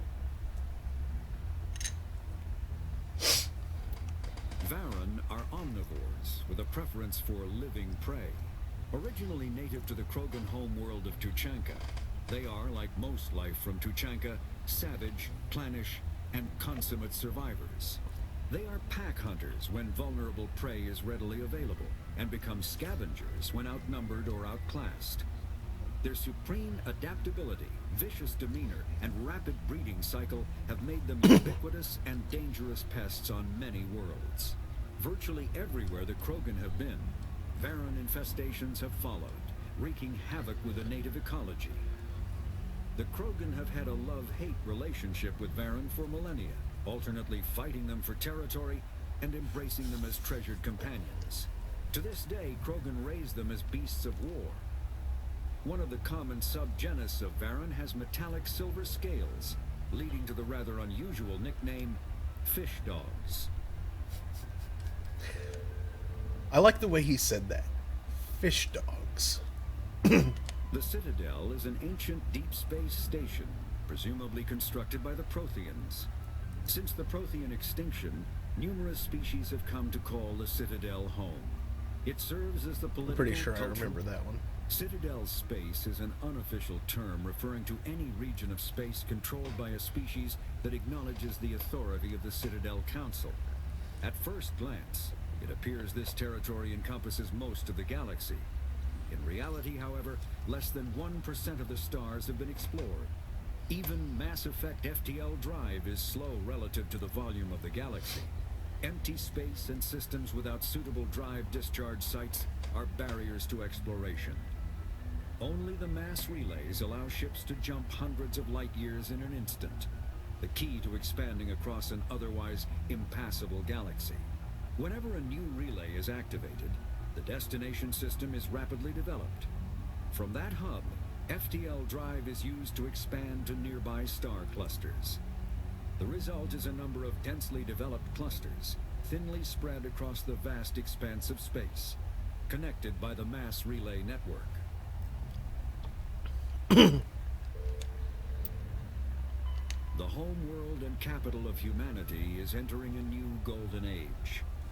The resource wealth of a dozen settled colonies and 100 industrial outposts flows back to Earth, fueling great works of industry, commerce, and art. The great cities are greening, as arcology skyscrapers and telecommuting allow more efficient use of land. Earth is still divided among nation-states, though all are affiliated beneath the overarching banner of the Systems Alliance. While every human enjoys a longer and better life than ever, the gap between rich and poor widens daily. Advanced nations have eliminated most genetic disease and pollution. Less fortunate regions have not progressed beyond 20th century technology and are often smog-choked, overpopulated slums. Sea levels have risen 2 meters in the last 200 years, and violent weather is common due to environmental damage inflicted during the late 21st century. The past few decades, however, have seen significant improvement due to recent technological advances. There we go. And some kind of weird little speck sticking to my glasses. Phallus is a habitable world in the Attican Beta Cluster. 2/3 of the habitable surface is covered with the ruins of a crumbling Prothean megatropolis. In the millennia since the Prothean I think I extinction, remember that. the ruin Vermeer is a lush world located on the frontier of the Attican Traverse. Its vast seas and orbital position on the inner life zone have created a wide equatorial band of humid, tropical terrain. Only the political instability of the region has impeded efforts at colonization. Many times the Citadel has opened negotiations to settle Vermeer with various criminal gangs and petty dictatorships in the nearby Terminus systems. All fell apart due to internal power shifts within the opposing parties. The Citadel has written off the colonization of Vermeer as impossible without significant political change. The Terminus powers themselves are unlikely to ever settle Vermeer. Most lack the resources to support settlement of a virgin world, finding it more expedient to steal from their neighbors than build for themselves. There are between 200 and 400 billion stars in the galaxy, and less than 1% of them have ever been visited or had their systems properly surveyed. Humanity's early expansion into the Attican Traverse was haphazard, a desperate race to claim habitable planets where populations can be economically settled. Ignored in the wake of this land grab were thousands of less hospitable worlds, each potentially rich with industrial resources. The wealth of entire solar systems lies untapped, waiting for corporate survey teams or independent pioneers to discover and exploit them. However, this is not an easy task. In addition to the environmental hazards, the fact that uncharted worlds are largely ignored makes them popular bases for criminals, revolutionaries, cults, and others who wish to remain unnoticed by galactic society. Faster-than-light drives use element zero cores to reduce the mass of the ship, allowing higher rates of acceleration. This effectively raises the speed of light within the mass effect field, allowing high-speed travel with negligible relativistic time dilation effects. Starships still require conventional thrusters, chemical rockets, commercial fusion torch, economy ion engine, or military anti-proton drive, in addition to the FTL drive core. With only a core, a ship has no motive power. The amount of ESO and power required for a drive increases exponentially to the mass being moved and the degree it is being lightened. Very massive ships, or very high speeds, are prohibitively expensive. If the field collapses while the ship is moving at faster than light speed, the effects are catastrophic. The ship is snapped back to sublight velocity, the enormous excess energy shed in the form of lethal Cherenkov radiation. Wait. Cherenkov radiation is not dangerous. It's pretty, but it's not dangerous. Larger warships are generally classified in one of four weights. Frigates are small, fast ships used for scouting and screening of larger vessels.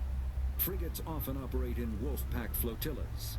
Cruisers are middleweight combatants, faster than dreadnoughts and more heavily armed than frigates. Cruisers are the standard patrol unit and often lead frigate flotillas.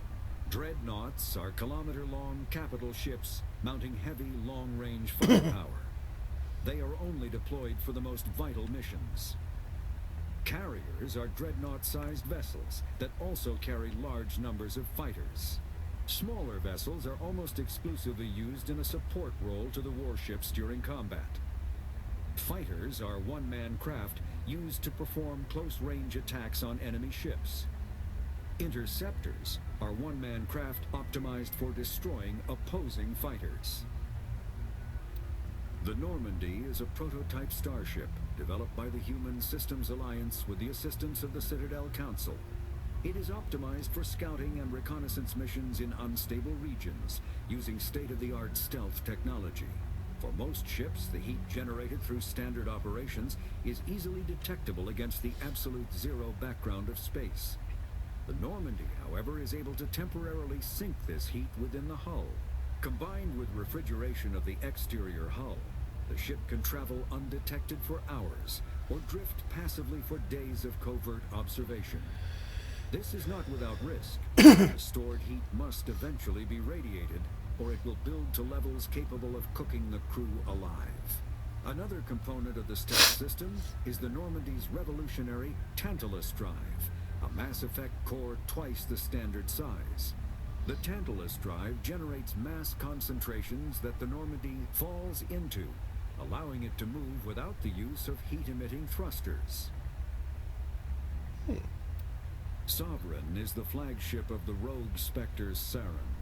An enormous dreadnought larger than any other ship in any known fleet, it is crewed with both Geth and Krogan. At 2 kilometers long, its spinal-mounted main gun is likely capable of penetrating another dreadnought's kinetic barriers with a single shot. How Saren acquired this incredible warship is unknown. The prevailing opinion is that Sovereign is a Geth construct, while others believe it is a Prothean relic. Its design, however, hints at a more alien and mysterious origin. The attack on Eden Prime demonstrated Sovereign's ability to generate mass effect fields powerful enough to land on a planetary surface. This implies it has a massive Element Zero core and the ability to generate staggering amounts of power. Ship mobility dominates space combat. The primary objective is to align the mass accelerator along the bow with the opposing vessel's broadside. Battles typically play out as artillery duels, fought at ranges measured in thousands of kilometers, though assaults through defended mass relays often occur at knife fight ranges, as close as a few dozen kilometers.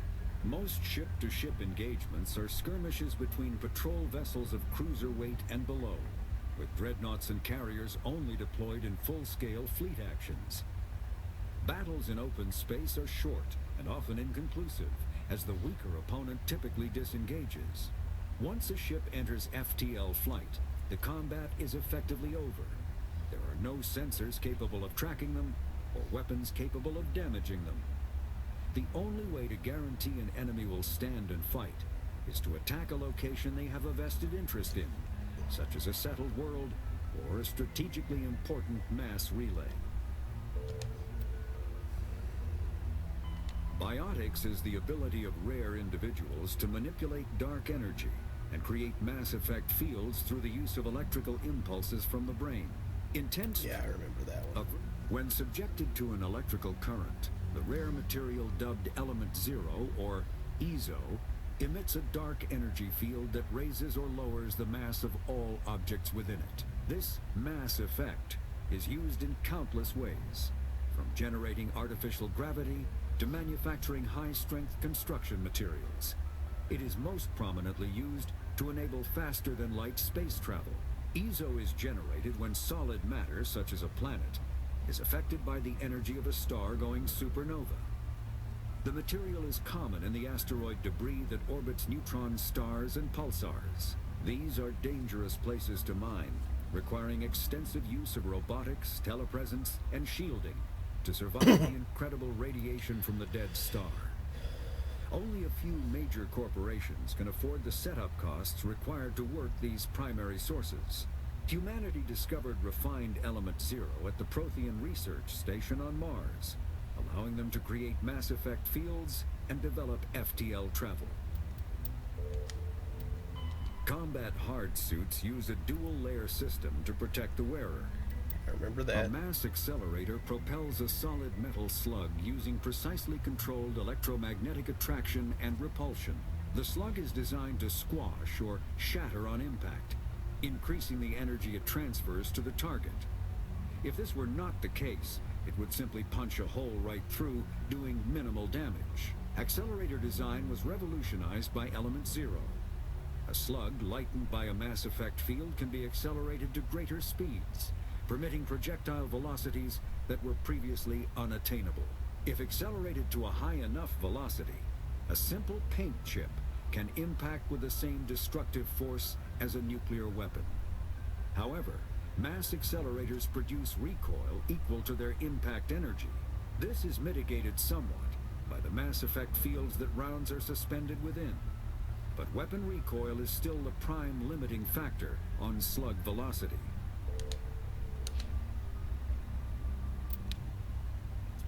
Okay, it is nearly 6. I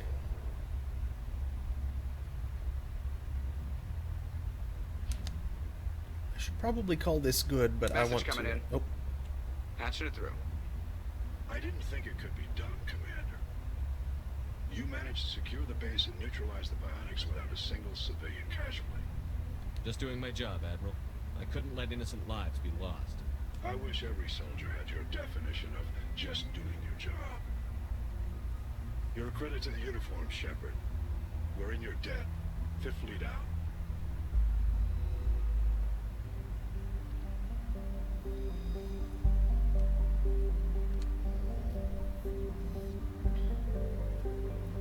Shamari. Shamari is a small, airless, cratered terrestrial, a lifeless rock quite similar to Luna. Its frozen surface mainly composed of silicates, though one mainly composed of silicates, though one hemisphere has several seas of dark basaltic rock.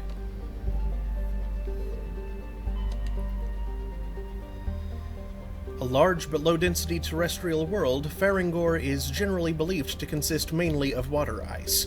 Occasional upwelling of metals, caused by the interacting tidal forces of several large moons, suggests the core is small but extremely dense. Farangor has a thin atmosphere of carbon dioxide and ethane. Its frozen surface is mainly composed of dark carbon-laced water ice. 10 years ago, Farangor's grim surface color and dim illumination drew the cinematographer Risa Uvarson to film the exterior scenes of Starless on location. Acknowledged as a masterpiece of gothic horror, the sets, well preserved by the vacuum, draw hundreds of tourists to the backwater system every year. Polonium. Cool.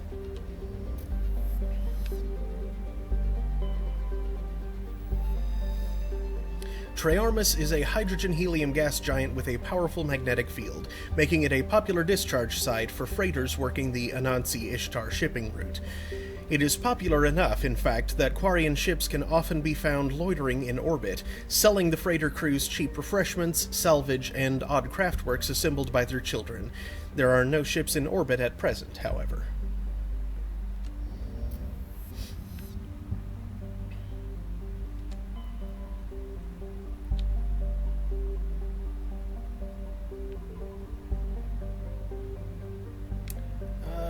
Yeah, so Antaeus, Plutus, and Dis. Those will be my destinations tomorrow. So much Paragon. In the meantime, I am going to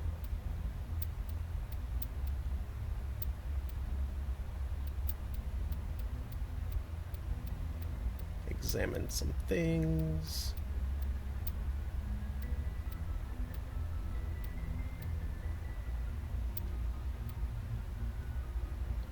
Yay, got all of those things. Well, that's not an interesting blurb.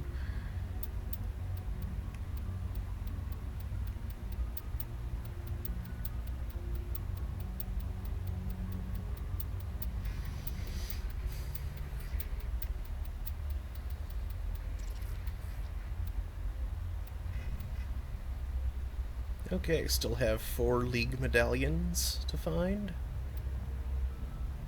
1 more Turian emblem, 1 more Prothean artifact, although possibly more, given that I've been finding extras of all those other things.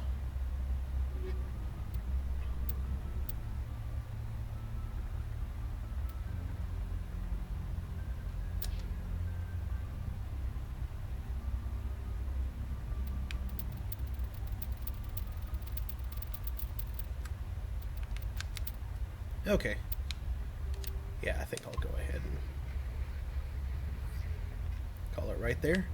Thanks for watching. I'll be back in about 2 hours for Thursday Throne. That's 8 p.m. Central, 9 p.m. Eastern. I'll be continuing Assassin's Creed there.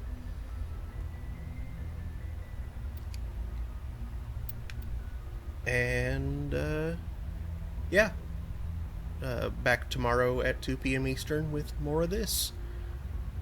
Hope to see you all at times, or both. I hope to see you all the time. Always watch this channel. Always.